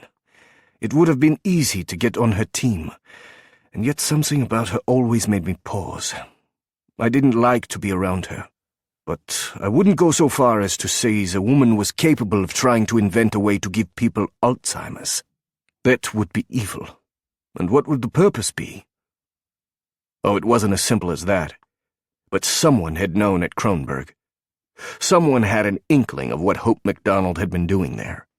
If the rumors had filtered down to Arthur's level, a lot of people had to have known. I miss the rumor mill. The people here could come up with some doozies. At least it's not aliens. Well, I assure you everything I worked on was to cure the disease. Rebecca managed with a laugh, though Ariel could see the way her shoulders had tensed. Of course it was. I actually thought she might be close, given how Kronberg treated anything coming out of that lab. I never worked anywhere else in the company, Rebecca said. There was a difference in security procedures? I would have thought there would be a single protocol. There was for everyone else. Dr. MacDonald's research was treated like pure goat, Arthur said with a long, suffering sigh. While she was working there, the rest of the teams were definitely not as important as hers. If MacDonald needed a piece of equipment, she got it. They would take money from other budgets to give her whatever she requested. As for security, someone came into her office at the end of the day and downloaded whatever she'd worked on. It wasn't allowed on the shared network. We take pains to ensure our research can't be hacked, but they were overly concerned with MacDonald's. I had a friend who worked in tech support who said no one was allowed to work on MacDonald's systems. She had her own tech, and no one else touched her systems. I know. I was surprised to find out the other teams didn't have a dedicated tech, Rebecca said. And then I decided Dr. MacDonald was merely eccentric. And filthy rich, of course. Yes, the woman did have an entitlement problem, Arthur replied. But then she also spent more time with the board of directors than any other doctor here. She and the head of research and development were close. I was surprised she left the way she did. How did she leave? I'd already gone back to the States at that point, Rebecca admitted. I left because my husband and I were having trouble. Not that going home worked. We still ended up divorcing. Ariel knew the real reason Rebecca had left.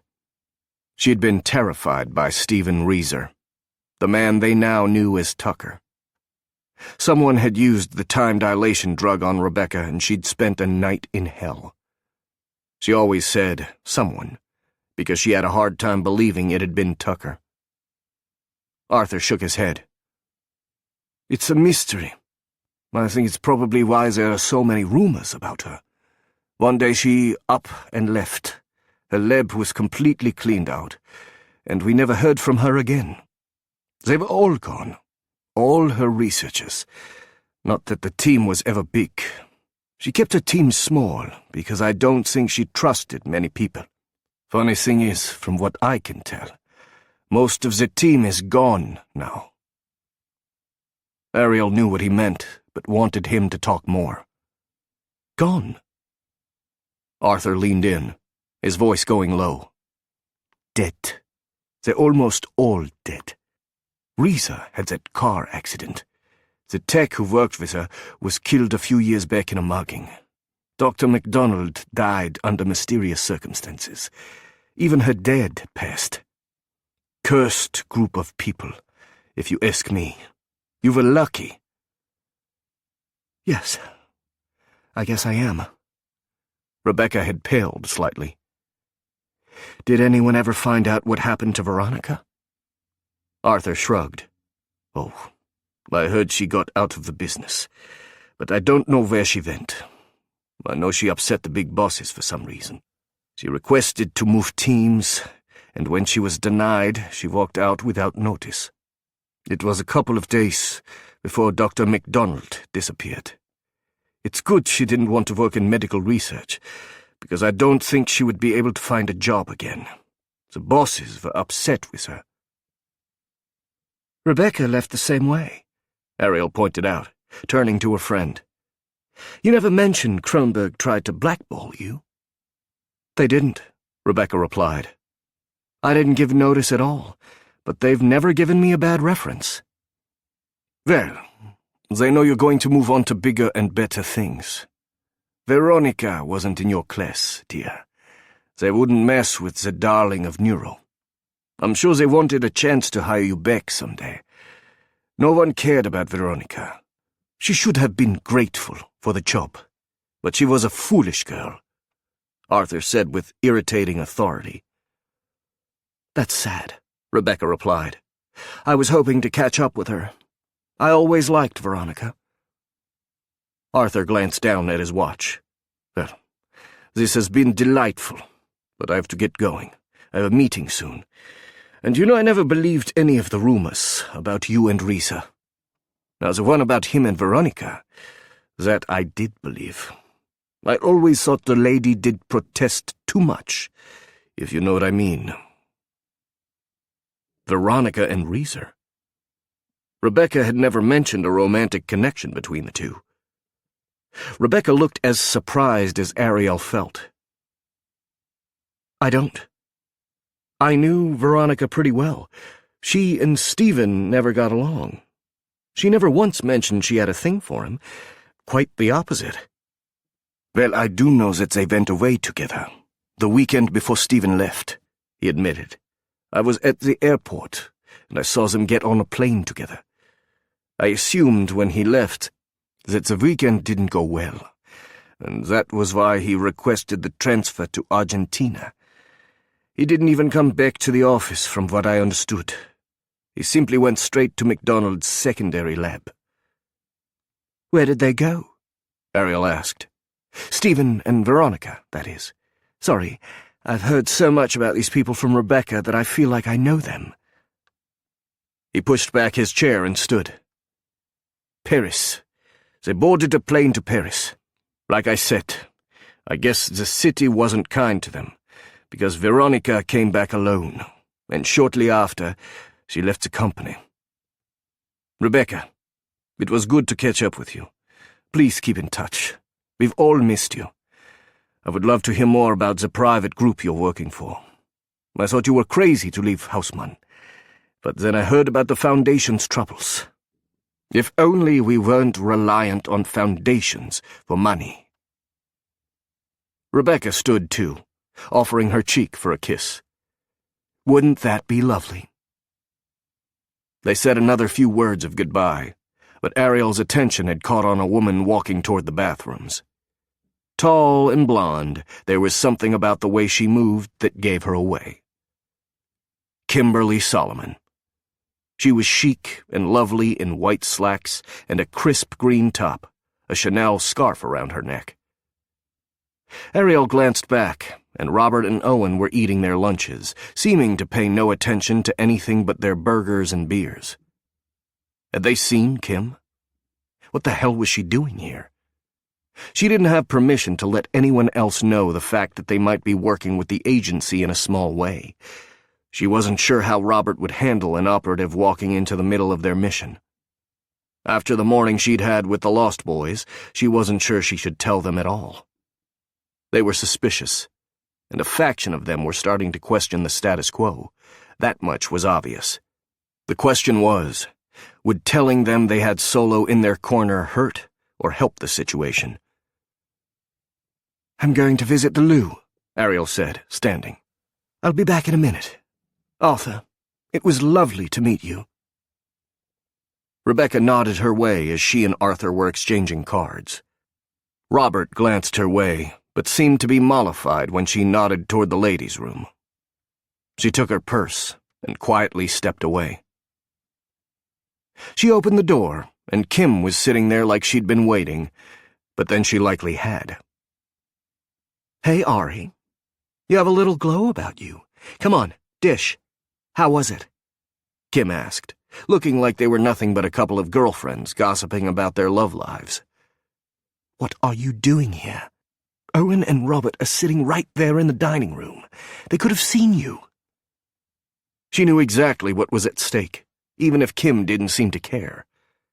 Kim waved that worry off. "They didn't even look at me when I walked by. They were far too busy pretending like they weren't obsessively watching their ladies. They didn't do a particularly good job of it. When that dude showed up and hugged Dr. Walsh, Owen nearly came over the table after him. That research dude was lucky he managed to stop short of touching her ass, or I don't think anyone would have kept Owen off him. Such a caveman, that one. I wish I didn't find it sexy. I should be more liberated, right? You should be more careful." She moved the small trash can in front of the door, so at least they would have a heads up if they suddenly weren't alone. "What if I'd brought Rebecca back here? What if she walks in?" "She doesn't know who I am." Kim sighed and put her Louis Vuitton handbag on the counter. "I'm sorry, but I couldn't help it. I needed to talk to you." "You could have texted. You seemed good at that." How long had Kim been watching? It seemed to Ariel like Kim had some superpower where a person could only see her when she wanted them to. A handy thing for a spy. "I wouldn't risk sending this information to your phone because I don't know who to trust on your team. I know I didn't tip off Levi in Colorado. If I hadn't been following Levi's man, things would have gone differently. If it wasn't me who tipped him off, it had to be one of them. You've either got a mole, or Levi is way better than I give him credit for." She'd thought this through about 1,000,000 times. She lay in bed at night, worried whoever was willing to betray the team would come after Rob. "We're working on the problem. I think I've got it down to 2 men, but I need more time to figure it out. This is a fact-gathering op.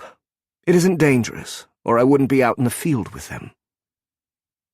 Kim frowned. "It might be getting dangerous. Levi is on the move. I have intelligence that places him on his way here." Levi was the last thing she needed. This was supposed to be simple. "I let Damon and Big Tag know. Maybe we should pull up stakes and go back to London." Kim's gaze turned distinctly calculating. "Or you can let me try to figure out who's communicating with him. Pretend nothing's wrong. Let me watch and track. I can figure this out. Once we know who our mole is, I can work more freely. I'm afraid if I show up again, the mole will dive deep and we'll lose our chance to catch him." That had been exactly Big Tag's plan, too. "All right. I'll run that by the bosses, but for now I'll watch and wait. But I have a question for you. Who are you working for?" "I'm not really supposed to say, but they have your best interests in mind," Kim said. "I promise you. The faction I'm working with is working toward the same objectives you are. They want to shut down the elements inside the agency that want to continue McDonald's work. Beyond that, part of my mission is to figure out who all was in on it. We want to know the names of the companies and individuals who funded her work and any person who was complicit in what happened to those men."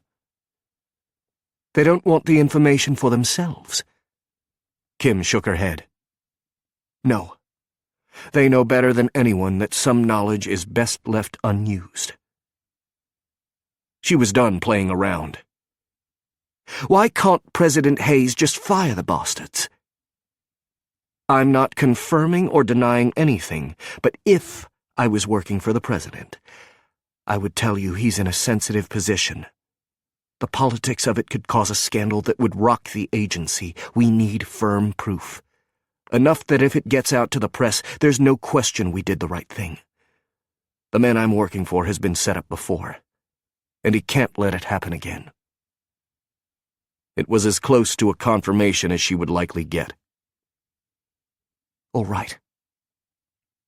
I'm working hard to get the smoking gun we need, but you should understand that Levi has some finely honed survival instincts. He has to know the tides are shifting, and once his bosses are out of power, he'll be out of a job. Good. He shouldn't have one as it is.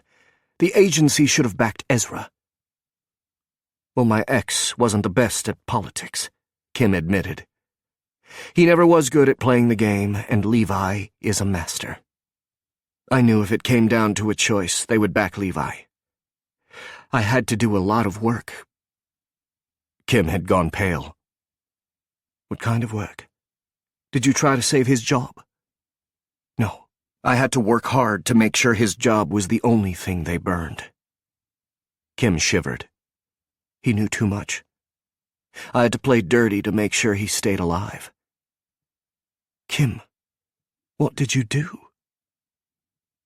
Tears shimmered in her eyes. I did what I had to.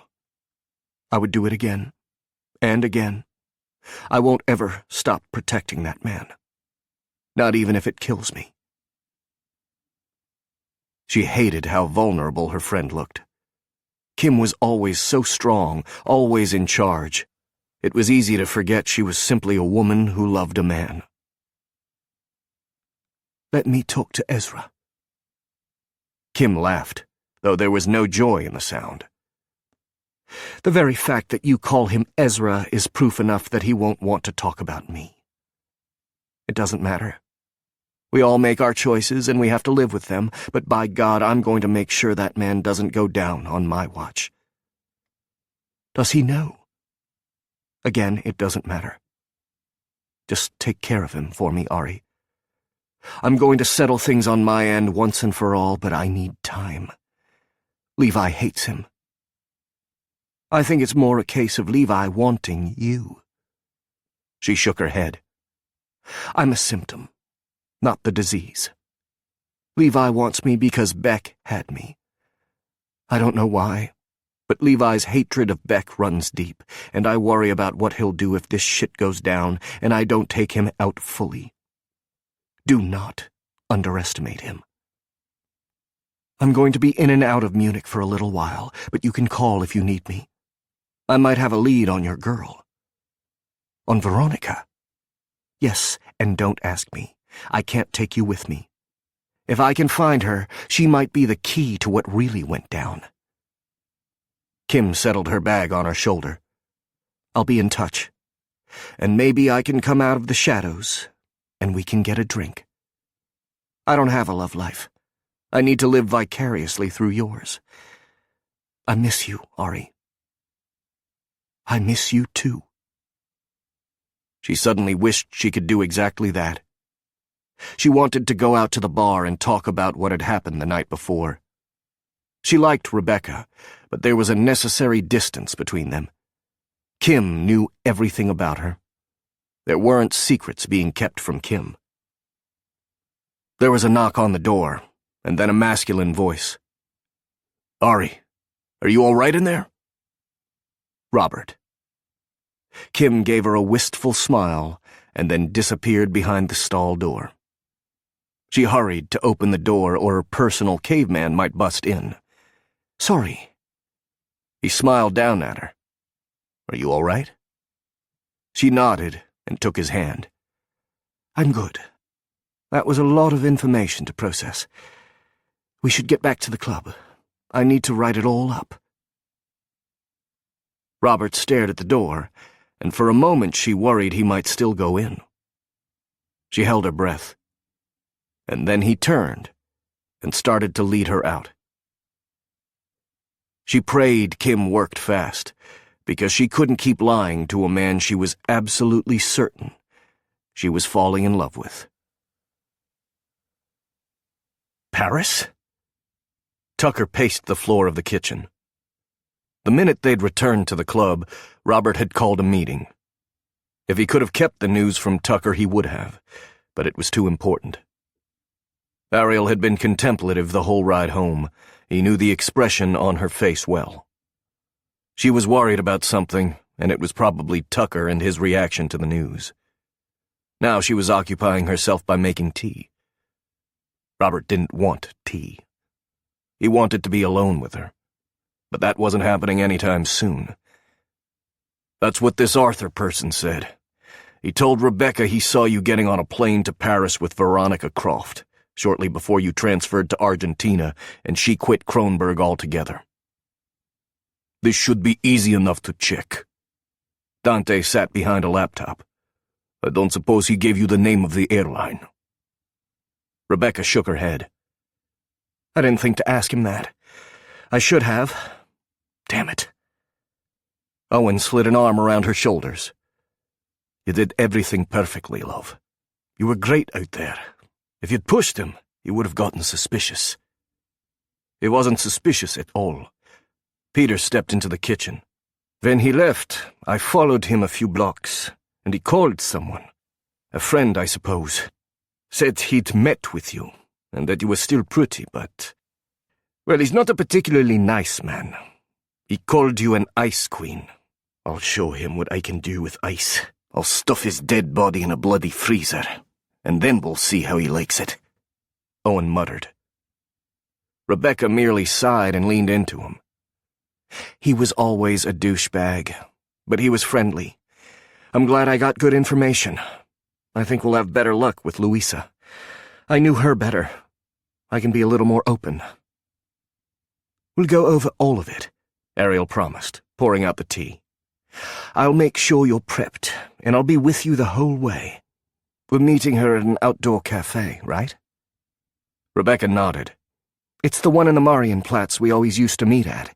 She's kind of a bitch, but she's in on all the gossip. I want to know everything about this Veronica person. Tucker couldn't seem to stay still. Was she my lover? Was she my victim? Well, you didn't do a good job with her, since apparently we don't think she's dead, Sasha replied. Next time you need to be better. Hey. He'd felt some slight sympathy for the man the night before, but Sasha was still a massive asshole. This is serious, and Tucker is asking the same questions any of us would in his situation. I don't see how Tucker getting laid in his previous life has much to do with this.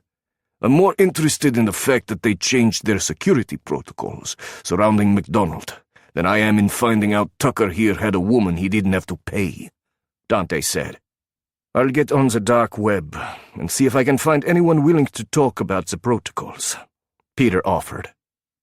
I'll pretend to be a corporate spy. I've done this many times to get information, though usually I had government backing. This time if I get caught, I will have to hope Ian is up for a jailbreak. We'll take care of you, Ariel promised him. It would be good if we could have some understanding of their protocols, if Kronberg still has that information. Robert shook his head. He'd thought this through during the car ride back. It would be old intel. We all know she made her biggest findings after she went on the run. After she left Germany, she wouldn't have been held in check by their protocols. I doubt she shared her findings with them after she left Europe. It would still be helpful to know what her first formulary of the drug looked like. Rebecca thanked Ariel for the tea and turned back to Robert. If I know where she started from, I might be able to better extrapolate where she went. I might also be able to figure out if it's even possible she also made a cure. If Kronberg has her early research, I would love to see it. I want to see how she took the work I did here and twisted it. I want to know how much I'm responsible for. You're not. Owen shifted so he could look in her eyes.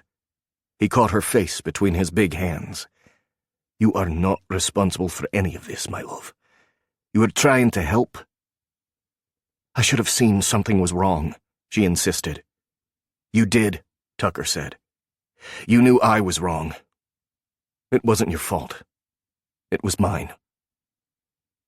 God, we're full of martyrs today, Dante said with a huff. If only Ezra would show up, we would have the Holy Trinity. Fuck you, Dante, Tucker said. You keep offering, and I might take you up on it one day, he said under his breath. He stood and closed his laptop. I'll be in the office. The Wi-Fi is better in there. I'll let you know if I find anything about the flight. I might be able to track them around Paris if I can find the plane they took. Maybe if I look at some pictures of Paris, Tucker offered. No, both Ariel and Rebecca said at the same time. The last thing they needed was Tucker making himself sick. Sasha shook his head.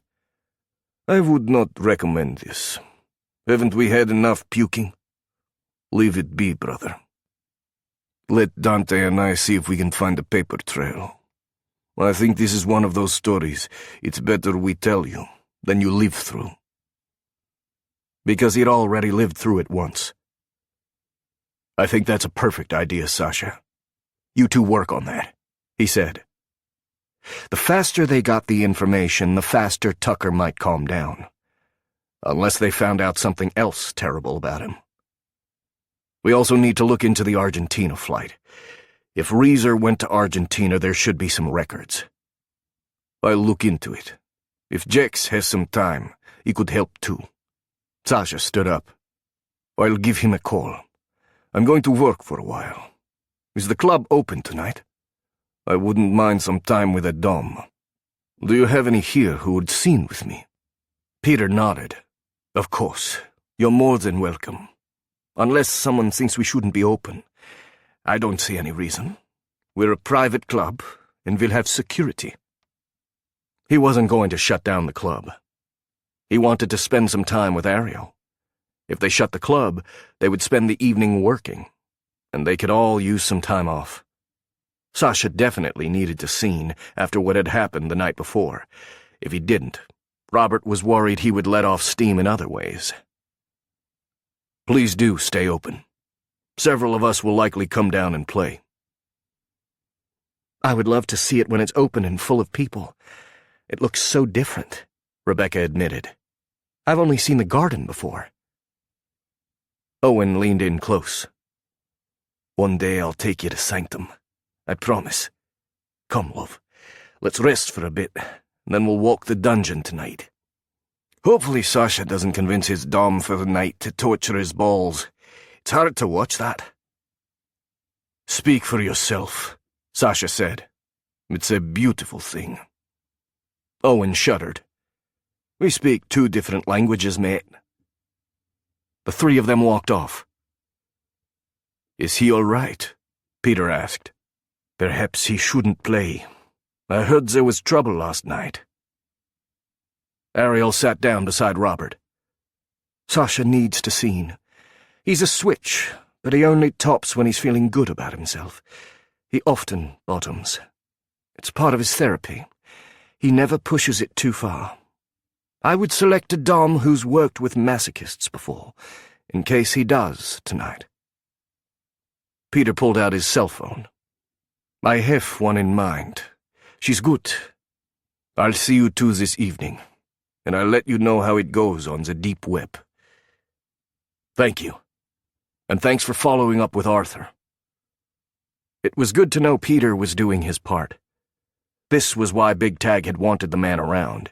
He could work more quietly than the rest of them because he fit in here, knew the language.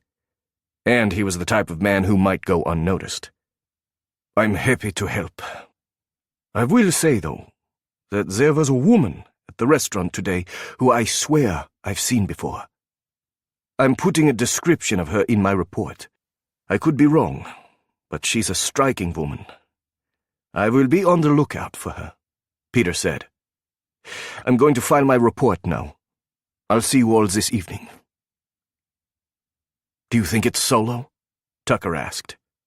Ariel seemed to stiffen. If she is here, we can't know she's not here to help us. I thought you liked her. I did, Tucker replied. But that was before I knew who I was. Maybe she's here to bring me in. She's not going to take you in. If she wanted to do that, she could show up with the authorities, and we wouldn't be able to fight them. But he would try. He'd thought that scenario through. He couldn't let them take one of his brothers. He couldn't trust anyone in the government. Maybe she should take me in, Tucker said. I don't think I want to know what I did in Paris. I don't even like saying the word. Something happened to me there. Or maybe I did something. Veronica Croft was alive after we went to Paris? Yes, Ariel affirmed. she was alive. She came back and quit her job, and that was the last we know of her. You didn't kill her. We can't know that. Tucker had his hands on his hips, his face tight. Maybe I waited until I got back. I don't think so. You went to Argentina before she quit, Robert pointed out. We'll figure it out, Tucker, Ariel promised. Please come out and play tonight. If you're not feeling like topping, you can bottom for a change. Or I can find you a sex worker. I think you should indulge yourself. It's perfectly legal here. It won't be hard to find someone. You know, sometimes I don't even have sex with them, Tucker said, his voice hollow. I sit and talk to them. I lie in bed and wrap my arms around them. God, I'm fucked up. I'll come downstairs and see what happens. I'll be okay. Tucker turned and walked out. Robert reached for her hand when it looked like she was going to go after Tucker. Don't. He needs some space. He'll talk when he's ready. But he needs to talk now, Ariel insisted. How hard was it on her? She wanted so much to fix them all, to put together their pieces and make them whole again. It wouldn't happen. They were irrevocably broken, and no amount of talking about their feelings would fill the empty holes. But they could learn to live with them. They could find their way. He needs to know that we're here. I know you're the therapist, but you've gotten too close to us. Her eyes had filled with tears as she looked up at him. I know I have. I've lost my objectivity. He pulled her close. We need you to be involved with us. Tucker needs it desperately. I wasn't saying something bad about you. In this case, I do know what he needs, and it's space. Let's give it to him. She nodded and wrapped her arms around him, laying her head on his chest.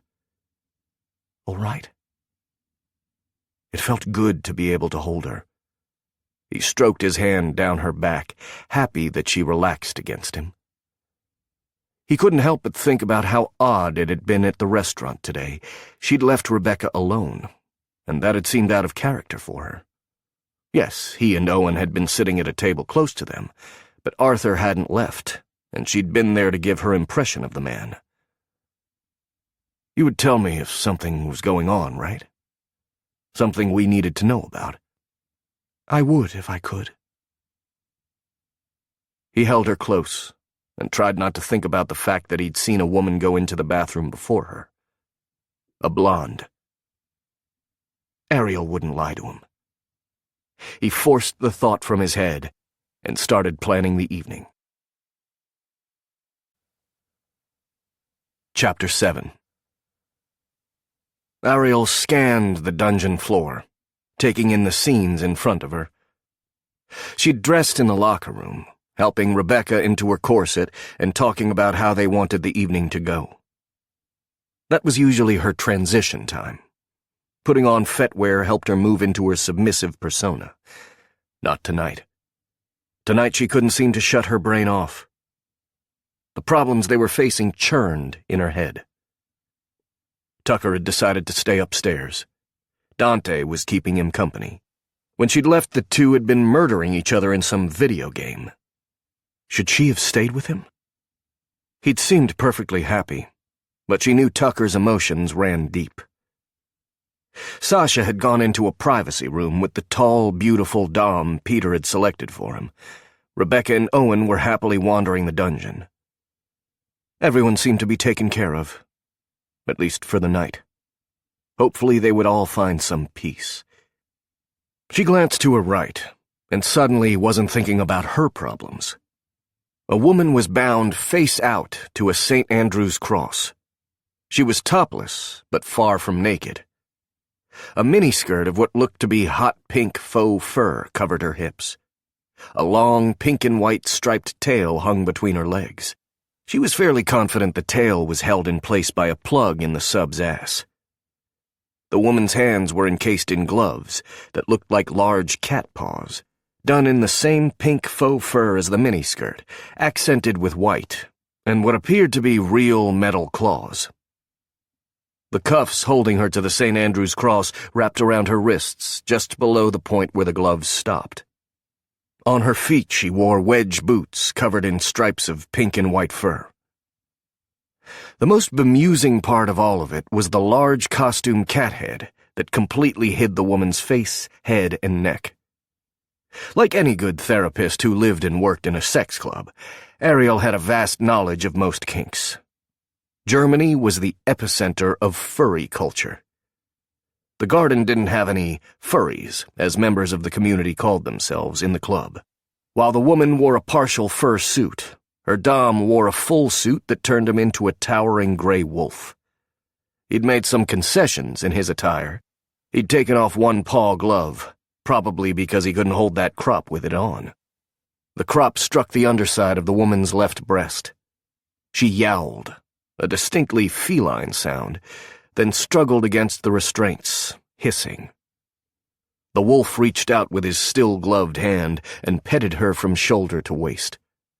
The cat calmed and relaxed back against the cross. She studied the couple, fascinated by the intimacy playing out in front of her. There was an artistry to any BDSM scene, even the furry ones. Maybe especially those. It took bravery and a deep sense of self to allow one's fantasies to be played out in public. This couple obviously had an enormous amount of trust between them.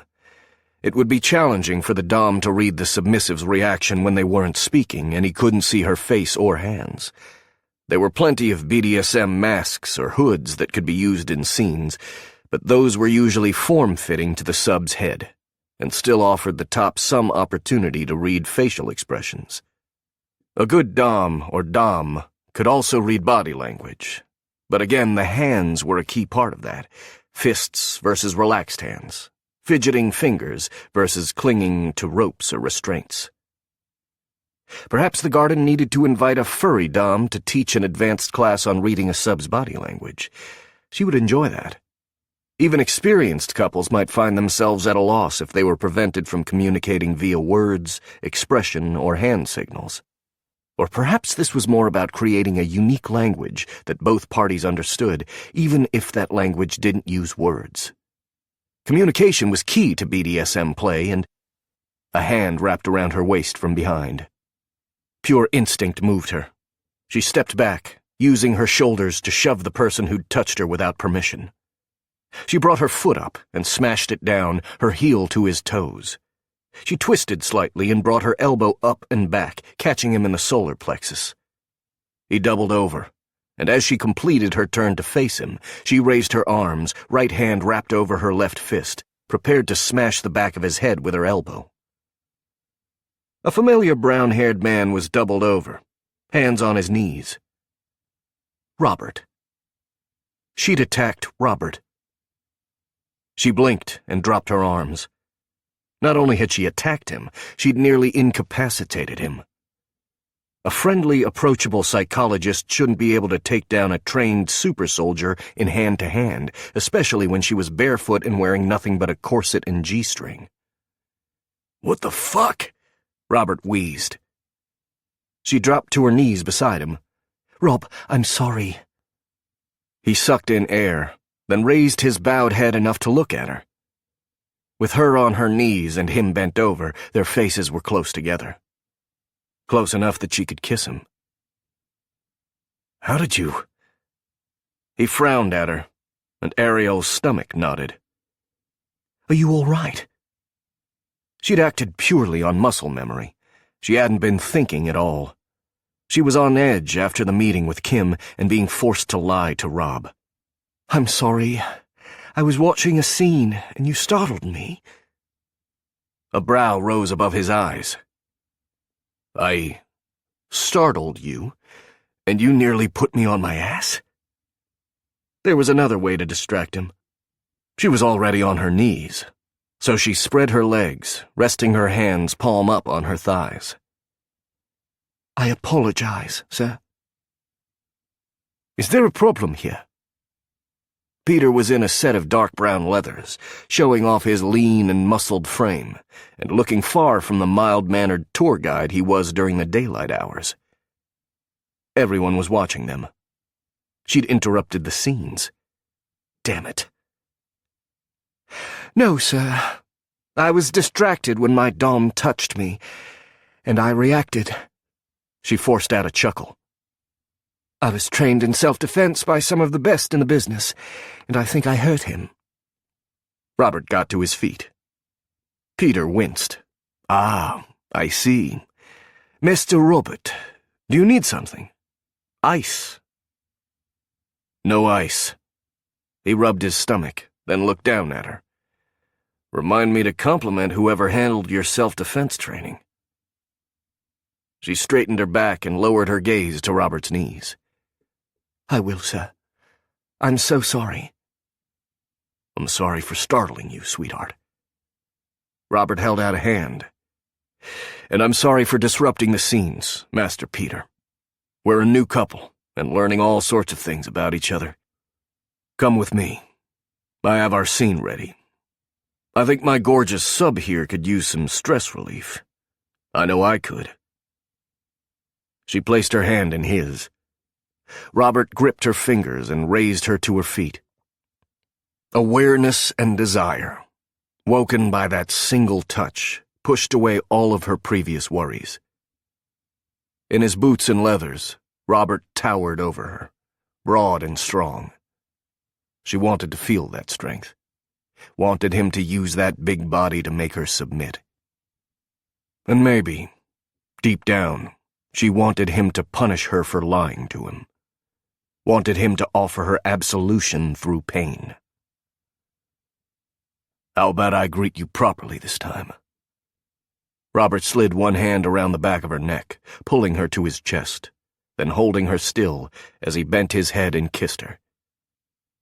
Her whole body went soft, molding against his. She wished she wasn't wearing the corset, wished he wasn't wearing the leather vest. He deepened the kiss, nipping her lower lip, then thrusting his tongue into her mouth. This was what she needed. She needed this man dominating her in the dungeon and being her partner in the outer world. She needed him by her side. She'd never really believed in the mystical, magical one, but this had to be what it felt like to find a missing piece of her soul. Robert broke the kiss, still holding her by the back of the neck, his thumb below her ear. I'm going to push us tonight. A thrill went through her at the thought of seeing where he would want to go. Yes, sir. I want that. I need it. Because I'm lying to you. I want to do things to you. The words seemed to rip from him. Things that are too hard, too rough. Robert taking her roughly. Robert letting go and unleashing on her.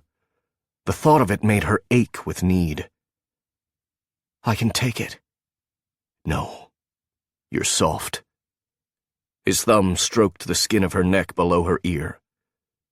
You deserve to be worshipped. Worship doesn't have to be soft. This is a fantasy, and I need it rough tonight. Their bodies were still pressed together, and she felt his cock harden in his leathers. She rubbed her hips against him. I want you to take me, dominate me, fuck me. Help me find the pleasure that can only come when I give up control, when I trust you with my body. And my soul. He was waiting for her to finish, but she couldn't say the last part out loud. When they got back to London, she was going to have a long talk with Damon. She needed to tell Rob everything, the whole story of her life, so this lie wasn't between them. She didn't want to talk any more tonight. Her blood was humming. her skin tingling in anticipation of his touch, and she didn't want to wait a second longer.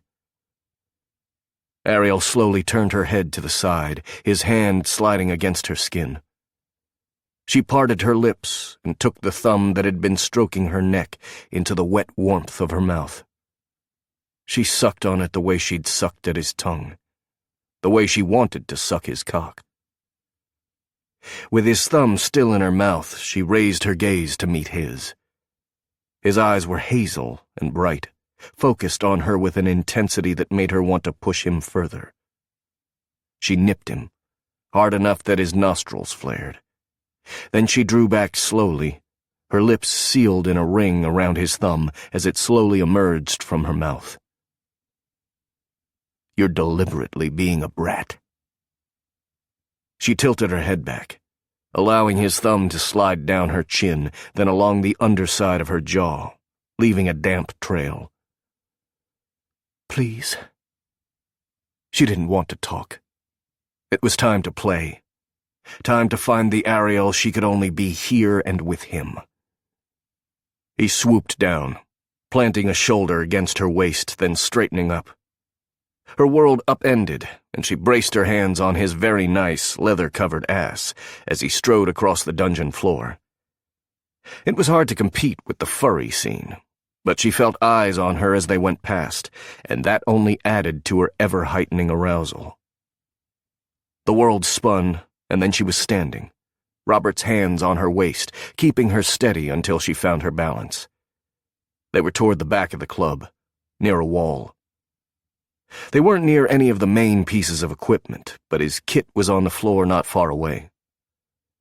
Robert took a step back, putting space between them but not distance. He'd only stepped back so he could watch her. "Take off your clothes. I want you naked." She relaxed, grateful they'd moved past the time for questions. She reached for the closures on the front of the corset. The laces at the back allowed it to be adjusted and tightened, but the hook-and-eye closures on the front were how she actually put it on and took it off. She started at the bottom, undoing the lower third. Then she went to the top, sliding her thumbs under the corset and undoing the closures one by one. When there were only a few middle hooks holding the corset closed, she dropped her hands. She knew what she looked like. The top of the corset was flowered open, her breasts straining to be free. A triangle of skin between the top of her thong and the inverted V of the partially removed corset would also be visible, drawing his attention down to the scrap of fabric that concealed her pussy. She felt powerful, beautiful like this. "Spread your legs," he commanded. She didn't think, merely obeyed. She stepped wide to give him a better view of what he wanted. "You're aroused. I can see how wet your pussy is. You soaked the fabric." His voice was dark and deep. "I'm ready for you, sir," she murmured. Beyond ready. If he wanted to fuck her that minute, she could handle him. No one had ever gotten her ready for sex merely by being in her space. His gaze slid up her body to her face. "I assumed part of being ready meant obeying me." She frowned. "Sir?" "I told you I want you naked. You're gorgeous and wanton, but you're not naked." His voice deepened. "You know exactly what you're doing. Topping from the bottom." She hadn't thought of it that way, but he was right. She had been trying to tempt him. He knew her well. She released the last closures of the corset, letting it fall. Her breasts felt heavy with need. She drew her shoulders back, offering herself to him, begging him to touch her. "That wasn't my intention, sir." "I think you're lying to me." Her breath caught, and the whole world seemed to freeze. She looked at him from beneath her lashes, but for once his face was unreadable. "Take off the panties," he commanded. "And that's 2." She stripped off the thong, losing a bit of her grace in her haste to obey. To what, sir? He stared at her, determination clear in his gaze. Robert was indulgent. In the vanilla part of their world, he would be gentle.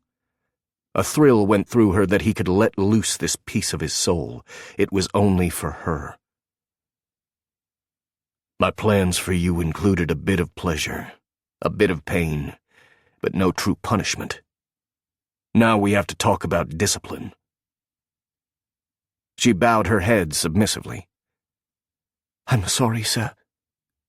Are you? He cupped her chin with his hand, forcing her head up. I don't think you are. I think you want, no, you need, something more tonight. I was going to give that to you, but now I'll have to stop and punish you too. She winced. She had been topping from the bottom. You're right, sir. I'm sorry. You thought I wouldn't give you what you needed. You don't see all the different parts of me. You think I'm made of glass or something. You don't see the part of me that isn't soft, the part that needs you to be rough.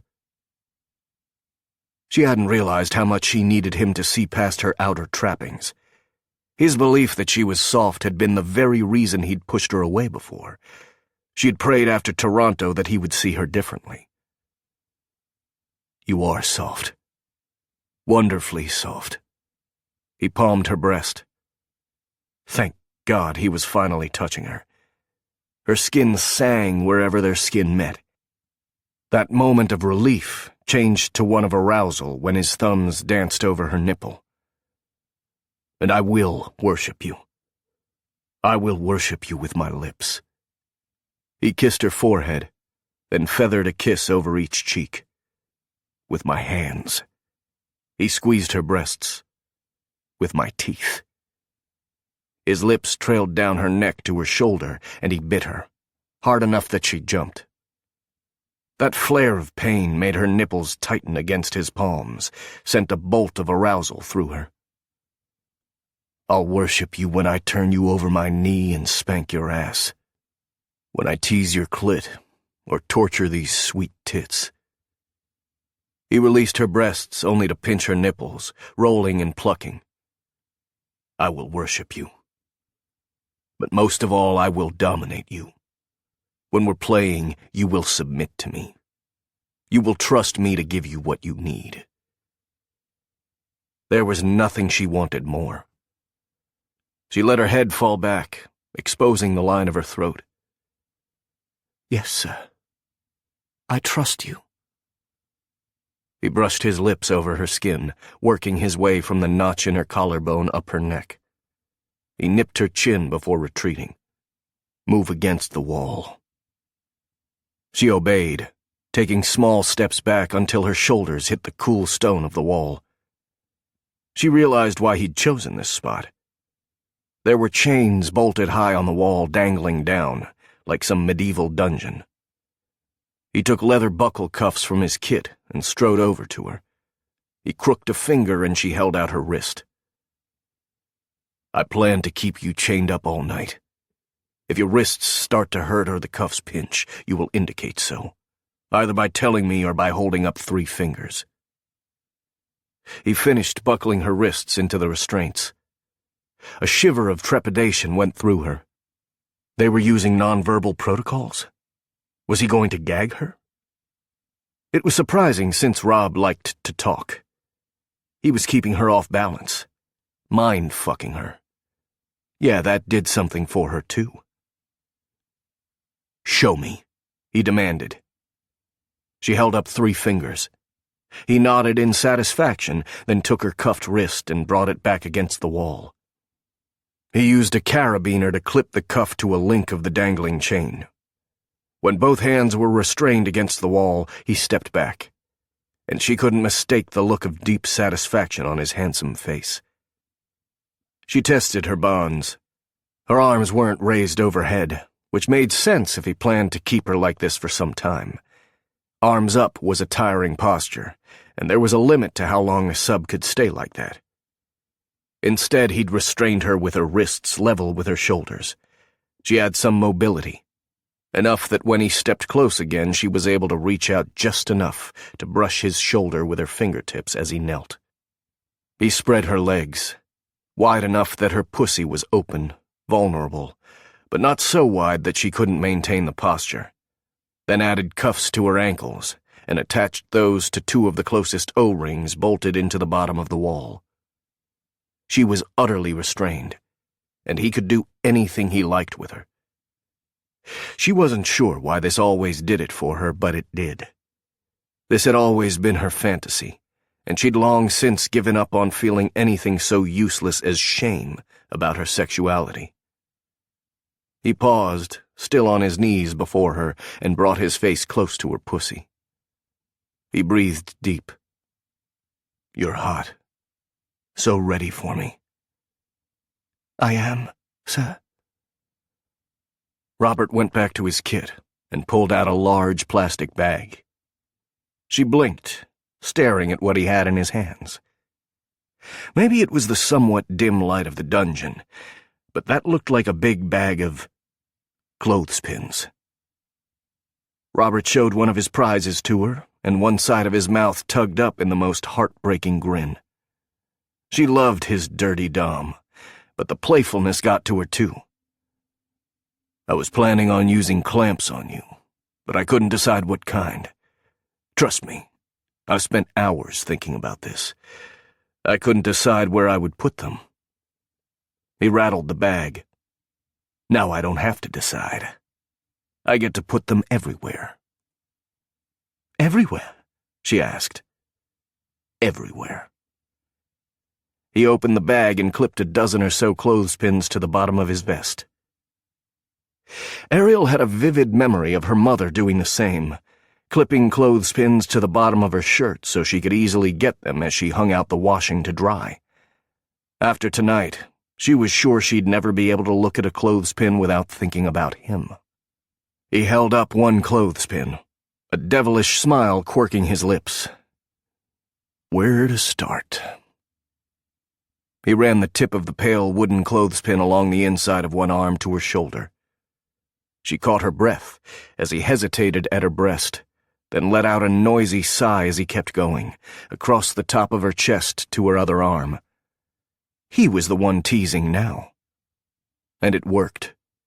She wanted that stupid clothespin. Her breasts ached with need. He repeated the motion, and this time she thrust her breasts toward him. He paused, the clothespin at her collarbone. "You want me to clamp your sweet nipples?" "More than anything." "Yes, sir. Please." "What if I make you beg?" Begging wasn't something she would do with anyone she didn't trust. But here, it was all simply part of the game. "Then I'll beg. Please, sir. Robert, please. I need you." "It will hurt. This clothespin will bite down hard." He was making her crazy talking like this. I know. I want it." He trailed the clothespin down the center line of her body, between her breasts, over her belly button to her pussy. "And what if I want to start here?" "Then I'll beg you to clamp my pussy, sir." "Your clit." He rubbed her clit with the clothespin. The wood, which had felt smooth against her flesh before now, felt hard, the edges sharp, the metal of the spring cold. "Would you beg me to clamp your clit?" She whimpered. "Answer me," he commanded in his deep, dumb voice. Yes. She rocked her hips forward, sliding against his hand. "I would beg you to clamp my clit. I would beg you to torture my pussy." Excellent. She heard the clothespin clatter to the floor, but before she could get too disappointed, he bent his head and sucked one nipple into his mouth. The sensation sent a jolt of desire through her. Her body went taut, and she found herself on her toes. She tried to grab his head, to hold him to her breasts, but the chains wouldn't allow it. She moaned in pleasure and frustration, and he drew his head back, nipples sliding from between his lips. He treated her other breast to the same delicious tug as he let it slide from his mouth. He was breathing hard when he cupped her breast, lifting it. She looked down and saw the hard bulge his cock had made in his leathers. His thumb brushed her nipple, bringing her attention back to her breast. He plucked a clothespin from his vest and squeezed it open. She held her breath, her heart hammering in her chest as he lowered it toward her. Only for him to veer away. He instead pinched the underside of her breast with the thumb and forefinger of his other hand, then attached the clothespin there. She let out the breath she'd been holding, only to gasp. With each inhale, the clothespin jiggled, sending fresh bolts of sensation the short distance between the clothespin and her nipple. He added a clothespin to the same spot on the other breast, then stepped back. How does that feel? It hurt, but she was extremely aroused, so the pain fed her wanting. Odd. It's not what I expected. He nodded, as if that's what he'd thought she'd say, and selected another clothespin. Again he clipped it to her breast, this time beside her nipple. Ariel closed her eyes, concentrating on the feeling of his hands on her. Again and again he pinched the skin of her breast, then snapped a clothespin into place. It had been a long time since anyone had paid this much attention to her breasts without touching her nipples. She hadn't realized how hot it would make her, how much she would like the short burst of pain, followed by the lingering warmth from the pinch of the clothespins. She heard Robert step back and opened her eyes. He was watching her with a hungry gaze. She looked down, examining his handiwork. A ring of 6 clothespins circled each breast. Her nipples, untouched in the center, were ruched up tight. She licked her lower lip and brought her gaze to meet his. More, please, sir. Robert growled and lunged for her. She arched her back, offering her already wonderfully abused breasts, but he didn't wrap his arms around her or reach for her nipples. He hit his knees, grabbing the inside of her thighs and forcing her ass back against the wall. He spread her open, then leaned in and licked her pussy, one long stroke up to her clit. Her breath fled as his tongue glided over her. She hadn't expected it, hadn't had time to prepare herself mentally for how desperately aroused and therefore wildly sensitive she was. She tried to clamp her thighs around his head, but he held her open. He nipped the flesh at the top of her pussy, his lower teeth and lip almost brushing her clit. She wrapped her hands around the chains, needing the balance they provided. Sir, please, I need to come. You don't come until I give you permission. He smacked the inside of her thigh, sending a delicious thrill through her. Look at me. She looked down, past the clothespins, to where he knelt between her legs. Holding her gaze, he stuck out his tongue, flicking her clit. She could have come then. She was ready. The bondage, the clothespins, every delicious word he'd said, they were enough. They'd brought her to the edge. But her dom had told her she couldn't come until she had permission. The part of her that needed to submit, that needed to not be in control, forced her to hold back the orgasm. I want to come, sir, she begged. Robert surged to his feet. Open your mouth. Eagerly she obeyed, hoping he'd kiss her, or maybe he'd loosen the chains, lower her to her knees, and slide his cock into her mouth. Stick out your tongue. Again she obeyed. This is your punishment. He raised a clothespin, squeezed it open. He positioned it on her tongue, then released it. She whimpered as the clothespin bit down. It hurt, and not with the sweet arousal-tempered burn of the ones on her breasts. He raised a second clothespin, and her eyes widened. "You earned 2, he reminded her softly. She shook her head. Robert looked pointedly at each hand. He'd given her a signal she could use if this was too much.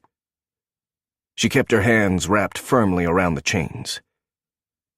Though her job was helping other people express their feelings through words, she wasn't sure she could fully explain what she felt in that moment.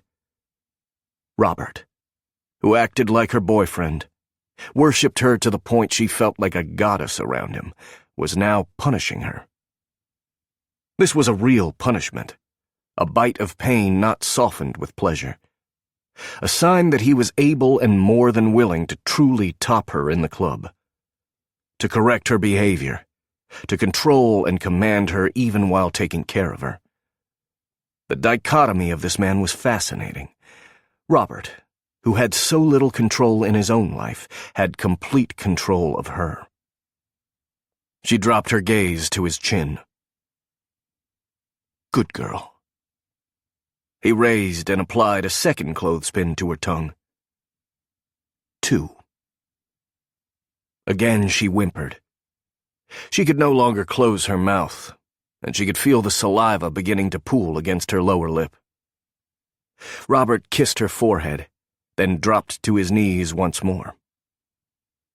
Ariel wanted to look down at what he was doing, but she stared forward, letting the sensation roll over her. She couldn't think about anything but what he was doing to her body. The clothespins pinched, but they were doing their job. They were forcing her to stay in the now, to concentrate on him. His fingers slid along her labia. He stroked every plump, damp fold of her pussy with his fingers, as if he were memorizing her by touch. She sighed in pleasure, her breath catching when he came close to her clit, but he never touched it. He took his time, playing with her as if she were his favorite toy, and as he did, her need grew and grew, swelling inside her so that with each breath she was aware of every inch of her own skin. Then he tugged on her labia. "This isn't punishment. This will hurt, but it's not punishment. It's pain because you need it." There was a pause, and then she felt the open clothespin slide over one side of her plump pussy. She held her breath. Robert released the clothespin. It bit down, pinching hard and tight. She shrieked and danced onto her toes. Robert switched to the other side of her pussy. Again, she felt the clothespin slide into place. "You need it, and I need to give it to you." He released the pin, and a fresh wave pulsed through her, centered on her wonderfully tortured pussy. "And," he growled, "I like playing with and tormenting this sweet pussy." The sharp, stinging pinch faded to a warm pulsing that was neither pleasure or pain, but both. Ariel shifted her hips side to side, feeling the clothespins clack against one another. Robert tugged one gently, and she thrust her hips out. "Beautiful," he murmured. She felt the tug as he unclipped her ankle bindings from the wall. She let her mind float, finding that wonderful peace where she didn't have to make any decisions, where she didn't have to try and decipher another person's actions or words. There was no ambiguity here. He ordered. She obeyed. "Look at me."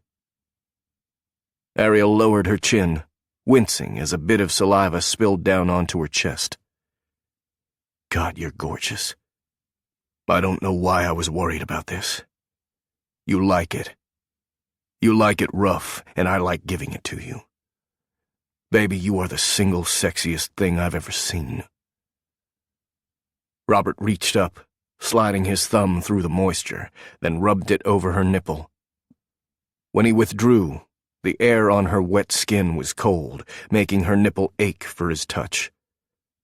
He repeated the caress on the other side, dampening that nipple too. Brace yourself. Robert grabbed a hold of her hips. Unsure what he was about to do, but trusting him fully, she adjusted her grip on the chains and held tight. Robert lifted her hips up and away from the wall, her feet leaving the floor. For a moment she was suspended in the air, her body weight supported by his massive, muscled arms. Robert adjusted her so that her thighs were on his shoulders, her back resting against the wall. "Don't try to hold yourself up," he ordered. "I've got you. Trust me." Ariel relaxed her shoulders and arms, letting her weight settle on him. His hands were on her ass, supporting her from below, his face only inches from her pussy.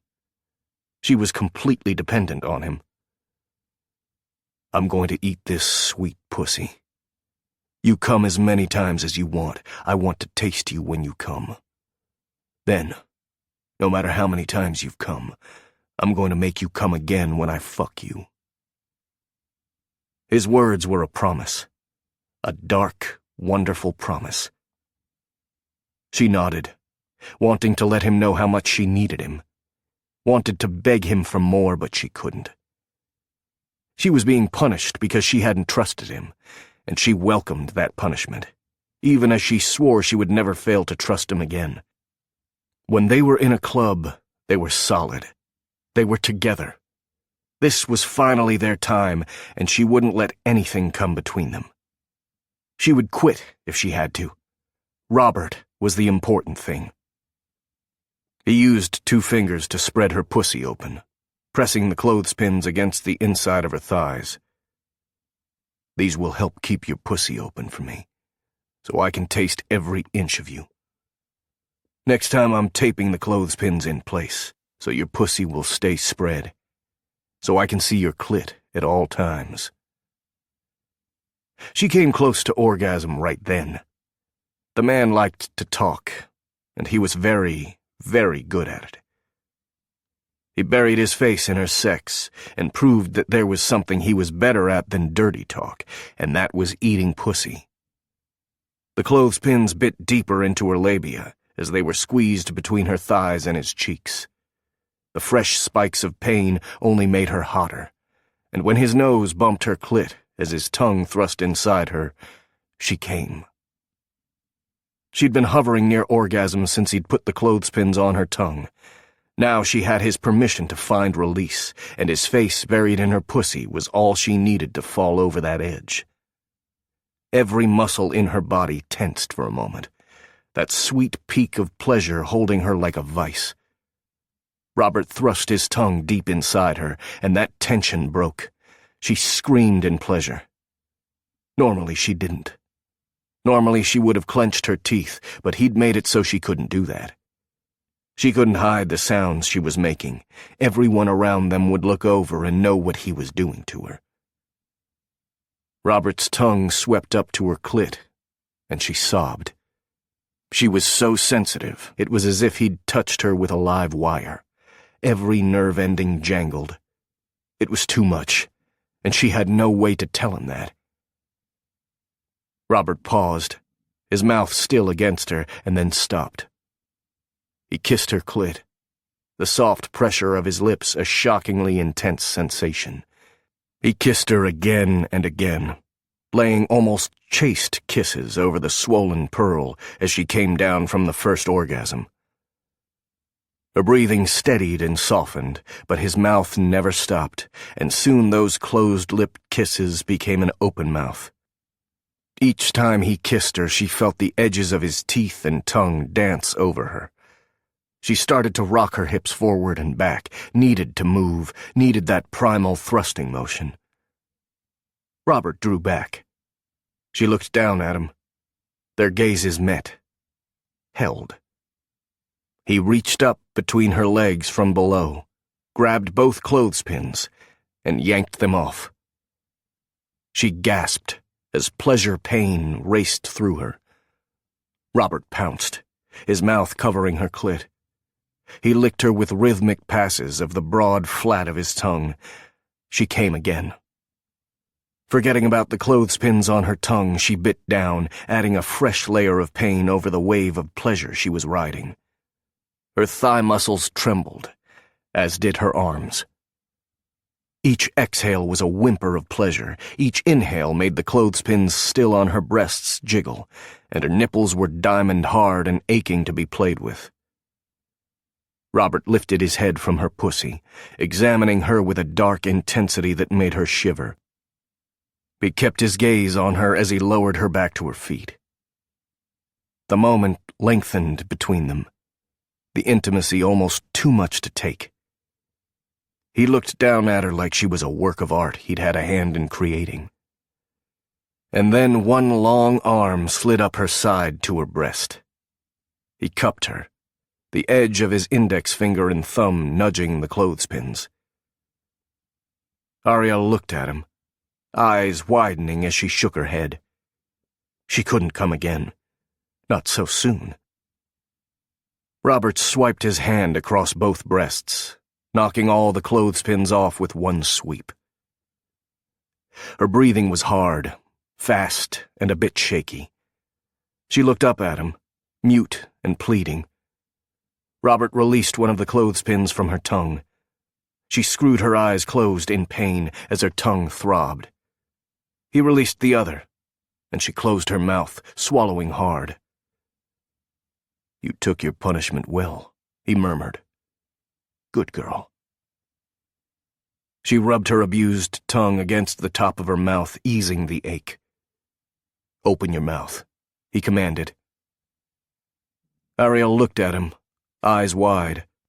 She didn't want those clothespins back on her tongue. That had hurt, and she hadn't liked not being able to talk. She didn't want to open her mouth, didn't want to obey. But he was her dom, and she trusted him. She stopped herself from whimpering, but she did as he'd ordered, opening her mouth. Robert's cock twitched against her pussy. "Do you know what it does to me when you obey?" He kissed the corner of her mouth, then sucked her lower lip. "It makes me want to fuck you." He captured her mouth with a kiss. Ariel kissed him back, nipping and licking. "Please." She breathed the word against his lips. "Please." She rubbed her cheek against his, feeling the stubble there. "Are you sure?" He stared into her eyes. "I can grab a condom." They'd had this discussion before they'd come down to get ready. He had medical tests constantly. She was on birth control. Neither had any desire to play around. They were going to be monogamous. "I'm sure. I want you." "I've never wanted anything the way I want you." He worked the ties of his leathers, shoving them down and freeing his cock. He moved into her space, pinning her to the wall and reaching down to haul her thighs up. "Wrap your legs around me. I want you to come again." She held on tight, gripping his waist with her thighs. "Even if I don't, this has been—" Robert took one of the clothespins recently liberated from her tongue and snapped it onto her right nipple. Her vision went blurry as pleasure-pain lanced through her. She'd thought she was done, that she had nothing more to give. Robert proved that wrong. He applied the other clothespin to her left nipple. She buried her face against his neck and bit him, needing to give back a bit of what she felt, needing to mark him as he'd marked her. He growled, and then he was holding her hips, lifting her up, his cock nudging her thigh before sliding against her pussy. Ariel let her head fall back against the wall. Robert shifted his grip on her hips, freeing one hand to come up and cup her head, protecting her from whacking against the stone. It was such a sweet, caring gesture that her throat tightened with tears. This was what she'd been waiting for all her life. This man. He was everything she needed. God. She was in love with him. Robert's cock slid into her, and there was no more room for soft emotions. His cock filled her, opened her body, which was tight from the orgasms. When he was fully inside her, he paused, his breath hot and damp against her neck. She shivered, the tremble working its way down her body. Her nipples were burning from the clothespins, her pussy was pulsing around his cock. She'd thought she couldn't come again, but she would. Robert lifted his head and kissed her softly, sweetly. Then he adjusted his stance and began to thrust in hard. Ariel felt as if she could fly away or fly apart. Pleasure pulsed through her each time he shoved that big cock into her body. Her mouth felt swollen from his kisses. Her aching tongue reminded her of his punishment, and her nipples burned within the vice of the clothespins. She hovered there, on the edge of a final orgasm. He thrust in, lifting her body with the force of it, his hand protecting her head, his cock so deep inside her that his groin rubbed her clit. Together, he panted. Together. Yes. They were strong together, better together. She was caught between his body and the wall behind her, and there was no place else she would rather be. Robert reached between them and yanked the clothespins from her nipples. Her eyes rolled back in her head, her pussy clamped down on his cock, and she came. Every muscle went taut, and she wished she could hold him, wished she could cling to him as a storm of pleasure and feeling washed over her. She couldn't wrap her arms around him, but she clung to him with her legs and buried her face in the curve of his neck, tears dampening his skin. Robert thrust once, twice, and a third time. He whispered her name, and the way he said it with such gentleness made her heart ache. They stayed that way, intertwined for the longest time. Finally, he set her back on her feet. Robert stared down at her. For once, neither of them had anything to say. He kissed her softly, then went about releasing her from her bondage. He was still wearing his vest and tucked his cock away in his leathers. She was naked and trembling, both from the intensity of what she'd experienced and the chill she felt after the loss of his body heat. When she was free, Robert scooped her up in his arms, and she settled in, one arm around him, head on his shoulders. There were plenty of other scenes still going on, but they were done. In silence, he carried her out of the club to their room. Chapter 8. He was stuck in the dream again. The world here seemed dark, made of nothing but shadows.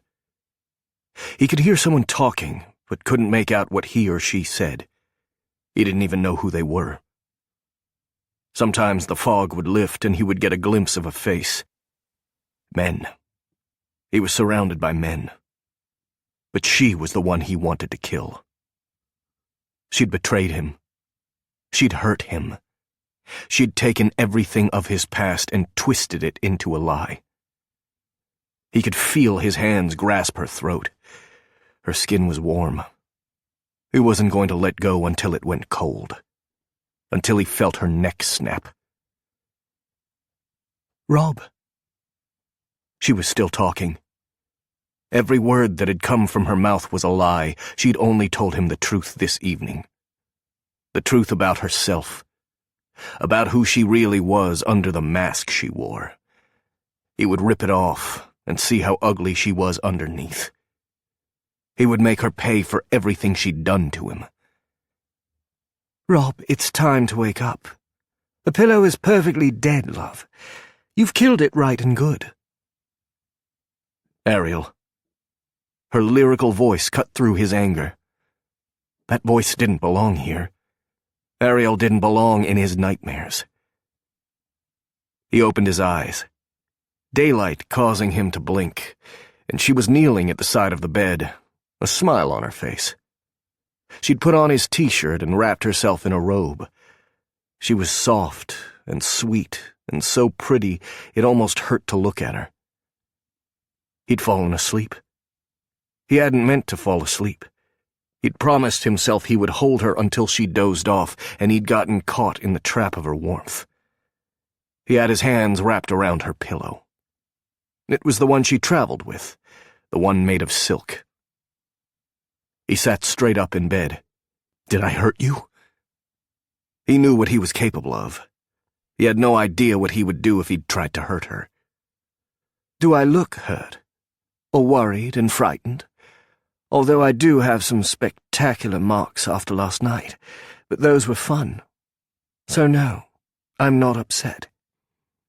Though if you mangle that pillowcase, we'll have to go find another one. My hair looks dreadful if I sleep on cotton." She picked up the pillow and fluffed it before placing it back on her side of the bed. "See? All good. I brought you some coffee." He shook off the last remnants of the dream. "Ari, I'm sorry. I didn't mean to fall asleep." She tossed her robe aside and climbed on the bed with him, straddling his thighs. "And yet you did. And you slept all night." It was shocking. He never made it through a whole night without something waking him up. "Did I disturb you?" She framed his face with her hands and looked at him like he was something precious. "You did. You're a furnace, Rob. You wrapped yourself around me like I was a teddy bear, and I swear you give off so much heat. We need a fan. I'll see if Peter can find one for us, though I suspect I'll love it during the winter. I'm quite cold-natured." She was missing the point. "I had your pillow between my hands. That could have been you." She shook her head. "You won't hurt me, and if you start to, I know where your balls are located. I assure you, once I've twisted your bollocks into a pretzel, you'll wake up. Stop being pessimistic. You slept with me, and we were fine. I loved having you in my bed. Now kiss me. I have to get ready to interview someone Ezra's sending over. She's going to be here in an hour." Who was this again?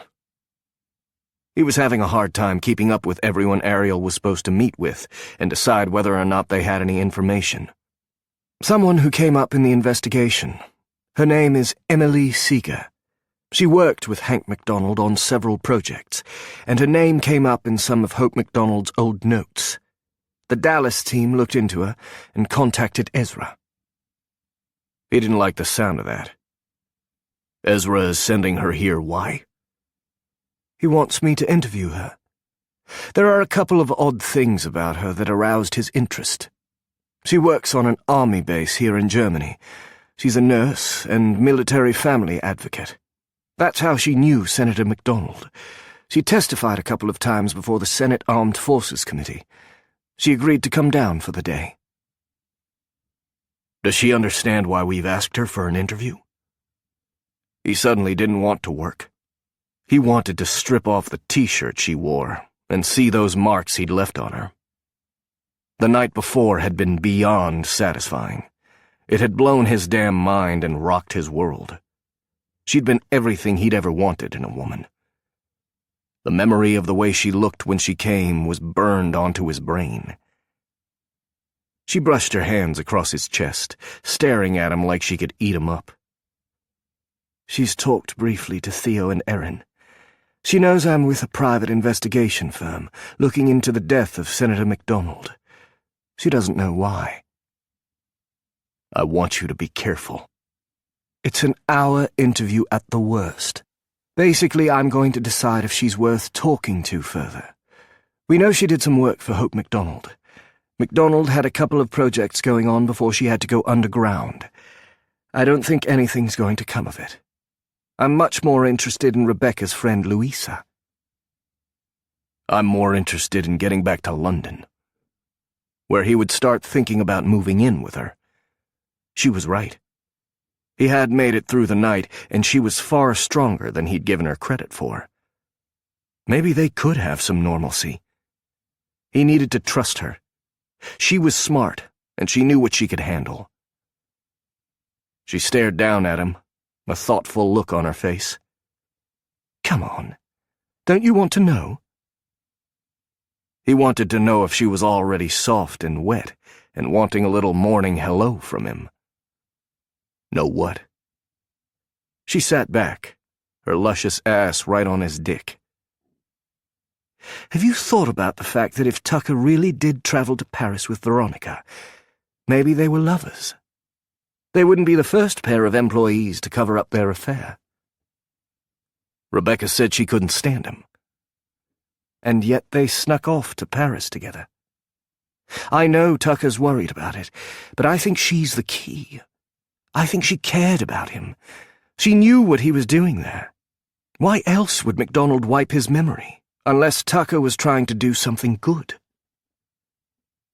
He could think of 100 different reasons MacDonald might have done it.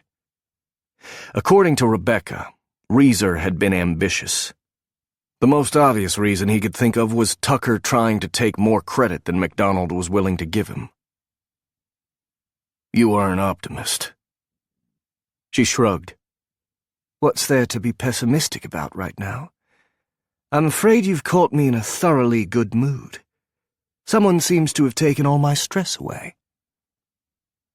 When he'd taken her to bed, she'd looked peaceful.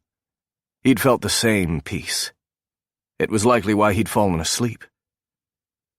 I still want you to be careful. I promise, she vowed with a smile. Peter's picking her up from the train station soon. If you want to sit outside my office and make sure she doesn't try to murder me, you should feel free. I can do that. And maybe later on we can sneak out for a walk, just you and me. There's a park a couple of streets down, and it's a beautiful day. He wanted to pretend for a while. She kissed him, a sweet, affectionate brush of her lips over his. Take a shower with me. That he could do. 20 minutes later, he watched through the big back windows as Peter helped Emily Seeger out of the van. Peter was talking and gesturing around, likely telling her the history of the neighborhood. She was pretty, with dark brown hair and big eyes. He put her at 5'3" or 4", and she maybe weighed 110 pounds. She wasn't something to be afraid of. And yet he was. Something about the woman made his muscles clench. Rebecca is doing some therapy with Owen, and Dante and Sasha are still asleep. What's on the schedule today? Another long day of staring at a computer screen and pretending we're not hiding out from the cops? Tucker nodded toward the door below. She's cute. This is the woman who worked for the senator? According to Ari. Tucker leaned against the wall overlooking the first floor. Meeting new people scares me now. I always wonder if I tried to assault them at some point in time. It's kind of playing hell with my game. How can I pick up women if I'm always afraid they'll slap me for something I did years ago? I liked it better when I thought there was an evil twin version of me out there somewhere. Who says there isn't? If Ariel was going to be optimistic, he could be too. It's not like evil twins haven't popped into our lives before. Kayla's came back from the dead. I don't think I'm going to be that lucky, Tucker replied. I've been dreaming about it at night. Just flashes. But I can see MacDonald, and she's not treating me like she did as mother. We're in a lab, and she's handing me work. He turned to Tucker, a little surprised. They'd been given 2 different versions of the drug. He and Theo had a slightly milder drug. They'd been rescued before Dr. MacDonald had perfected her treatment. Dante, Sasha, Jax, Tucker, and Owen had been given the final drug, the one that had supposedly wiped their memories for good. You didn't tell me you were getting flashes. I think we're all having them, Tucker replied. You know, Rebecca said it could be only a matter of time before the memories started to come back if her therapy worked. I'll admit, though, that I had a couple even before we started working with her. They were weird and not very focused. They were more like feelings. After I started working with Rebecca, they got clearer. I hoped mine would be of my childhood or something, not a reminder that I worked with MacDonald. Are we going to parade me by the new girl and see if she smacks me? That should be fun. It would be informative, he mused. Did Ariel ask you to stay in your room? Tucker shook his head. She did not. Of course, no one told me they were bringing in a woman who could be from my past, so I expect the timing doesn't mesh. If they thought she might know me, I would be locked away somewhere. Damon's careful about those things. Something about Tucker's tone worried him. Are you starting to have doubts about Damon and the McKay-Taggart crew? He seemed to carefully consider his words. No. I think they have our best interests at heart. But... Tucker sighed. What happens when the pressure is really on? How long can we maintain this? At some point, the wrong person is going to see one of us. The agency still thinks we were the only ones who broke into the ranch. The ranch had been a secret testing facility in Colorado, where MacDonald had done some of her early research. It had been shut down quickly, and they'd found a lot of her work still sitting there in the empty facility. Unfortunately, they hadn't been alone there. There are people in the agency who know damn well who got away with the majority of that research. Levi Green had left Jax alive, but he'd taken almost everything Jax and River had found. Yes, but we all know they won't talk about what really happened, and if it comes down to it, we'll be the ones to take the fall, Tucker pointed out. What happens if they decide to implicate McKay-Taggart? Have we thought about the authorities raiding the garden? Or the Dallas offices? The door below came open, and Emily walked in with Peter.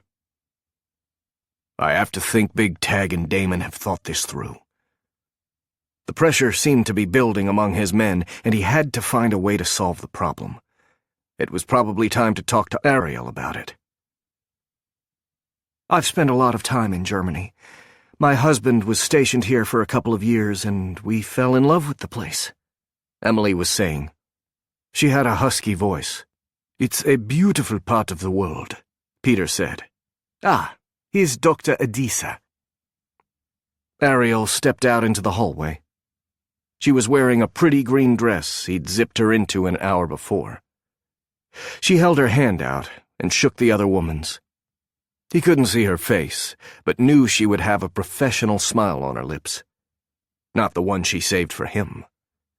The smiles she'd started to give him were intimate, a promise between the two of them. What would he do if his brothers wanted to ditch London and go off on their own? He couldn't leave her. Why don't you join me in the office? It's upstairs.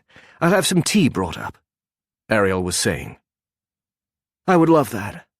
I'm intrigued by what Mr. Fane told me. I'm going to be honest with you. I never liked the senator.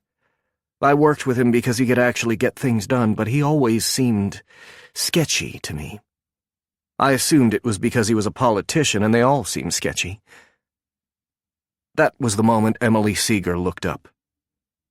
She stopped, her hand on the railing. Oh my God. She seemed stuck there, her body going completely still. Robert wondered if that was how Rebecca had looked the first time she'd laid eyes on the man she'd known as Stephen Reeser. He hated that this would push Tucker further into his shell. Shit, Tucker said under his breath. Ariel's going to kill me. Something seemed to break Emily out of her statue-like state.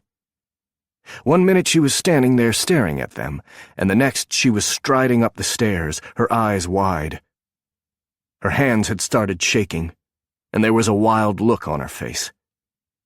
He stepped in front of Tucker. No matter what he'd done in the past, he couldn't let this version of Tucker pay for those crimes. Maybe you should go back to your room and let me sort this out, Robert offered. He would explain to this woman that the man she used to know as Stephen Reeser wasn't the same man today. He looked to Ariel, who was following Emily up the stairs. Russell? I can't believe it. I'm dreaming. I have to be dreaming. I have another name? Tucker asked. Ms. Seeger, perhaps we should talk about this, Ariel was saying. Emily Seeger stopped right in front of Robert, and tears streamed down her face. Russell, I don't understand. You died. You died. We buried you. A chill went through him. She was talking to him. She was calling him by another name and looking up at him like he meant something to her. I'm sorry. We've never met. I'm your wife. The room threatened to spin, and he looked at Ariel, whose eyes had gone wide. His past was here, and nothing would be the same again. Chapter 9. Robert felt sick. This couldn't be happening. And yet here he was with a crying woman in his arms, and it absolutely wasn't the woman he wanted in his arms. Emily Seeger had practically collapsed, and he'd caught her out of pure instinct. She hadn't seemed capable of walking on her own, so he'd picked her up and carried her into the communal space where they usually spent their time playing video games or watching TV. I don't understand. Emily wouldn't let go. When he'd tried to set her on the couch, she'd wrapped her arms around him and refused to move. She stared up at him, tears streaming down her face. Maybe we should talk for a moment or two. Ariel's voice was shaky. Ariel was here, and he had his hands on another woman. He didn't want them there. Didn't want Ari to think for a second that he wasn't fully hers. He took a step back. She tried briefly to keep her hold on him, but he gently broke it. He turned toward Ariel, who shook her head. Damn it. Nausea threatened. He needed to talk to her, but she was clearly not ready for that. Calm. He needed to find his calm and deal with this the way he'd been trained. This woman had information. That was how he needed to look at it. But first he needed to ascertain if she was even telling the truth. It wouldn't be the first time he'd been lied to. He looked up at Tucker, who was watching the whole scene play out. Could you go and update the rest of the group on what's happening? They might want to start gathering some data for me. You want me to leave? He was not about to put up with Tucker's love of drama. Not now. Yes, I need you to do your job. Tucker's eyes turned somber as he glanced at Ariel, and he nodded and left. I'll be outside if you need me, Peter said before he followed. Ariel, I would like for you to stay. He didn't want her walking out until he could walk with her. Emily looked from him to Ariel. What's going on here? I was told this was some kind of query into how Senator MacDonald died. I thought you people were investigators, and then I walk in here and my dead husband is standing there looking at me? Don't try to tell me you're not Russell Seeger. You look exactly like him. You sound like him. I know my husband. What kind of game are you playing with me? Ariel shook her head. It's not a game. The man standing before you has severe retrograde amnesia. He can't remember anything about his life before his traumatic brain injury. That was one way to put it. But then Ariel was telling him they were going slow with this woman. He stared at her. He felt absolutely nothing for the woman with tears in her eyes. He didn't have any sense at all that there was something between the two of them. All he wanted was to haul Ariel off and tell her that nothing had changed. Amnesia? Emily wiped the tears off her cheeks. I don't understand. Ariel found a box of tissues and handed them over before settling herself in the seat across from them. Why don't you tell us how Robert died? His name is Russell, Emily insisted. He knows himself as Robert. Ariel had gone straight into therapist mode. He'd seen her do it 1,000 times when emotions were running high. A placid mask came over her, and her voice took on a soothing tone. He doesn't remember anything about his life before. You need to understand that he spent the last several years as Robert McClellan. Well, his name is Russell Seeger. Emily took a shaky breath. This is surreal. And we are investigators, Ariel explained. You can certainly talk to my bosses if you would like. We're investigating the senator, but also the senator's daughter. Emily paled. Dr. Hope MacDonald? Yes, Ariel replied. They were in sync on one thing. This was surreal. From the information we've gathered, you did a little work with her. Emily nodded. Yes, I did. When you were stationed here in Germany, I took a job at the military base's hospital. She came through a couple of times with her father. She did some training sessions with the doctors. I wasn't exactly sure why she came in so often. I got the feeling she was working on something. Did I know her? You met her, Emily replied. She was flirty with you. I thought it was creepy. Like there were two sides of her. There was the cold and dismissive one I saw, and then she would turn to you and giggle like a teenaged girl. That happened at a reception we attended for her. We had a fight about it that night because you didn't think she was flirting. A shudder went through him. From what he understood, she'd behaved in a similar manner with Theo Taggart before she'd kidnapped him. Despite the sick feeling in the pit of his stomach, he was curious. I was stationed here in Germany? I was in the army? Yes. We met about a year after you joined up. We were stationed on the same base in North Carolina, and we fell in love.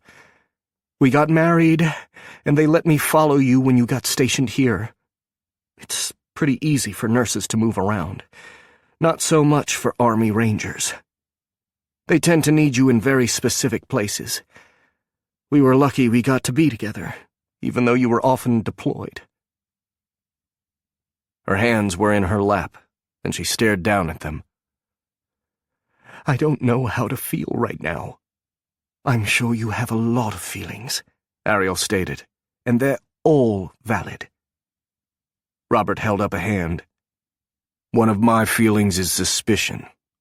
It's a smart feeling to have at this point, don't you think? She can't come in here with no proof. If she's my wife, why didn't she question my death? You don't think there would be some kind of footprint out there that Adam would have found? Who's Adam? Emily asked. Adam is the incredibly brilliant investigator who has spent the last several years of his life trying to figure out who I am. So you walk in, and I'm supposed to believe we never posted on social media? Now that he really thought about it, this was impossible. This was some kind of trick. He wasn't going to fall for it. One of the reasons they asked me to interview her was the fact that she's listed as a widow. But Adam couldn't find anything about her husband. His records have been erased, Ariel replied.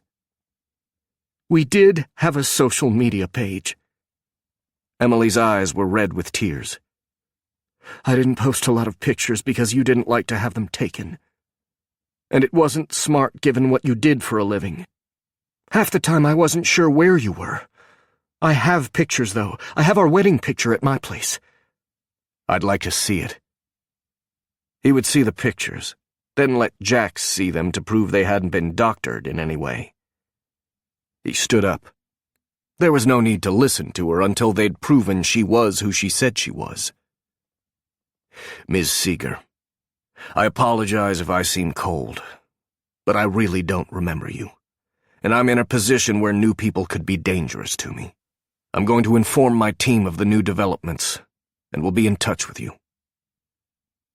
What? Emily stood, her eyes on him. Ariel followed suit. Robert, we need to talk to her. Not until I'm sure she's not tricking us. Robert walked to the door. You have a scar on your back, right above your left butt cheek, Emily said quietly.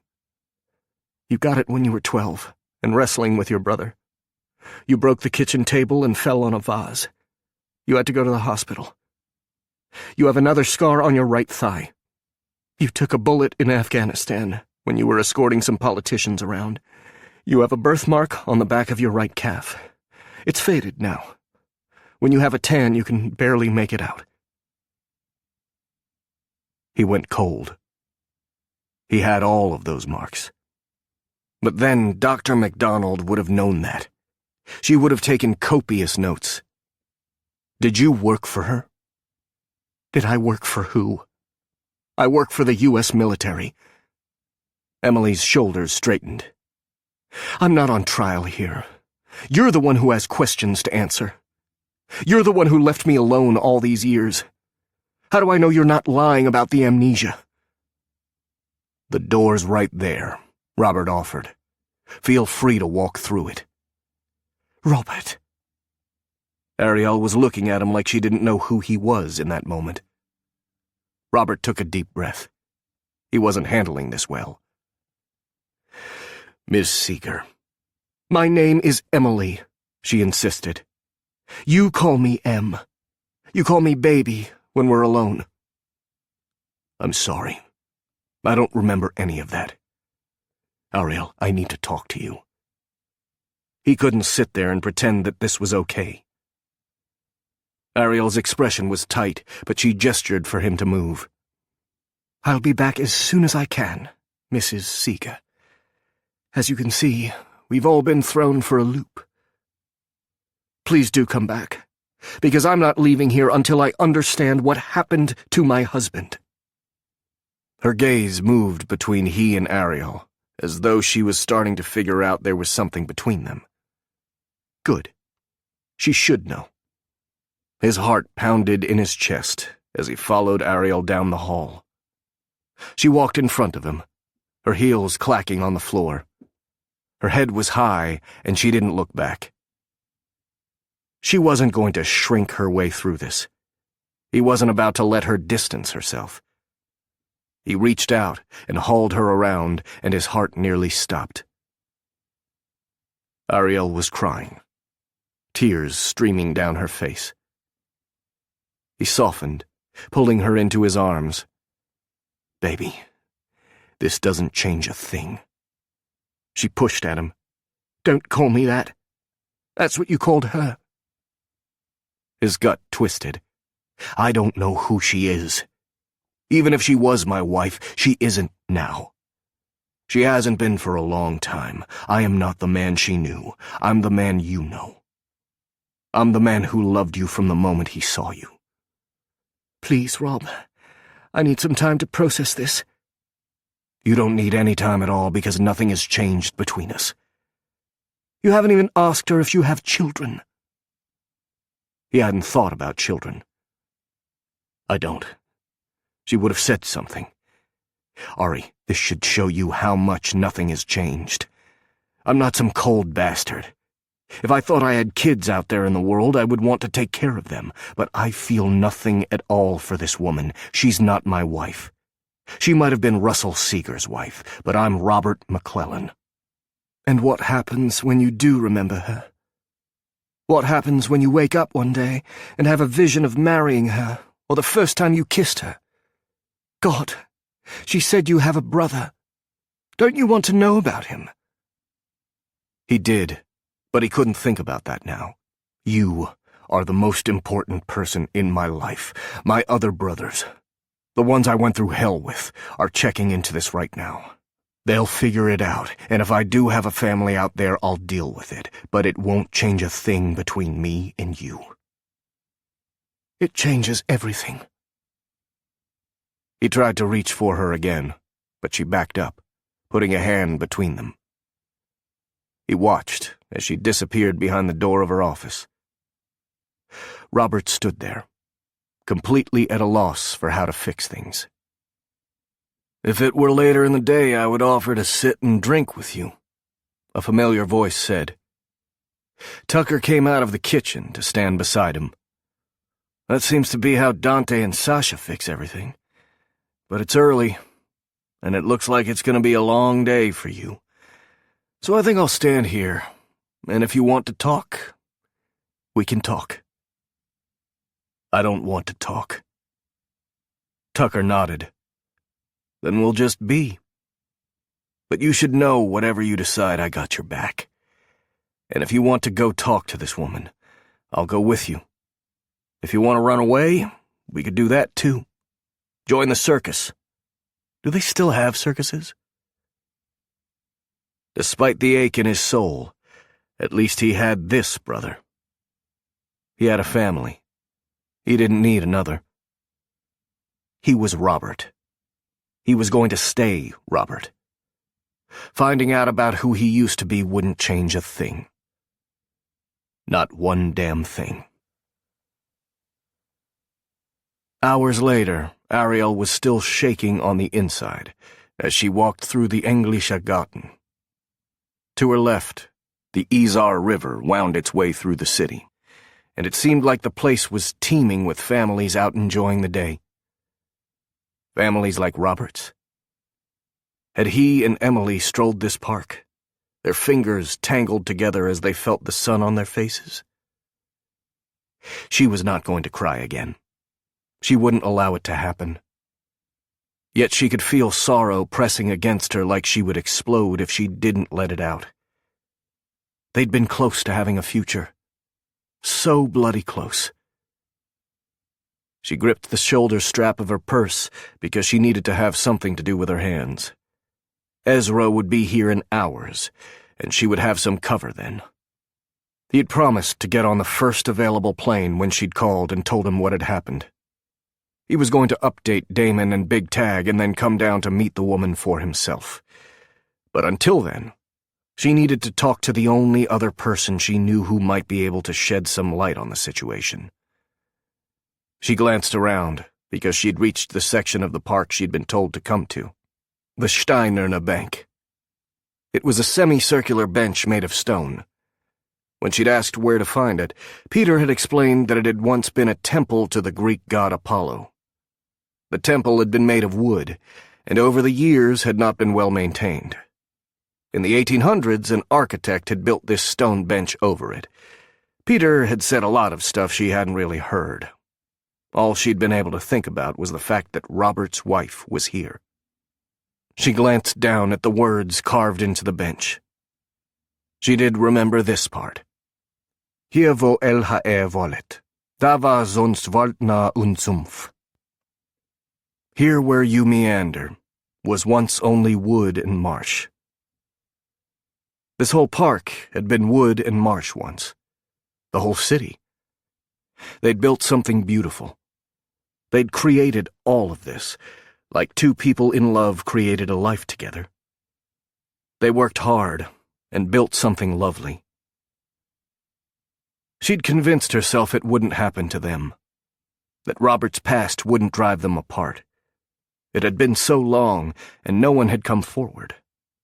There hadn't been any movement at all on Robert's identity. Hell, she'd convinced herself deep down that his past wouldn't come up. Like he'd truly been born in that lab and he was all hers. Even the file they believed was his had perpetuated the lie. Ex novo. MacDonald had used Latin to conceal the names of the men she'd experimented on. They believed Roberts was the file marked ex novo because of his blood type and other markers. Ex novo was a Latin term meaning built from nothing. She was sure MacDonald had thought it a fun inside joke. But Robert hadn't come from nothing. He'd had a life and a family before he'd been turned.